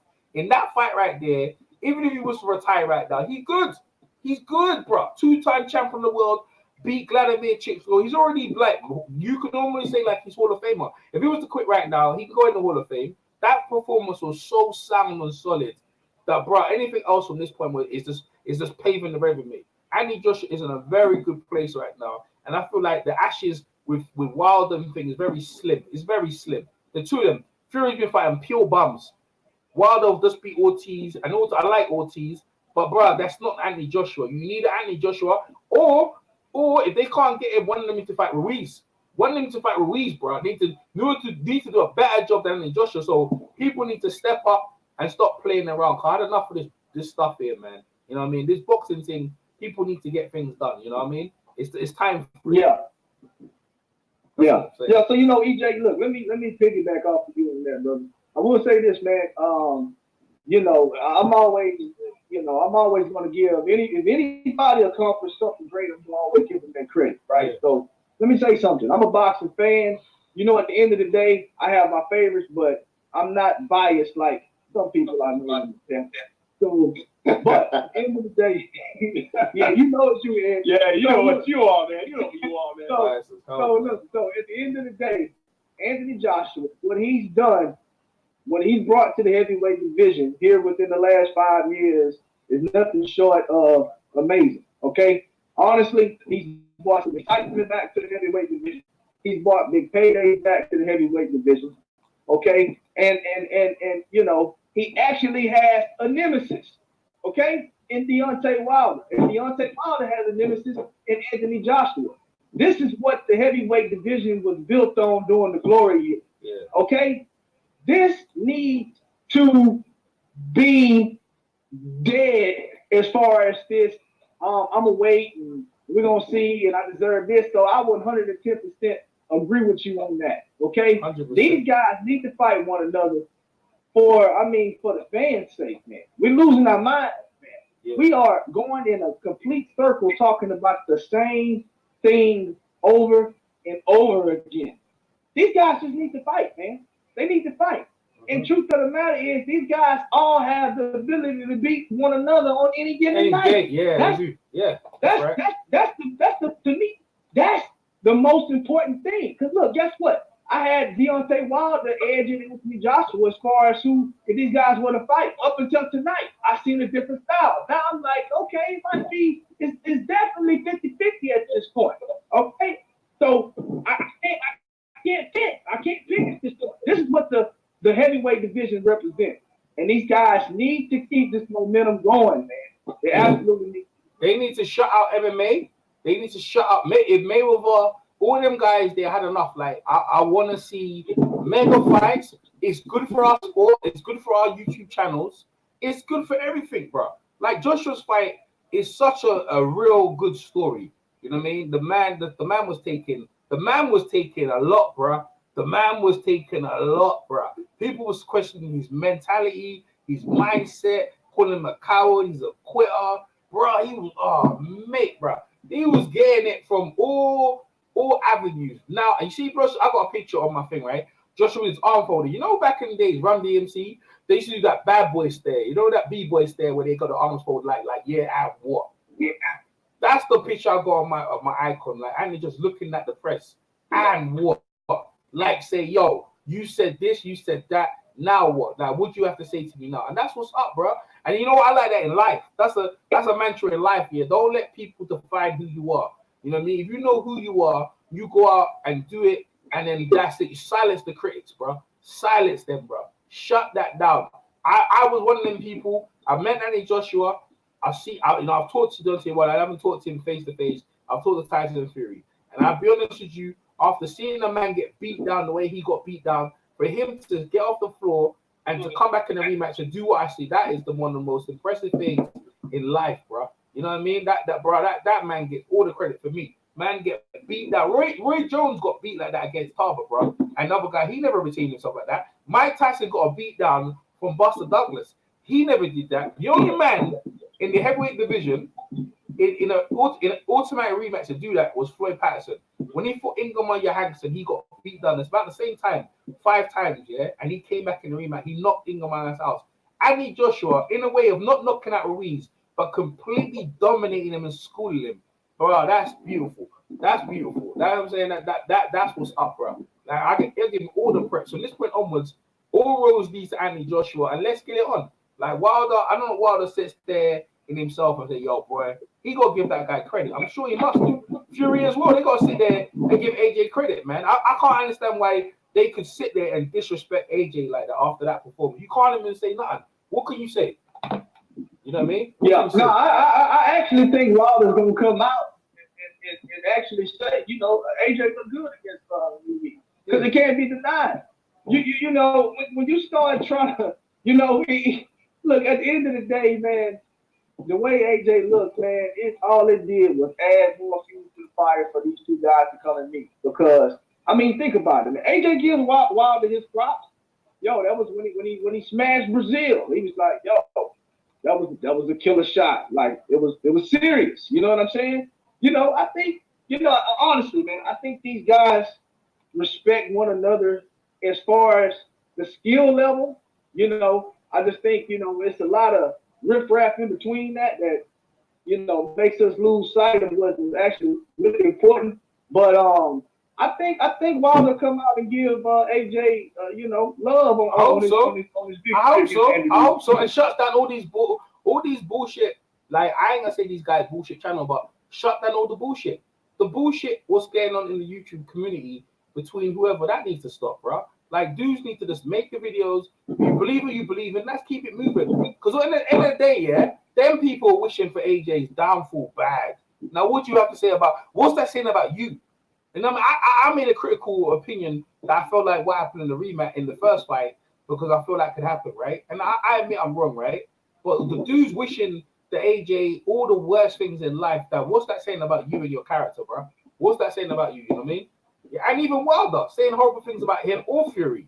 People need to get perspective of yourself and look that these guys are here to entertain us, bro. And in doing so, they risk their lives. You know what I mean? People need to take more respect about the fighters, but I can't tell another man how to act. You get me? You know what I mean? That's not who I am. You know what I mean? I just leave people to do their thing. In the meantime, the Eubank fight's on right now. You know, that's on right now. So people, I think we need to tune into that and see what's going on with the Eubank thing, bro. It started like 30 minutes ago. I don't think the actual fight started, but the card started. So everyone, yeah, like the guys in the ring right now. Do you want me to put the link in the chat for you guys to watch it? Who's watching it? You watching it? You watching it, Rafi? You watching it? Yo, what are you saying about what you just saying? Just I was away from the mic. Oh, the Eubank thing, man. The Eubank fight right now, man. I put the, is that? Yeah, it's on right Is now. that going on now? Well, the Eubank fight is not in on now, but the undercard is definitely started. I'll put the link in the chat if you ain't got it already. Oh, okay. Yeah, because they want you to pay for it. Eubank's crazy. Like, imagine they wanted us to pay for the damn thing, pay for the fight. Eubank's wanting us to pay over here in the UK. I'm like, yo, these guys are crazy. Like, I think it's £12, but I'm not paying £12. And that card was worth paying for because you wanted to see the fight live, man. Okay. I wanted to see it live. I wanted to see it live in HD. Okay, I'm putting it in the private chat. I'm putting the link for the VIP thing in the private chat there. So that don't work. That don't work on my Apple on my iMac somehow. Oh, how you gonna watch it then? It's on right now. I've got a Facebook link that I use. Okay, yeah, it's on right now. So you bet because on Matt Carbo, listen, you bet might get that work, you know. You bet. You might, you know, you might get that work, you know. They got these Filipino guys, the junior featherweight. Who are these guys here? Yeah. Let me just put my phone on charge. 1 second. All right, no worries. I'll put this in the chat. Man, it's been a great night of boxing, and we continue, people. We're not going nowhere. We're going to see the Eubank fight, and then we shut it down after that. Man, it's been an action-packed night. It's well worth paying for the Andy Joshua fight because I wanted to see what happened. And the world awaits, man. We don't necessarily have to get the world fight, but at least Andy Joshua can sit aside, breathe, and say, yeah, he's answered his critics, man. You know what I mean? He went for a rough time, but I don't think he needed to. I don't think he needed to, but sometimes it's rewarding. It's quite rewarding to go through that. There's the link, guys. It's quite rewarding what Joshua has achieved, man. You know what I mean? Especially in the UK, us in the UK having the championship come back to our country, man. You know what I mean? That's the main thing. Joshua solidifies the country, become very popular, man. One of the most popular heavyweight champions. Bruno, Lennox Lewis, and you know what I'm saying? Bob Fitzsimmons, Joshua's who's these two little Filipino guys? I don't know these little guys in the ring. Yeah, man. You know this. You know how this card gonna be. You know, Jamal Charlo is the headline. So, were you from Texas? Were you from? Yeah, were you? That's your boy right there from Texas, right there. I don't know. He's fighting Yeah. That's what's up, right? That's your boy. You know what I'm saying? That's your guy. You know the thing is, I feel like a lot just in life. We disagree a lot, but we always keep it respectful about our opinion. It never gets out of pocket. It's like, nah, I disagree, and then we make our arguments, and it's just cool. Like, so I don't know. You know what I mean? It never gets to the point where it's like people get insulted. You know what I mean? Just people just hold their opinions and say why. And I feel intelligently, that's what anyone wants to do in life. You know what I mean? You don't have to yell and shout and this, that, the other. You just say your piece and just keep it moving. This fight. Yeah. Now, 100%, man. I agree with that. Yeah, like, I like the way we communicate amongst each other because we really get to the nits of the crisp. Because like Edge was saying his point, and I ain't gonna lie to you, at some points I agree with him, right? Maybe Ruiz at some point consciously felt like he was gonna lose the fight, but outwardly to everyone else is like, yo, he was still acting like he's still confident. But at some point of him in the rematch, maybe he thought, but at some point he must have said to himself, well, boy, even if I am fat, yeah, I can still because Ruiz, to be the way he looks, he at some point he don't care about himself. You know what I mean? He don't. No, because you know what I think about. You know what I think about himself. I don't think he thought he was gonna lose, but to be that weight, right? I know people are fat when they're like, they don't care about them, so don't care about their life. Like, they have a short life, but they can probably, high heart attack, diabetes. You can't really care about yourself to let yourself go like that. And I think at some point, he's deluded.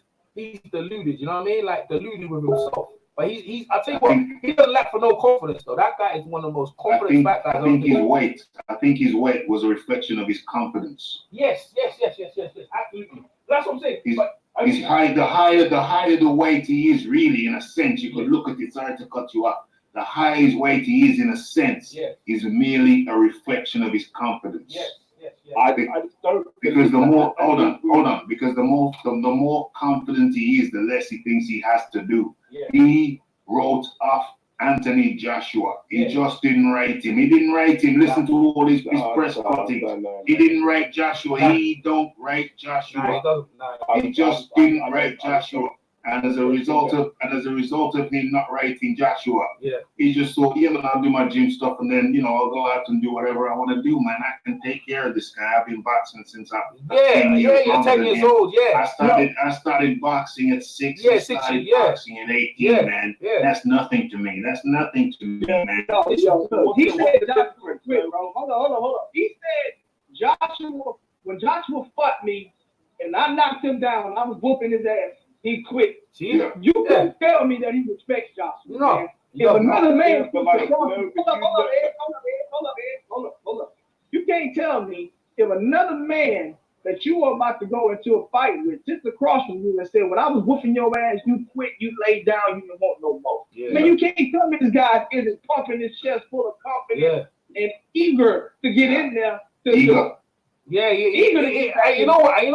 the thing about what they say about, have you never met like people, on the outwardly, they don't look pretty. Like, see Joshua, he doesn't come across very confident, but most women, they find it extremely attractive.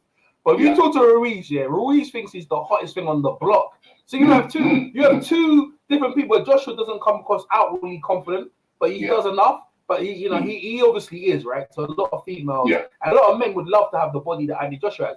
But to Ruiz, internally, he feels like Andy Joshua. Look, this guy is so over. I've never seen a guy who's so confident. Like, I tell you how confident he was, right? Andy Joshua said to him, "How do I beat you?" Ruiz said, "Maybe you need to box and move me. I think that would be your best strategy."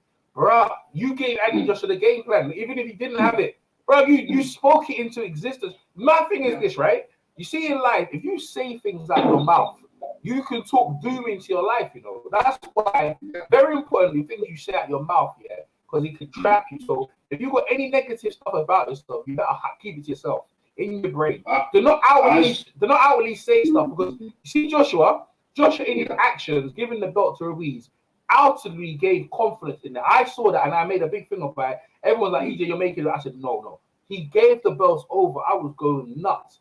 Now, and then I He didn't respect Ruiz. Royalty wouldn't have given him those belts. Okay, exactly, right? Then Joshua said to Ruiz, how do I beat you? Ruiz, with his own mouth, told him, you need to box and move. Maybe that's your best strategy of beating me. What did this guy do? Isn't that? So he talked it into existence. So sometimes you should keep your mouth shut, right? If but you can tell.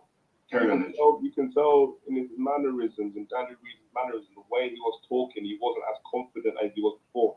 Like, you can tell, like, the way he was talking, like, even pretty confident. They're asking, how do you think it's going to happen? I'm not going to guarantee a knockout, but I'm just going to do, you know what I mean? Edge, let me tell you something, right? I know that's your opinion, but I'll be honest with you, Everything I got from him beforehand, I never said, I was completely 100% that this guy was going to do a job on him, I'm not going to lie, I thought he was going to do a job. No, but after the fact, you can say that. No, after the fact, but after the fact, but see the weight, like, I'll be honest with you, and this is not with you, though. I think, like, when it came in the weight and all that stuff, the people say, they knew it was big, and they probably, but they didn't really make it a big deal because they knew he was big anyway, right? Now, after the fact, we're saying that, no, I agree with you, but before the fight, I confidently thought this guy could beat him because of what I saw. It was so devastating. The thing is, I don't understand how people. Let me ask you a question, EJ. Let me ask you a question. Yeah.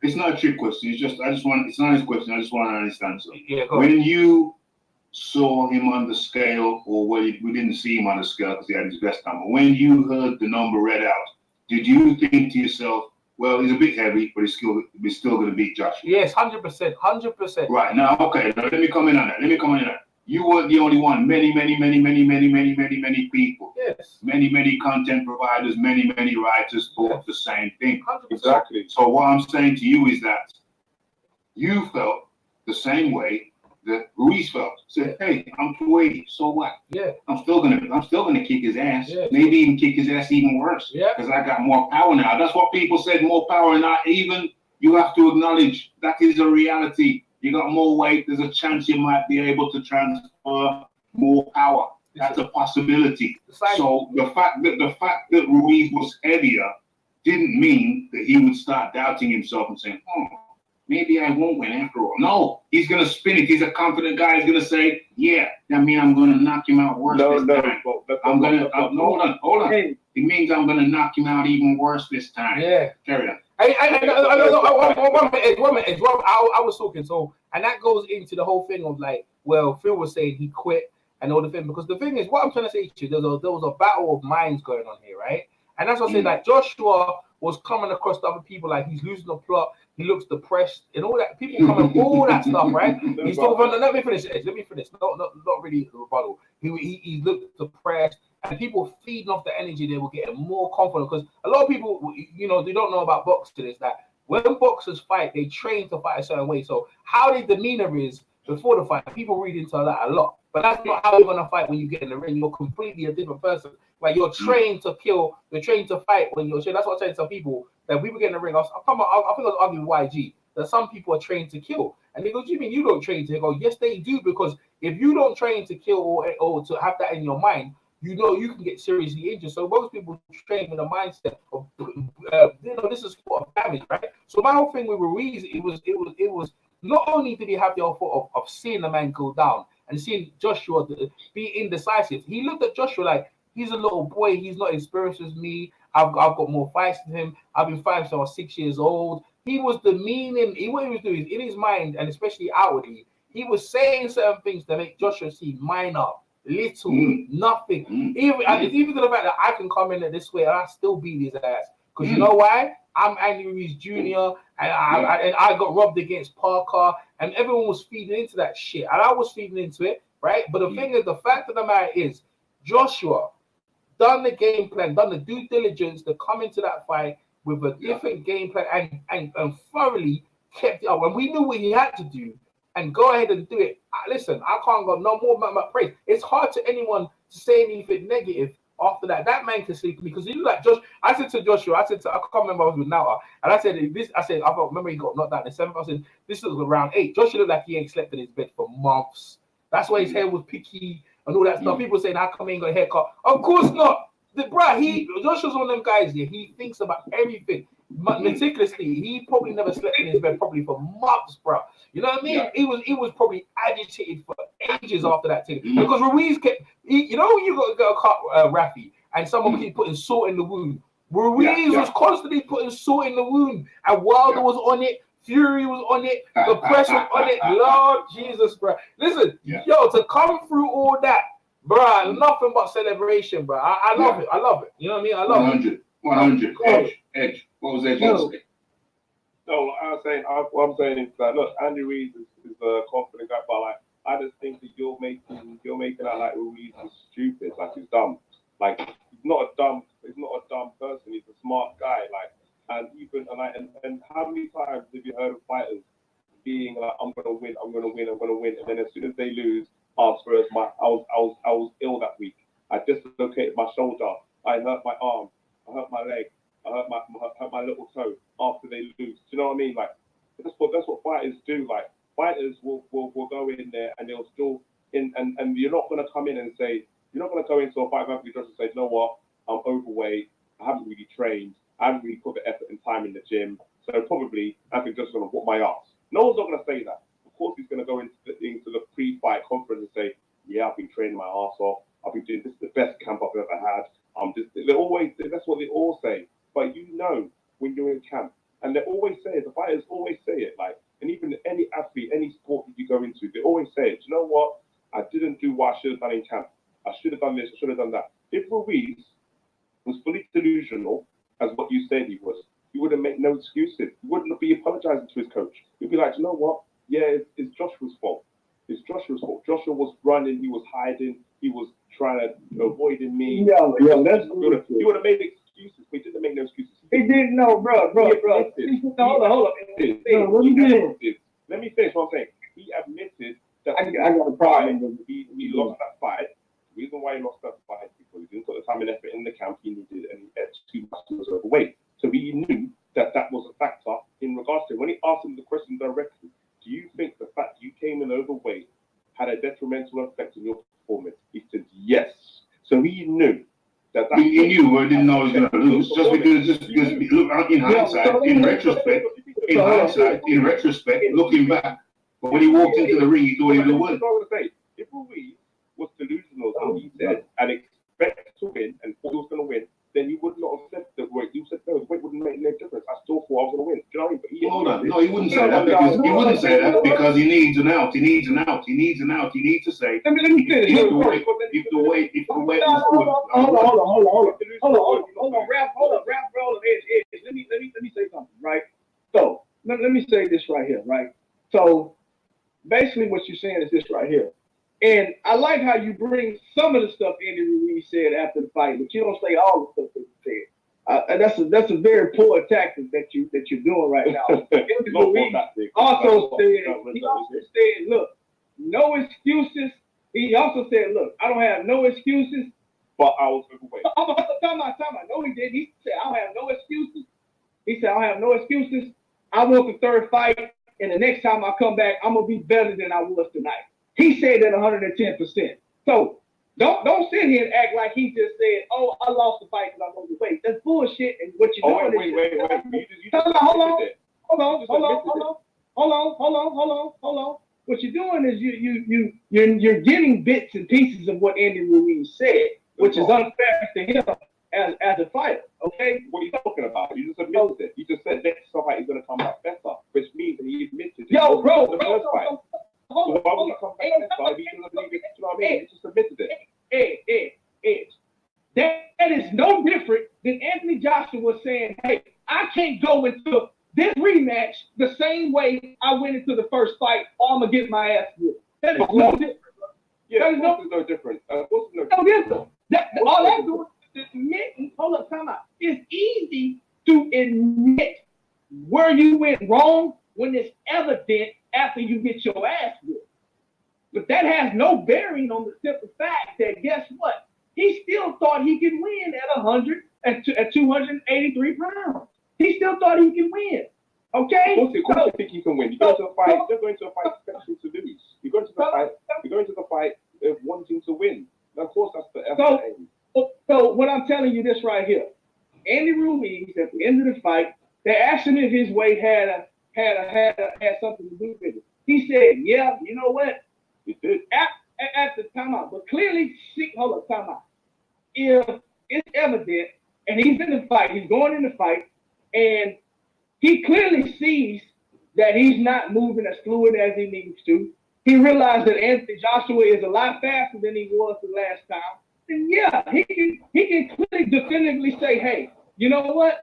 Also, he said, I didn't think the weight was going to be a problem. I thought I was going to be stronger in here. But guess what? Anthony Joshua came to fight tonight. That's what he said. I just don't believe him. I don't believe him. Because at the day, look, you know. Hold up, Ed. He said that. He said the weight. He said I didn't initially think the weight was going to be a problem. I thought I was going to. That's a lie. He's lying. Hold on. So Ed, what you're telling me? You're gonna take part of what he says and you're gonna believe it, and then the other part that he says you're not gonna believe it. Yeah, I'm not talking about. You can't do that. If you give credibility to one part, if you give credibility to one part of his statement, then you have to give the credibility to the other part. You can't pick and choose. You can't pick and choose. I'm making a statement on Anthony Joshua.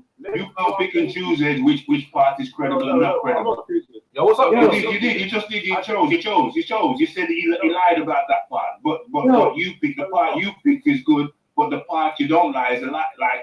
Yeah, what's up, You're picking and choosing. You're picking and choosing. No, because if he thought Yo, what's up, PMC? If he thought that what he was, can you hear me? Yeah. Listen, this is what I'm saying to you. Of course, if man. If he thought that what he was in his weight was good enough to win, then he wouldn't be apologizing to his coach at a press conference. Why would you apologize? They always do that. Me that what he was right. Because he lost. Wait. That's why he lost. Yeah. That's why. Yo, bro, man. Let me say my Anthony Joshua, man. Let PMC get it. Let PMC get it. Let PMC get it. Let PMC.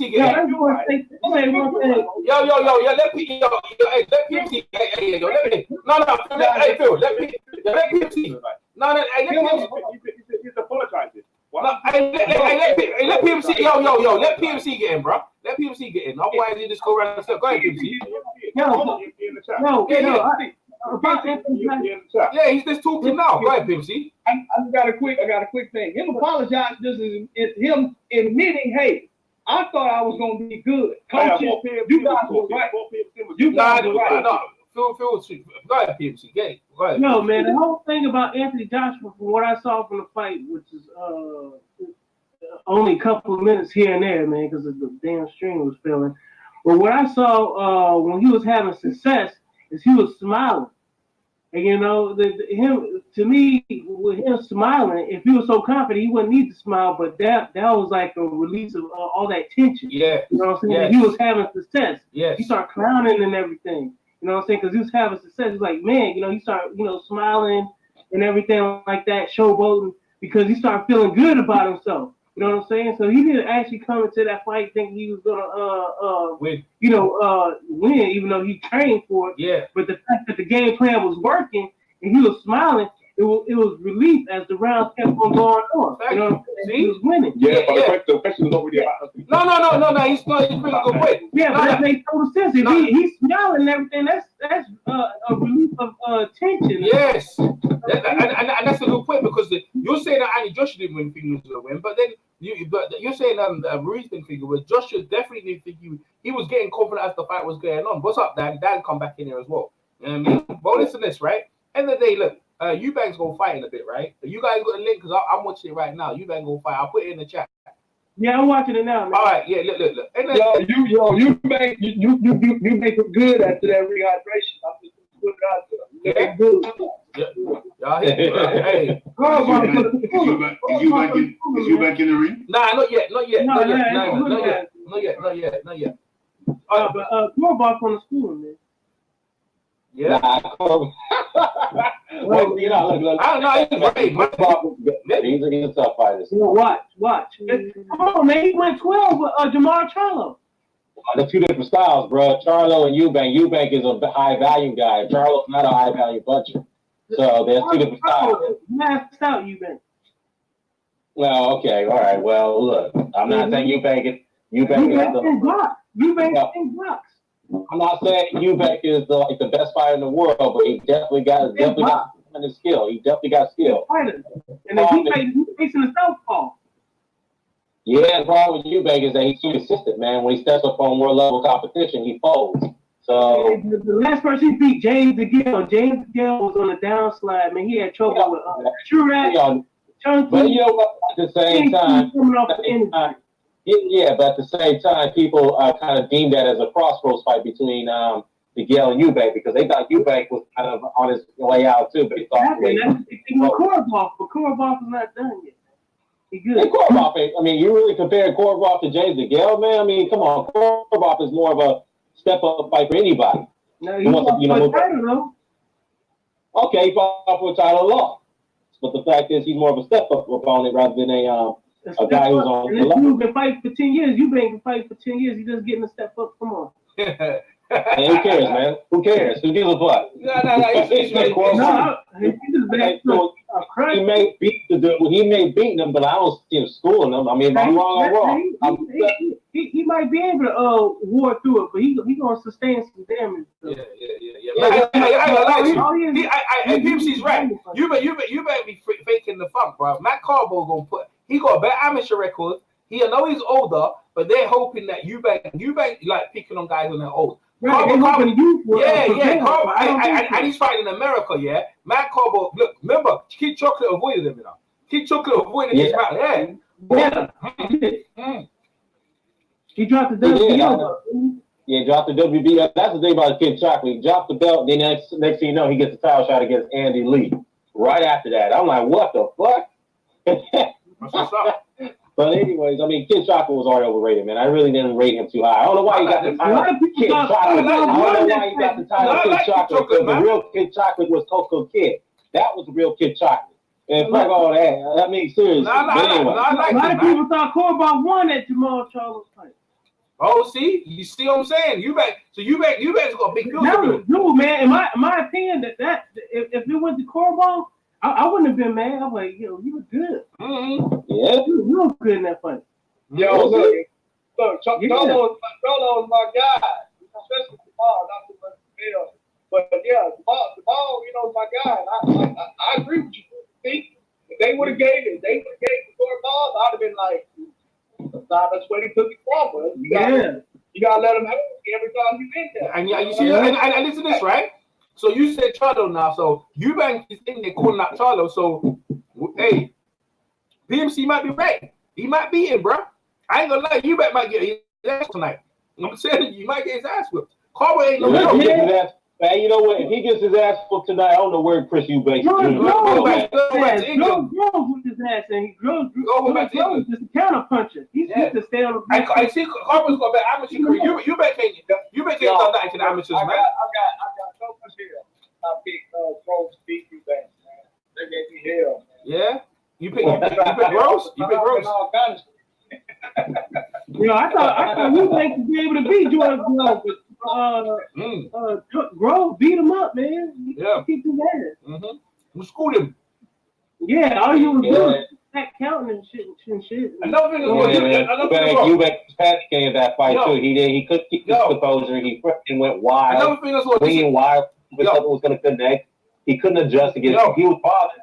I think what problem with him is that he was bothered by Groves' timing and his reach, and he was bothered by his size. Because you look at that ring that night, fucking Groves was like huge compared to Eubank in that fight. I know because he probably was bothered by that too, because he never fought anyone who was that big in his career. Hey, but listen to this. Another thing as well. Another thing as well. This is his debut in America, right? So he wants to show up, but they think like what you just said against the Charlo. So if Eubank goes in and blows him, he'll make a statement. But the thing is, he can't find the UK no more because us over in the UK, we don't believe in him no more. We think he's a fraud.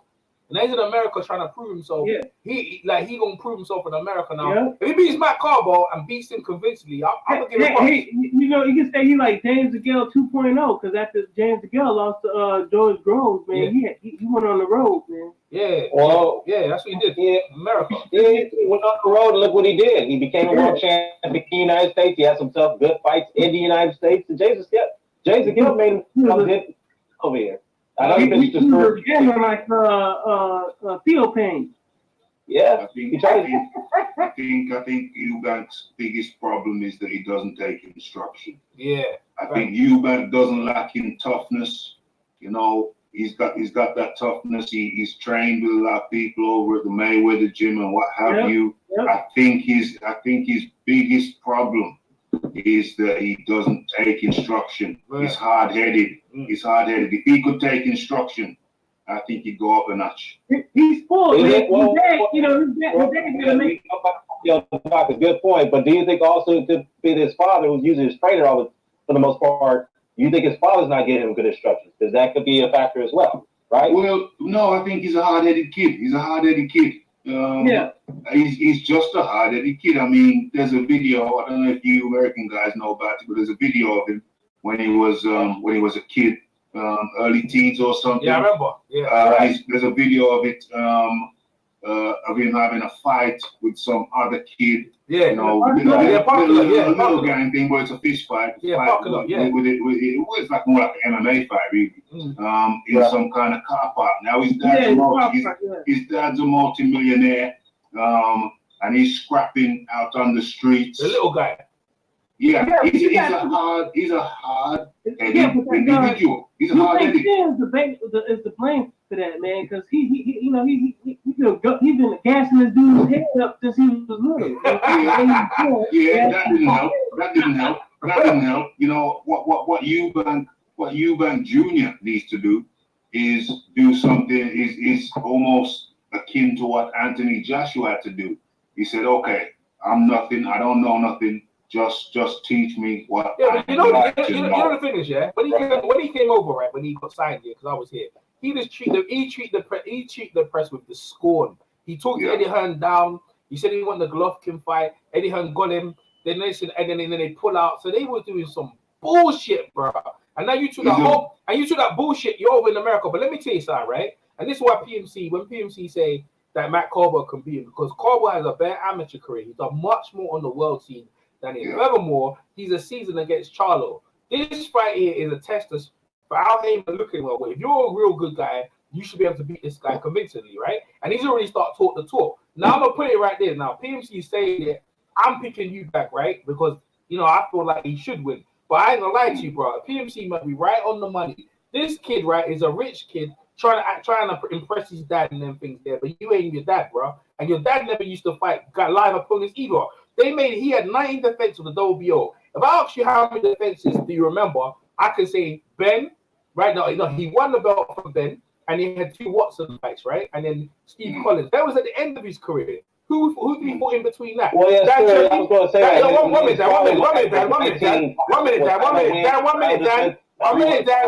Dan. I ain't finished what I'm saying. All right? I ain't finished what I'm saying. No. You just started talking, bro. Right? So anyway, I got you finished. No, you started talking while I was talking. I didn't say I was finished anyway. Right? So what I'm saying is this, yeah? Dan Cherry and some of these bums, like some guys from Ireland and some bums, like he went on the road before some bums, but he'll tell you when I go to the press, I have 19 defenses of this belt. And people who don't know boxing will say, "Oh yeah, that's really impressive." Yo, but his whole thing with Barry Hearn was about money, and then when they took fights for money, not necessarily risk. And people in England used to enjoy the entrance music when he's coming with Tina Turner, Simply the Best, jump over the rope. We didn't care who your opponent was. We just enjoyed the entertainment aspect of Eubanks, right? But the bottom line is this year, when it comes down to the real thing, Matt Caldwell is a proven tough dude, yeah. If Eubanks thinks he can go anywhere, he got to beat this dude. Go ahead, Dan. I'll finish.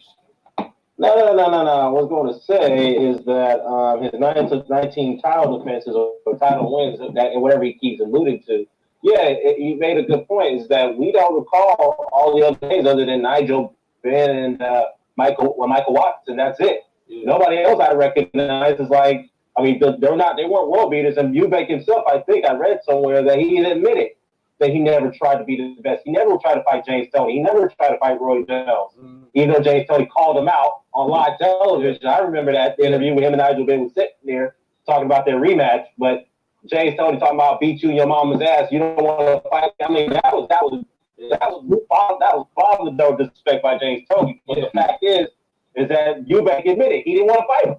Yeah, he admitted it at the time. He admitted it at the time. He called him. What did he call it? He called it. Oh no, that was Ben. But he admitted at the time that it was the Bum of the Week program. You know what I'm saying? He called it the Bum of the Week, so it wasn't really no secret. I'll tell you something else. They all ducked Alabama Graham. Oh, Harold Graham, the bomber. Yeah. Oh yeah, good fighter, man. Good fighter at the time. They all ducked Alabama Graham because nobody could touch him at his best. Good fighter. Well, I'll admit the great Marvin Hagler didn't fight him, so I'll admit that Marvin Hagler, the marvelous one, he didn't want to fight him. They took Julian Jackson to get him out of there. That was bad. Julian Jackson. Oh yeah, I was gonna say everybody but Julian Jackson, but even that fight, you watched that fight and Alabama Graham was schooling him. Yeah. It was. Yo, guys, it turns out I won, man. I bet on Anthony Joshua to win by unanimous. I played 2 bets. My bets were like I put like 3 bets on Weed to win by knockout, and then I put 2 bets on Joshua to win by unanimous. Unanimous. Yeah, that was good.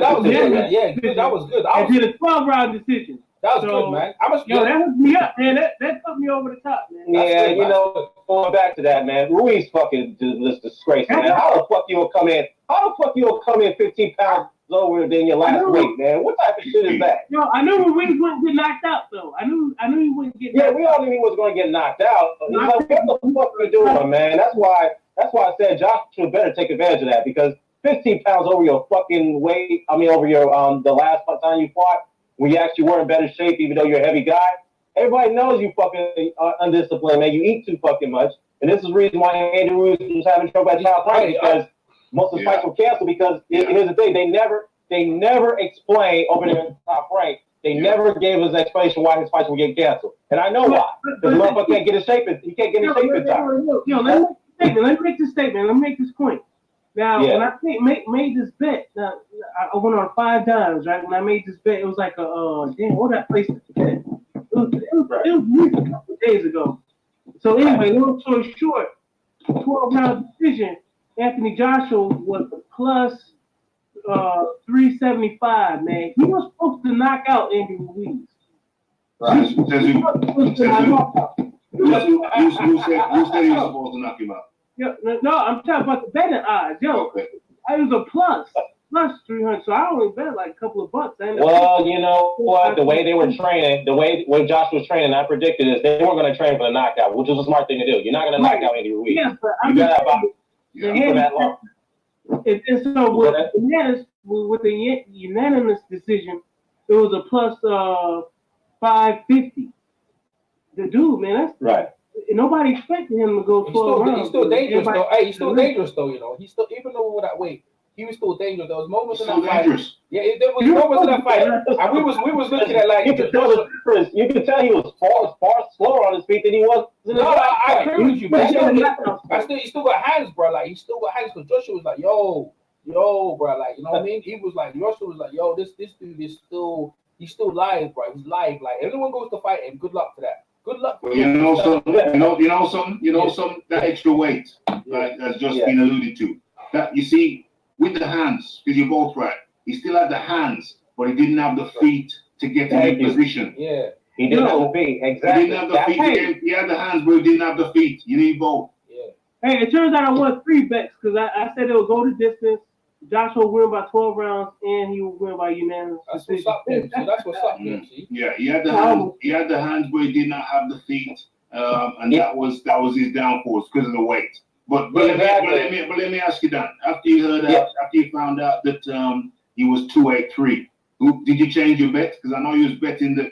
Did you change your pick? Because I know you was picking Ruiz. So after you find out that he was 283, did you still think that he pull it off? Well, here's what I said. Before the weight thing came about, I actually changed my pick from Ruiz, comfortably to even fight. And the reason why I did that, because here's the thing. I've noticed some changes that Joshua did, and I commend him for it. One is that with Joshua, when he took the loss the way he did, he went hiding, which is a good thing. Don't talk to the media. Go back to your seclusion. Go back to the gym. Take the mask off of you, because we've been trying to tell you to do that for a long time now. Yep. Go back and fix your mistakes and do what you do wrong. Cut out the weightlifting. Cut out the media tours. Don't talk to anybody. You just finish on your training. The only thing I was worried about is if he was overtraining. That can happen sometimes. But the fact is, when he kept quiet, nobody really talked about him, which is a good thing for him, because he didn't need to be distracted. That was a good thing for him to do. Now, Ruiz, on the other hand, is either he was talking, he was always on social media. It's like, some cases we wonder, was he going to go back in the gym? Because there was rumors coming out that he wasn't even back in the gym when the fight was announced, like a week or two after it got announced. So it's like, what the fuck is going on with him? So I was like, okay, based off what I'm hearing, I said, you know what? I'm not confident that Ruiz is going to win that fight comfortably. I thought, you know what? I'm going to change it 50-50, because Joshua did show some bit of signs of confusion leading up to the fight, doing his interviews and all that stuff, seemed a little bit rattled in a way. I said, okay, this could be an interesting fight, because here's Ruiz, who he's not disciplined outside the ring. Don't know if he's training properly, but here's Joshua who's training properly, but there's some cases he seems a little bit psychologically affected, especially what the scores is coming out. So that's why I made it 50-50 fight. But now, as far as the weight is concerned, I said, you know what? Oh my God. I said, you know what? I'm still gonna say 50-50, but I'm gonna lean towards Joshua because this shit, what the fuck, man? I said to myself, Joshua better take advantage of that because he has to take advantage of that because there's no fucking way a guy coming in at 15 pounds over his weight limit. Is just that something is going to slow him down, which is his feet, and he doesn't have the best footwork. We all know that. We still thought he had a 50-50 chance. Yeah, I thought he had the 50-50 chance. Okay, so that's my point. That's my point. You see, so a lot of people, even though he put the weight on, they're still stuck to their pick. That the weight he was going to carry the weight and he would be okay, and he could still win the weight. So what I'm saying is that he could still have won with the weight with the hands, but he couldn't win with the feet. And what Joshua did was what he exactly what he should do. It's the lateral movement.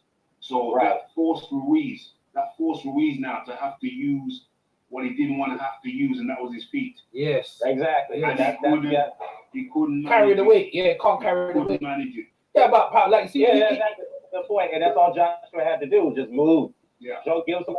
And you know the thing is, you don't have to. You don't have to throw. You don't have to waste your punches because that's the thing Joshua always did in the past. You know the thing is, they bring up like how he's been fighting for young, but bro, I know he had that many fights, but bro, in terms of Olympians and all that stuff, he probably never achieved because he ain't got the discipline. But there's one thing about him what I saw today, I think his ring IQ is very poor, right? I'll tell you why, because the thing is, you beat Joshua in counter, right? It was a counter punch. Let's be honest, right? Joshua knocked you down. You were still groggy. Joshua came in there because you had like your fighting instincts as a Mexican.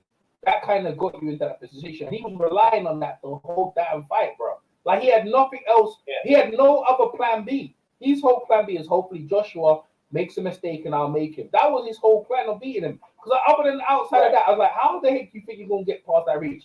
Head movement was non-existent. The weight was non-existent. So in terms of preparation, everything, you didn't give yourself the best chance to win. And no one makes me laugh though after the fight more than anything. This guy was screaming for a third fight. How embarrassing! It's like so it's like in effect, it was like, yo, you haven't got over just losing. You're there trying to say, oh man, I can't lose it. I deserve a fight. Like you're no one to be talking. You ain't got no position in terms of the chessboard to be asking Andy Joshua, the one who brings in all the dough and the ones who gave you the opportunity to tell Andy Joshua, I want a third fight. I looked at this guy and said, bro, you know what? You know what happened to this fat guy? It's gone to his head, bro. This guy's gone to his head because Hassan Rahman, when he lost to Lennox Lewis, he wasn't trying to say a third. He goes, hopefully Lewis will give me a rematch. This dude was demanding that we should have a free fight. Like, ain't no one want to see a third fight. You just got schooled, bro. Like 2 rounds max you got, right? On my card, right? Maybe 3 or something. 2, 1, whatever. A complete and utter schooling, and you're talking about rematch. Like, I don't think it sinked in how embarrassing it was. Canelo was losing the plot. Like it was real embarrassing, bro. It was bad, man. It was bad. Well, you know what? Let me say this though. Ruiz, like I said earlier, Ruiz didn't give a fuck. Okay, he thought all he cared about was getting paid. That's all he fucking gave a damn about. To be honest. Yeah. And for him to come out here and say, "I need a third fight," what the fuck you talking about? Third fight? You got your ass humiliated. Yeah. You think somebody want to sit there and watch that shit? Yeah, let's see that one. I'm watching that again. You ain't so paid to fucking law. I'm gonna keep it real. No, you know, Brett Anthony Joshua did a great job, but at the same time, Ruiz fucking has himself to blame. He kind of lost himself that fight for fucking doing what he just did, eating himself up to a fucking, you know, into that goddamn ring. What the fuck is wrong with you, man? Was that overconfidence? Was that overconfidence on Ruiz's part? I can just do what I want. Yeah. I'm still gonna beat Joshua. That's probably what it was. It was overconfidence, or if he felt that he was going to lose, he's going to get paid anyway. All he cared about was the money for the most part. Hold on a second. So if he wins, he makes more money. Yeah, makes more money. He makes more money. So if he's money motivated, then surely he would want to win. Yeah, get himself in shape. Well, at the same time, here's the thing. Andy Ruiz has alluded many times that he didn't want to continue the sport forever. He's alluded that. He don't look at it as a long-term thing. You know, this guy, I don't think he was ever serious, bro. I don't think Ruiz was ever serious. Most guys do. He doesn't really, I say the word, care too much about the competitive part of it in a way. You know, we all want to get paid, yes, but for the most part, as I thought, when he's giving interviews to certain people, he just really doesn't like the sport too much. So if he wants to get paid, he likes the bling, he wants the money, then his best course of action is to win his fights. That, or he has the business elsewhere, because I think he may have some things outside the ring too, because that's another thing you want to look at too, your long-term investment. Yo, that mansion. How you gonna pay for that mansion? Either way, any which way you cut it, your best way to make the most money is to win. Yeah. Win against Anthony Joshua, and then the world's your that was his best chance with Andy Joshua, because Andy Joshua wasn't sure about himself. Yeah. Furthermore, he's invested into a mansion. I'm worried about that shit, bro. That shit gonna foreclose. Because that mansion he's got over there. That's how it works. Go ahead. Right. No, he's made enough money. He's made enough money to pay off everything he's bought. That's for sure. But you see the thing is that mansion, yeah. You know how many houses, how many rooms it's got in that mansion and the bills, bro. Bro. Bro, to pay off that thing, yeah. Yo, you need to be bringing in the dough, bro. Like that. Listen, you guys, that money, that house is gonna be eating the money, but daily, monthly, the rent, bro. Don't forget about the taxes. Yes. Man. Hold on a second. Let's be real. He's made 13 mil just now. He's made 13 mil. Yeah. Okay, fair enough. He walks away with 8. He walks away with 8 after he's paid everybody. Okay, so he walks away with 8. Apparently, he's a businessman. Apparently, he drove around in a Porsche before the first win. He's got 4 kids. He's got a bunch of kids. They're young kids too. He's got a bunch of young kids. So I'm willing to believe that he knows how to manage money to an extent. He can't manage his weight. I don't know about that. I don't know. You know why I say that, Ralph? He can't manage his weight. Nah, he can't manage his weight, man. I'm willing to believe that he can maintain. No, what he's got. But you see, my problem is if he's so money motivated, then his obvious route to success and more money is to win. I have a bit of a problem.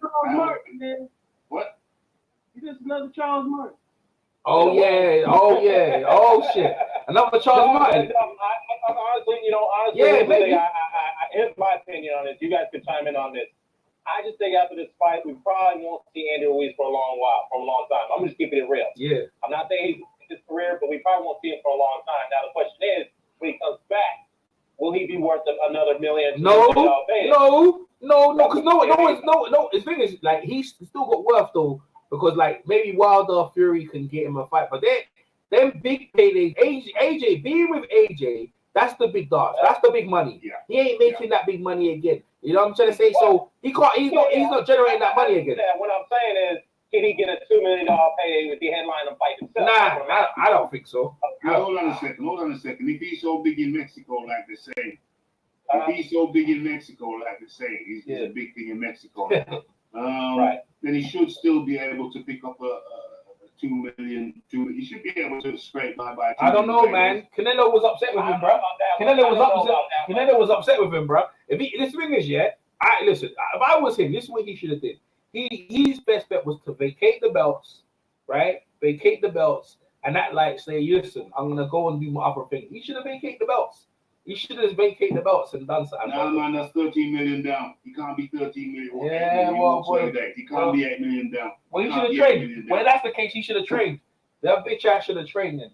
Because he was so confident. That's why I'm saying confidence. He was so confident. You know what? Joshua, that he just said, you know what I think now, Raphael, when I really think about it, I think he's got bum tendencies. Like, and I think what you said about Charles Martin is right. Because the moment that money came in, that guy lost the plot. That guy lost his head. Bro. He did lose the plot. Yeah, I think he lost touch with reality. Because you know what? He lost touch with reality because I see him in the parties wearing the ice thing. There must have been big girls coming at him. Bro, you got the Mexican president talking to you. This dude was balling. He changed with the money. The money changed him. Money changes certain people. The money probably changed everybody, but the money changed him quick. Yeah, exactly. That's what happened. And like I said, though, as I alluded to just moments ago, after that fight and when the rematch got announced, he wasn't even in the gym for what I've heard. Yeah. He didn't go back into the gym till like a week or two later after the fucking announcement of the fight. Yeah. I'm like, what the fuck is this? Yo, Dan. Edge said, Ruiz knew after he knew he didn't make the weight. he went in the fight knowing he was gonna lose. What's your take on that? Wait, say that again. I didn't hear that. Okay, Edge said that because of Ruiz, knew he didn't train and he knew he would come overweight. He said he went into the fight knowing he was gonna lose. That's what Edge said. Well, Edge was very confident. He got it right. I'll give him credit for that. Yeah. But to me, I mean, look, this is heavyweight boxing. I mean, anything can happen, man. I mean, look, Michael Hunter, I'm not sure. Here's the thing. Michael Hunter looked totally out of shape at heavyweight, but he's not knocking guys out. So anything can happen, you know? So, I mean, I don't know, man. That's why I still was 50-50, but lean towards Joshua because this is heavyweight boxing. This is not like the lower weights, which is a bit more predictable. But the fact is that, again, I have to lose to my point, man. Ruiz has himself to blame, man. He's the one that kind of cost himself the fight, if you think about it. He has himself to blame. I got a couple of questions. Of questions. Is Ruiz still a killer? No. No, not at this moment. No. I'm not saying he's not dangerous. I'm not saying he's not dangerous. He's dangerous, he's dangerous. Yeah, he's dangerous, but I don't think he's a killer. Ruiz is still a dangerous fighter, maybe not a killer. Okay, so the second question. Yeah. If Ruiz can't get up for this fight, can he come back? Against who though? Against who though? I'm sorry. No, I'd say against with Ruiz, it's all about who's he fight because if I'm Fury, I'm like, I want Ruiz next. Before I get Joshua, I want another payday. I'll take Ruiz because I want to score Ruiz better than what you did. You know what I mean? I'm like, if I'm Wild, I'm like, okay, let me fight Ruiz. Let me deal with him. You know what I mean? I'll fight him to move a point to AJ that I'll do it better because if AJ negotiates a breakdown, like he's the first guy to beat you. If I beat him nice and comprehensively, that makes me look good. So I feel like in that respect, between Fury and Wilder, they could fight him and it could generate because you could build it like he's the first guy to knock out AJ. You know what I'm trying to say? You could do something with him, but in terms of him generating money by himself, I'm like, yo, you know you got Azteca TV and the Mexican TV. You know what? He could make a little bit of money though. He could make some money on the Mexican circuit, bro. I think he can. That's what I'm thinking. So check this out. What I'm saying is that if Ruiz has gone to the mountaintop. Ruiz saw the promised land. Yeah. But Ruiz could not motivate himself to come in his best shape for the rematch. So if he can't do that at the very, very top, he goes to the mountaintop. He's seen paradise. He's touched paradise. Now, my thing is, can he do the long slug back? Because I think it's going to be a long road back. I agree. Can he prepare himself? Can he break down, knuckle down? Can he be Rocky Balboa? Knuckle down, cut down on the food, hit the road, do the road work. Can he's seen the mountaintop, he's touched paradise, and he let it go. He let it slip out of his hands.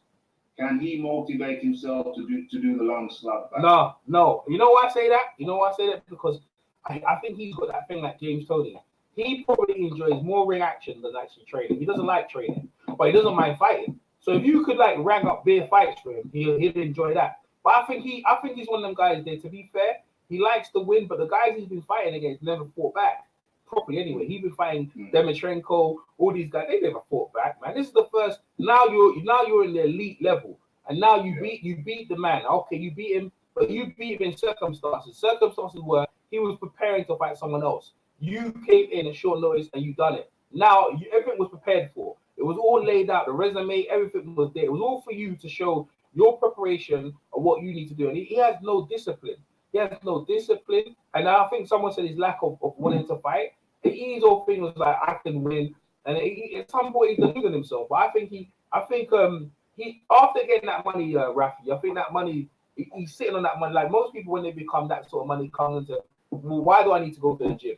And I knocked him out already. Like, you know what I mean? His head's big. Like, I don't. You know what I mean? Ruiz is one of them guys. Too. He also looked at it and said, you know what, I've always been a big kid all my life, so what's the point of me trying to train to cut down the weight? I've always been this way. I've been successful this way. That's probably what he thought. It goes back to your point, Raphael, the overconfidence. Is that he was confident, even though he came in close to 300 pounds, he was still going to knock the guy out. He beats Dillian White. He beats Dillian White. Tell you that right now. He beats Dillian White. He beats Marius what? Yeah, he could. Yeah, he does, and he beats Yeah. Povetkin. If I put him in Povetkin, I'll put him in some good. Hey, Eubank Junior's come out now. I'll put him in against Povetkin. I reckon he's still a top fighter. He's still a top fighter. Yeah. I'll put. They don't big money fights though, but I'll put him in against them dudes there who like there's some real Diriyah Chisora. I'll put him against Usyk. Right now, I'll put him against Usyk and see what's going on. Here's the problem. Yeah. For Styles. The problem is that he hasn't had to be in tip-top shape to win. Yeah. But it's a style though. It's more the styles though of what guys to fight. But would they fight him? But I look at them guys there. If I was one of them guys there, I say I'll call his number because he's out. He's fat. He just beat Andy Joshua. He's still that doesn't go nowhere. First Mexican champion. Still the first guy to beat Andy Joshua. He's out of shape. I'm calling him. But I go, yo, we're gonna offer you this amount of money. Come here, and we can beat him to pad my resume. I'll use Ruiz to pad my resume. But real talk, he still could win. But whether he wants to fight is another thing. I don't. Yeah, that's the thing. Though. The question is does he have the drive? Yeah. This is the one thing that came up before the fight. Does he still have the mentality? Yeah. Does he still have the hunger? Because he got a huge payday after that first fight. You saw what he did after that. He went through lavish spending, and he was still spending money. So the question is, will he still have that drive now? To me, I'm not too sure about that. Because again, I have to allude to the fact the way he approached the fucking fight at the weigh-in. That's what pissed me off. I'm like, nah, man, you don't come in 284 after 269 before the fight. That's fucking crazy. So what about Joshua? You know? What about Joshua? Joshua was questioned about the drive and desire in the fight. Yeah. Here's the thing, like I mentioned just a second ago, because the way he was giving out the interviews, his answers was kind of a little bit bizarre to me. I know he was giving some bit of bizarre answers, but I thought there were bits of bizarre still.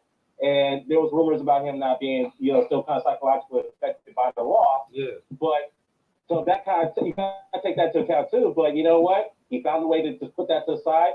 I'm in the ring now. That doesn't matter now. I lost. I can't go back in time and change it. Let me correct my loss. Correct the vision my loss. That's the only thing I can do right now. And he did a good job. One of them has a championship mentality, and the other one doesn't. Yeah. Exactly. Yeah. And I gotta give AJ a lot of credit though, because we all want he's dubbed as a knockout artist. That's what he's known for, right? I think that's what stuck to his mind so much to the point that I gotta put on the show for every fan.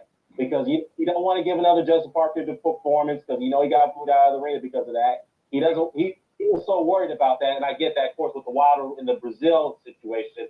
I know that stuck to his mind. But the fact is that at the same time, bro, you have to understand one thing. You cannot knock out everybody. You're on world level now. Yeah. You have to, at this point in your career, and Joshua, and that's why I always say this. Unless you're Deontay Wilder. Well, yeah, but let me just say this.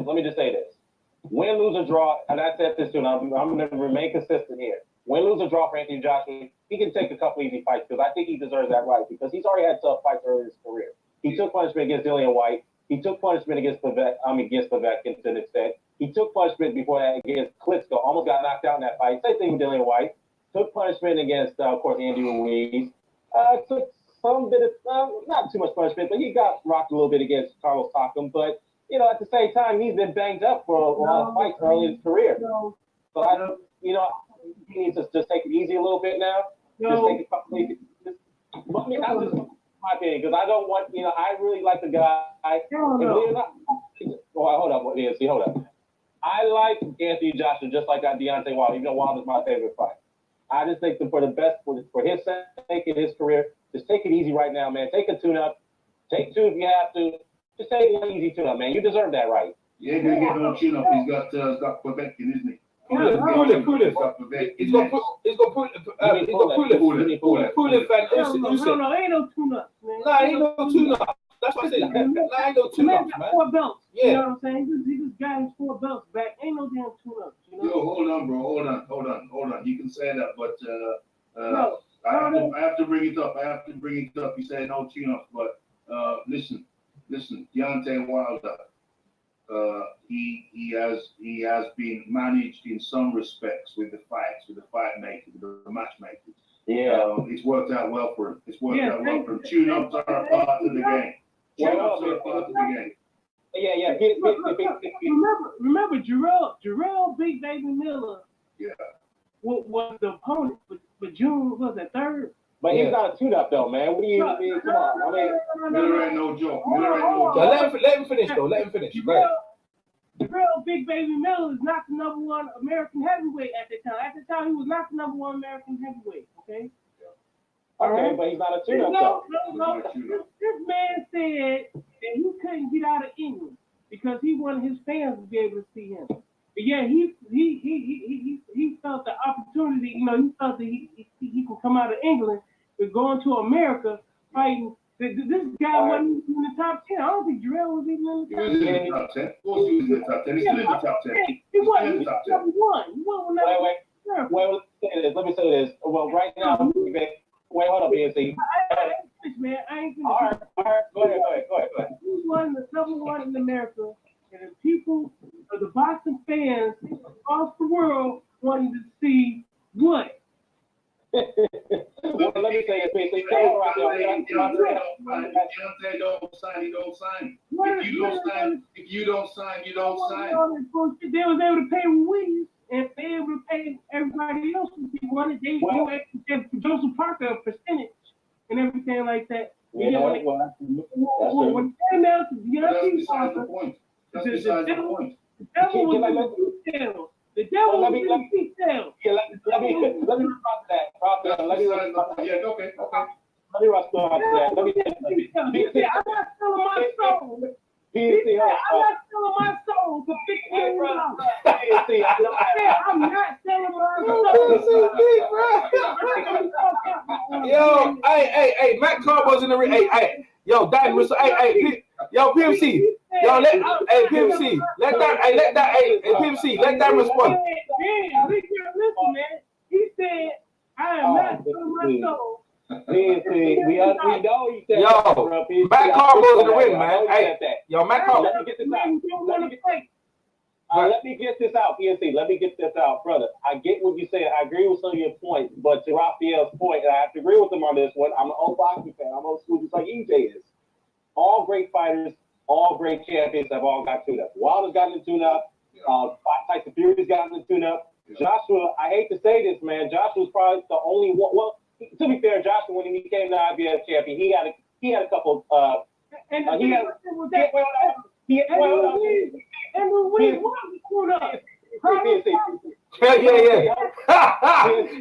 was a tune-up. Oh shit! Hey, you guys are gonna argue forever. Hey, no. Hey, listen, the fight is the fight. There's no point you guys going about the tune-up. It don't matter, right? This you bet. No, but you guys are making me laugh. The tune-up. Listen, Andy Ruiz was a tune-up. That's funny. Are we ready, man? Hey, Jimmy and Junior's doing the introduction now, bro. All eyes on you, Bex. Come on, man. Let's go. All eyes on you, Bex, right? Yeah, let me go back to the original point, all right? PNC, I agree with some of your points. As Raphael Dawkins, and I don't agree with Raphael all the time, but I agree with him on this one. All champions have gotten tune-ups. And Joshua, yes, he's got one little tune-up when he won the IBF belt against Charles Martin. He fought Eric Molina. Okay, great. But Joshua has been very consistent as of late when he's fighting top-level opponents. For the last years, I gotta admit that. So he is within his right now to get a tune-up. Because I like Anthony Joshua, even though I have been critical of him for the most part, but I still like the guy. I give him credit when credit is due. So I think he deserves the right to get one tune-up here. Hold on. Pulev. You see, Pulev, right? No, not Pulev. Is it Pulev? Yeah. No. It's Povetkin. Povetkin. He was off a year before Joshua faced him. I'm not trying to criticize, but some of the guys Joshua faced, they had layoffs and stuff like that. So it wasn't like I know their ranks were high, but they wasn't active. But I'm not gonna go into that. The bottom line is this year, like if they want tune-ups, fine. But what I'm saying, if you go down a level and you fight a guy, you could lose, and that's what happened with Ruiz, and that's the lesson to be learned here, right? I'm trying to say, and even with Fury the other day against that guy, the guy punched him out. That's what I say to you, bro. Like you fighting these guys, and you're like, I'm just gonna beat up this guy and show some shit, and you end up getting punched up, bro. So just stop playing around. Like this fight, you better be mixed up. So that's what I'm saying. So you go fight your tune-up, right? I'm trying to say, even with AJ, you go fight your tune-up, and next thing you know, you get put on your head. That's what I'm saying. Because he's right. PMC was right. Andy Ruiz was supposed to be a tune-up or some bullshit. You know what I mean? I don't know. Yeah, but hold on a second. But people who know boxing knew that Ruiz wasn't no pusher. He's a He's fat bum. He's a fat bum. Let me respond to that. Hold on, let me respond to that. Let the man hold the belt.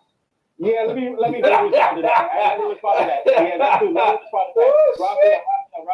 Raphael, you make a good point there. I get you, but at the same time, Ruiz was actually brought in as an opponent. He was supposed to lose that fight. Yeah, he was supposed to. Yeah, I think Baby Miller. Yeah, but I've got videos. I've got proof of what I was saying and when I was saying it. I've got proof of what I was saying and when I was saying it. And what I was saying when I was saying was that Ruiz ain't no joke. No, I get it too, but it was a showcase fight though. It was a showcase fight. You're right. It was, even though it wasn't no joke, it was supposed to be a showcase fight because the way he looked. Round one. Hey, yo, round one going in. Round one. Everyone, all eyes should be on the floor. Let's go. Round one. Let's see what you better gonna do with these turkey sauce, man. So what's turkey on what? The turkey, that one. There's one on Showtime. Hey, Carbo's a southpaw. Oh, you bet's already getting touched up already. Oh, you bet's getting touched up already, bro. Yo, bro, you bet's getting touched up. Yo, you bet don't have to fight no southpaw. Yo, he getting touched up already, bro. Carbo's just parrying. Oh, hey, PMC might go side. PMC, you put money down on this. Carbo's popping him up already. Yeah, I put money down on Carbo. Oh yeah, he looks like he's getting good, bro. I ain't gonna lie, this Carbo's doing him up, man. Carbo's meeting him. You bet him around the back of the head. Referee Steve Willis is there. Let me see what's going on. Carbo looks like he's on this shit, bro. Carbo's is gonna do George Grove point 2. You better know how to get past the jab. Oh, he caught with a good shot. Yo, he got you bet with a good left shot. You see the link. Alright, I'll put the link right now. I'll put it. Alright, yo, bro, it's in the chat. It's in the chat right now. Yeah. Yo, bro, he gonna call with he gonna call with another one. Straight lifts, you know. I'm not even exaggerating. Straight. 2 straight lefts. Yeah, I told you. Yo, bro, I'm stunned. The crowd is stunned, bro. I told you, bro. PMC called it. Yo, I told you, yo, he's amateur. Carbo's like, how many? I'm at 300 amateurs. Come on, man. Come on, bro. Yeah, you talking on that jive, yeah? You in America, bro. Matt Carbo, you know what I'm saying? You ain't even, bro. Yo, Carbo's doing him dirty, hitting him to the body. You ain't winning this joint. This guy's like Triple G .20, man. Matt Carbo. I think he was supposed to be on a White Murderers Row. Back in the, you know about the White Murderers Row? Everyone know about that? No, I haven't heard of it. He had a white fighters Murderers Row, so he said the people avoided. Everyone was laughing, like everyone was. Shabransky, he was on the joint. Everybody on that White Murderers Row got their ass. Yeah, they got their ass whipped, right? It was funny as hell, right? Yeah, but this guy, look, man, I'm gonna tell you right now, like PMC called it. This guy, you better be like you're using this round here. Yo, he's gonna call with 2 double lefts now. Oh my, you better don't know what he did. He's just lunging with his jab. Carbo's, look, man, I don't think he studied the southpaw, man. I don't think he studied the southpaw how to be him, bro. To be a southpaw, straight rights, left hooks. Yeah, and your left foot should be on the outside of their foot, of their lead right foot. And you see with Eubank, his foot's in the inside. So he ain't got no clue, bro. He gonna get peppered up all night. Bro. Like boxing is a really technical thing. You need to prepare diligently in the gym and pad work and everything. Everything has to design for your opponent. And as you can see right there, that's round 1 for Carbo. I'm gonna do my scorecard because I think he's gonna be all eyes on this, bro. You back on that bullshit. Who's in the corner now? Who's in that corner? You back on that bullshit again. He gonna start. AJ, tell me when your round starts. I want to see how far I'm behind or ahead or whatever. Okay, round 2 is gonna be coming up in a bit. Yeah, look, see, SSB's got it as well. He got Carbo run already. See, everyone's in the chat. What's up with Rob Gully? Everyone's in the chat, yeah? See, you back on that bullshit again. Everyone's on that bullshit. Neck and neck, EJ. Yeah, you on that bullshit, man. You on that bullshit right here. See, I ain't even joking around with this shit. PMC called it, bro. Like, listen, she boxing. You know what Teddy Atlas called it? He called it the truth chamber. He called it the truth chamber. You know what I mean? When you get in there, you can't fake it. You can't act it. You can't do all that stuff that you do outside. You know what I mean? Now. Huh? Round 2 starts now. Yeah. Round 2 starting now. Yeah, it's starting now. Yeah. You can't fake it, bro. Like Eubank ain't got, bro. He don't take no Eubank, man. Nah, man. I'm just telling you what it is, bro. Nah, I'm just telling you it is. I don't joke around. Yo, he get caught. Give him another straight left.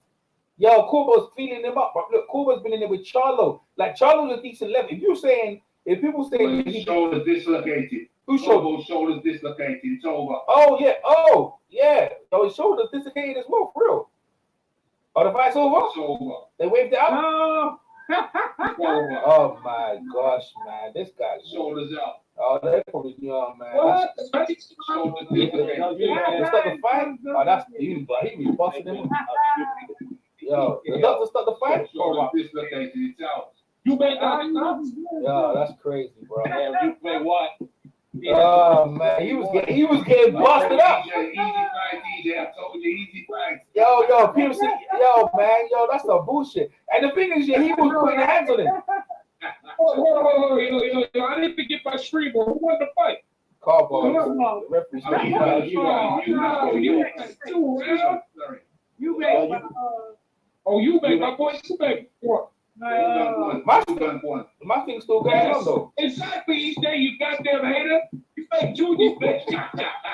Hold on, they ain't stopped the fight yet. Hey, shut up. They ain't stopped the fight for. They ain't stopped the fight yet. Well, one. They ain't stopped it yet. How the hell they stopped it? What are they gonna do? No, they ain't stopped it yet. Are you saying it's officially stopped? It ain't stopped yet. I'm not saying that. Okay, then that's what I'm saying. Because I heard you say it's stopped. He's sitting down. I see him sitting down though. He's sitting down. Nah, what's going on here? They ain't see who won yet. They ain't said who won yet. Why is he sitting down? Why is he sitting down? That bitch, I don't see his shoulder looking like it's dislocated. He on some bullshit. There's some bullshit. Ain't nothing wrong. You need to get your bitch ass out there. Just get with your one arm. Yeah, I see people fight with that one arm. He was beating up the shit out of you back, bro. How the hell can the fight not be stopped? No, man, I see people. Danny Williams fought with one arm against Mark Potter and knocked his ass out. Go fight with your one arm. What happened to you? I've seen it. You know what I mean? He was beating up you backs. What are they gonna do? They gonna stop the damn joint? What's going on? What are they doing? Don't stop. Going out of the ring. Yeah, that's it, man. The fight's over, man. Shit, man. That's some bullshit. What they gonna take him out? They gonna take him out ring and bring him back in? Nah, he's getting hospital, man. Man, look like he was out. He threw a couple of lefts. It's over. Yeah, he just ran. That's some bullshit. Yeah, look. That's some bullshit, man. Well, they gonna bring him back in the ring after that? That's some bullshit, man. He was beating up you back, man. Man, I guess we have to wait to get to Charlotte then. They got TV time to burn now. That's disappointing, isn't it? No, we spoke too soon. Imagine they know this is pay-per-view though, Rafi. Over here. Eubank tried to charge us £12. They're crazy, bro. They knew this guy's body was breaking down in the gym, looking like Triple G and shit. Shit, man, that's a disappointing, bro. He was putting hands on Eubank as well. That's a shame, bro. Yeah, that's a wrap. That's a wrap. Yeah, I don't know where he's going. He ain't going back into the ring again. He's going straight to the hospital. No, that's where he's going. I don't know where he's going, bro. That's some bullshit right there, man. That's boxing for you, man. You know what I mean? Some freak ass injury. Eubank was getting beaten though, you know. He's lucky. He was getting his ass whooped. He was beating on Eubank. He was, man, for that. I don't even want to see a rematch. What's Hamid saying? Hamid talking some shit? Oh, it must be a current injury. Okay. Who's saying that? It's going to be no decision. That's some bullshit. Yeah? I don't know. Eubank was getting beat up. Look at this. Look. Okay, he threw the left. And what happened? He was okay. Look, see, he's okay there. So what the freak's going on? So it's a technical draw then, right? Is that what's going on? Yeah, Eubank should lose because he looked shit, man. That's what I was saying. Well, I mean, he needs to make a statement. This is not the way to do it if you want to fight Charlo. Man, this guy's whack, man. He should have carried on fighting. Well, weak, man. Eubank would have fought with one arm. George Groves fought with one arm. He fought Callum Smith with one arm, you know. Went in there. And he fought Eubank with one arm. You know what I mean? He quit, bro. He's from the White Murderers Row. Yeah, that's another one gone down to the dust.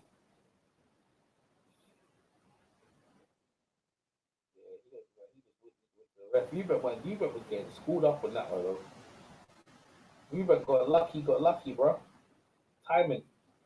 And Charlotte didn't, and Kid Chocolate didn't want to fight this dude here. Yeah, shit. Look at this guy. Look, he quit. Look at that. He turned his back and said, nah, it's all right. Hubert should have put two. He should have put two on him first before the referee got in there. I would have did that. I'd have laid a couple of them. Showtime can't be happy with this. No, I don't think they are SSB. You're about to find another way out. People, SSB bombing. I'm not the only one. People are bombing on Eubanks, bro. Hey, listen, I like the kid, yeah, but bro, he looked like he was out of his depth. He's lucky that fight got stopped. He's picked up a belt though. He's picked up a regular belt. He's a WBA regular champion. Yeah. Winner by way of technical knockout. Yeah, that's right, because he quit. He quit. Winner by way of technical knockout. I think that's fair. 2 rounds. That looks good on his resume. Good on his resume. That's a win. Yeah, I think that's fair. Oh, it was two rounds? Damn, Hubert was getting schooled. He lost that first round. He was losing that second round as well before the man's shoulder popped out. Man, I want to hear what he has to say, bro. He's gonna talk some bullshit. Imagine Rafi, they tried to charge us £12. Like, bro, they tried to charge us money to watch this fight. I'm glad I got the stream watching this straight.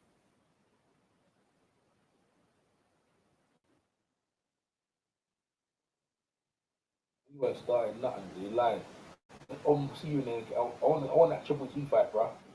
Bring that Triple G. You can't even go to the zone. You need to go on the zone, bro. Get that Triple G fight over there. If he goes against Charlo's gonna knock his ass out. So he needs to go down there. Leave Charlo boys alone, bro.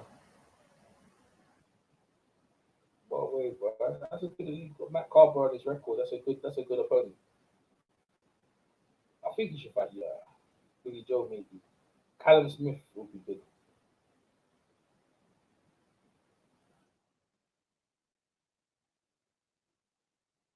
Or John Ryder would be good.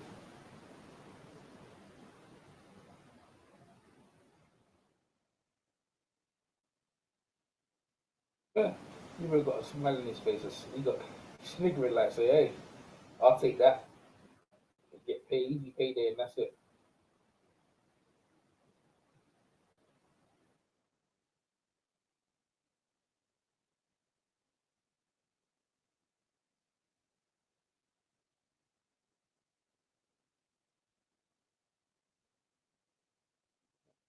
Twenty 2020 is gonna be active.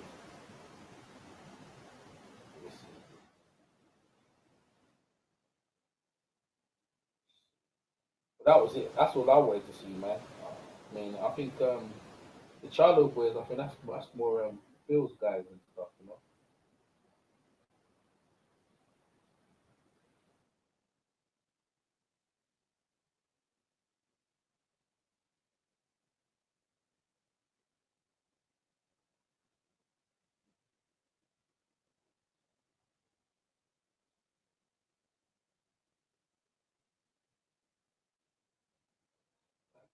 Quick, man. You bet didn't do nothing. It's just Cobra done himself. And Cobra was winning on points easy. Tear that his shoulder happens. Maybe an injury before the fight. I don't know.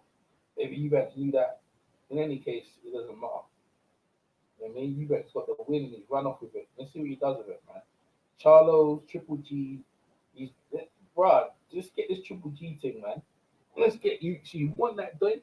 Let's get that Triple G. I know he's with the zone and stuff like that. That shoulder didn't look like he popped out. It looks fine. It doesn't even look like it's dislocated. Where is it at? Oh, yeah, actually, I see something. Oh, wow, okay, I did see something there. Oh, it looks like it's hanging as well. Is it hanging? Hard to tell, though, man. That's horrible. That's a horrible injury to have, man. Painful, man. Throw a punch in you. I feel like the arm's knocked out. Horrible.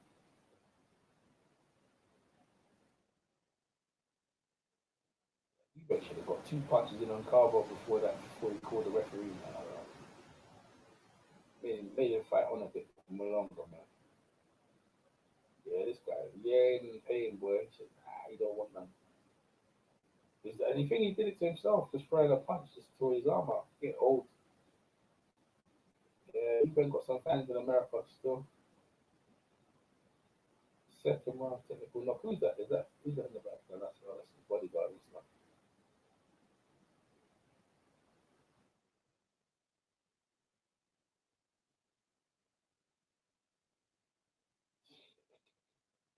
We always got some security with him, boy. He gets up in trouble.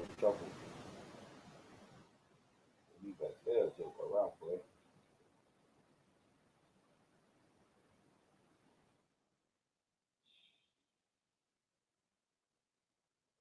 Gosh, man. Well, with everyone there, I think I might call it a day, man. I'm not really interested in that thing. I'm not really interested in that fight, man. I think I might call it a day, man. Oh, the main event? I ain't trying to watch that shit. I'm gonna stop the stream, but we can still continue talking. Y'all appreciate you guys coming over, man. In the chat and stuff like that, man. Yo, you stopping? I'm gonna stop the stream. Well, I'm thinking of stopping the stream right now because, man, I ain't trying to. The Charlo is weak, man. I ain't trying. Charlo's fans some bums, man. Yeah, the Eubank fight I wanted to see, but the Charlo one I don't even know. I never heard of this Hogan guy, and that Charlo's is like, oh, come on, man. I mean, it's just like, man, I'm gonna stop the stream. I'm gonna stop the stream while it's good. We done talked about AJ until we're dead. Charlo, that Eubank can kill the night. Oh man, he was not live. He was down the train, huh? Huh? So you still got to believe him, huh? EJ. On what? On who? On Charlo. Man, you know, but man, Charlo boy talk too much, man. And they saw Danny Jacobs. I saw Danny Jacobs in the block here when Danny Jacobs rolled up to one of them. Dude was talking shit and he was quiet down. Like, get out. Yeah, I like that too, yo. When he got the niggas robbed. Yeah. They made a call. Saw that shit from Texas talking like they lied and shit. And this guy, I never heard of this guy before. Who's this whole guy? If you watch that altercation, Danny kept saying, yo, you do realize this is my shit. This is my shit. And then 4 hours later, these dudes get robbed. Yeah, but I think they got their stuff. No, I think they got their stuff back though. But this dude here looks like an MMA fight. I've never heard of this Hogan guy. This ain't no wrestling. Hulk Hogan or his Irish guy. You know what I mean? I never heard of this guy before. Like, you know what I'm saying? Like this guy looks like you know what I mean? Or he won between Hogan and. No, he's gonna get blasted out, man. Come on, bro. Come on, who bro. Who's this Dennis Hogan cat, bro? So I'm trying to tell you. That's why I was about to lock the damn joint off, man. Because I'm like, I ain't trying. Because he had a good fight with Jaime Wangia. Oh, he did? I guess so. That's what he said, right? So. I don't remember that fight. They probably went the distance. I don't care. I'm drained of energy, man. That's what I'm saying. I feel like this is locked. Like I'll keep the hangout. I'm gonna lock the hangout off because, like Charlo's, man. Come on, man. Like that, the Matt Carbone fight versus Eubank was the fight of the night. That was gonna leave me in the high, and that bullshit ended. Yeah, you a hater. Yeah, of course I hate on them. That's hard to hate. I hate those people when they upset me. They upset me. I used to be a fan of Eubank, bro. But I can't hate on him because he was. I'm gonna tell you when you turned on Eubank. You turned on Eubank with that growth fight. Yeah, you're right. That's what it is. That's what it was done for you. Yeah, it was bad. It was bad. I gave up with him, bro. Like I seen him, I watched him up close. I've been there. I believed in him, and this guy was frauding up the place, bro. I don't believe it. And you saw it against Matt Carbone. He was losing, bro. Come on now. Where's this guy? Like he got the English and Irish flag, right? Come on, dude. Nah, I can't be watching this shit. I bet it's gonna be a whack fight. Come on, dog. Ain't no one gonna stand and let you punch him like that, bro. Then your chin's open as well. Raffy tapped out. Yo, this gonna be a first round KO. I let it roll, bro. I let it roll. Who's that dude in the background with that hat? That hat looks smooth, bro. That's an old 70s hat. You see that hat in the background with Charlo's? That's that's some sharp shit, bro. Look at that hat right there. That hat looks medicine, bro. Yeah, see, look. And see, the thing is, oh, man, yeah, keep popping that jab, son. Yeah. What a way, PMC, man. What a night, bro. AJ, bro. AJ's night, bro. Oh, that was That's oh, man. is that Charlo? Oh, is that Charlo? Is that the one who knocked that J-Rock? Oh, that's him. Is this the same Charlo who got lost against Harrison, right? No, this is Jamal Charlo. Jamel Charlo. This is a knockout. Okay, I'm leaving this one. This is a knockout, right? This is the puncher. Oh, his brother lost against Harrison, right? Yeah, his brother lost against Tony Harrison. Okay, They fighting in a week or so. Yeah, well, I like this one. This one wants Eubank wants this guy. The middleweight, Eubank needs to leave this kid alone, bro. Yeah, you better leave Jamal. I love Eubank, but he better leave Jamal. He pulled him out though. I know Eubank's a fraud. Eubank's a fraud, bro. What's trying to say about him, bro? Like Triple G, you know what I mean? When he, bro, they need to put him in. Matt Carver would have been a good test for him. You know what I mean? But this, so what? Matt Carver went against this Charlo, or he went against the other one? You want to get this one? Well, this one might be slipping. Then he's probably slipping then, because Carbo done. But maybe he's the one who messed up Carbo's messed up the White Murder's real shoulder. You know what I mean? I don't know. That's that weak genetics, man. Gotta say it, weak genetics. Maybe I don't know. Carbo's a shame though, because he was giving you back that work, bro. He was giving you back that work, bro. Where that stand at? Is that Texas? He did a fighter only went 2 rounds. He was beating him up though. Oh, but Eubank was looking like a sucker MC. He was just peppering him, man. Yo, he wanted to see a beat down of Eubank tonight before he ain't get it. Yeah, I was hoping Carbo would have put it on his ass. Hey, you know what's funny, right? Certain people's channels living now. You know that, Umar, right? Certain people's channels are alive. Edge could breathe, bro. Edge came out. He's not gonna be back in the full effect. He's already made a video. Yeah, yo, he ain't made a video since AJ lost. Now he made a video today twice. This dude's on it. I know. It's ridiculous. That dude disappeared literally for 4 months. And then pops up close to this fight. And now he's going crazy. Yeah, he's talking crazy as well. Talking crazy. Nah. I'm gonna fall asleep on this. I'm gonna stop live. We're gonna continue talking because otherwise I'm gonna fall asleep. You know what I mean? Because this thing is draining out, bro. But we're gonna continue talking. Appreciate you guys in the chat. SSB and the rest of you. Peace. Carry on talking though.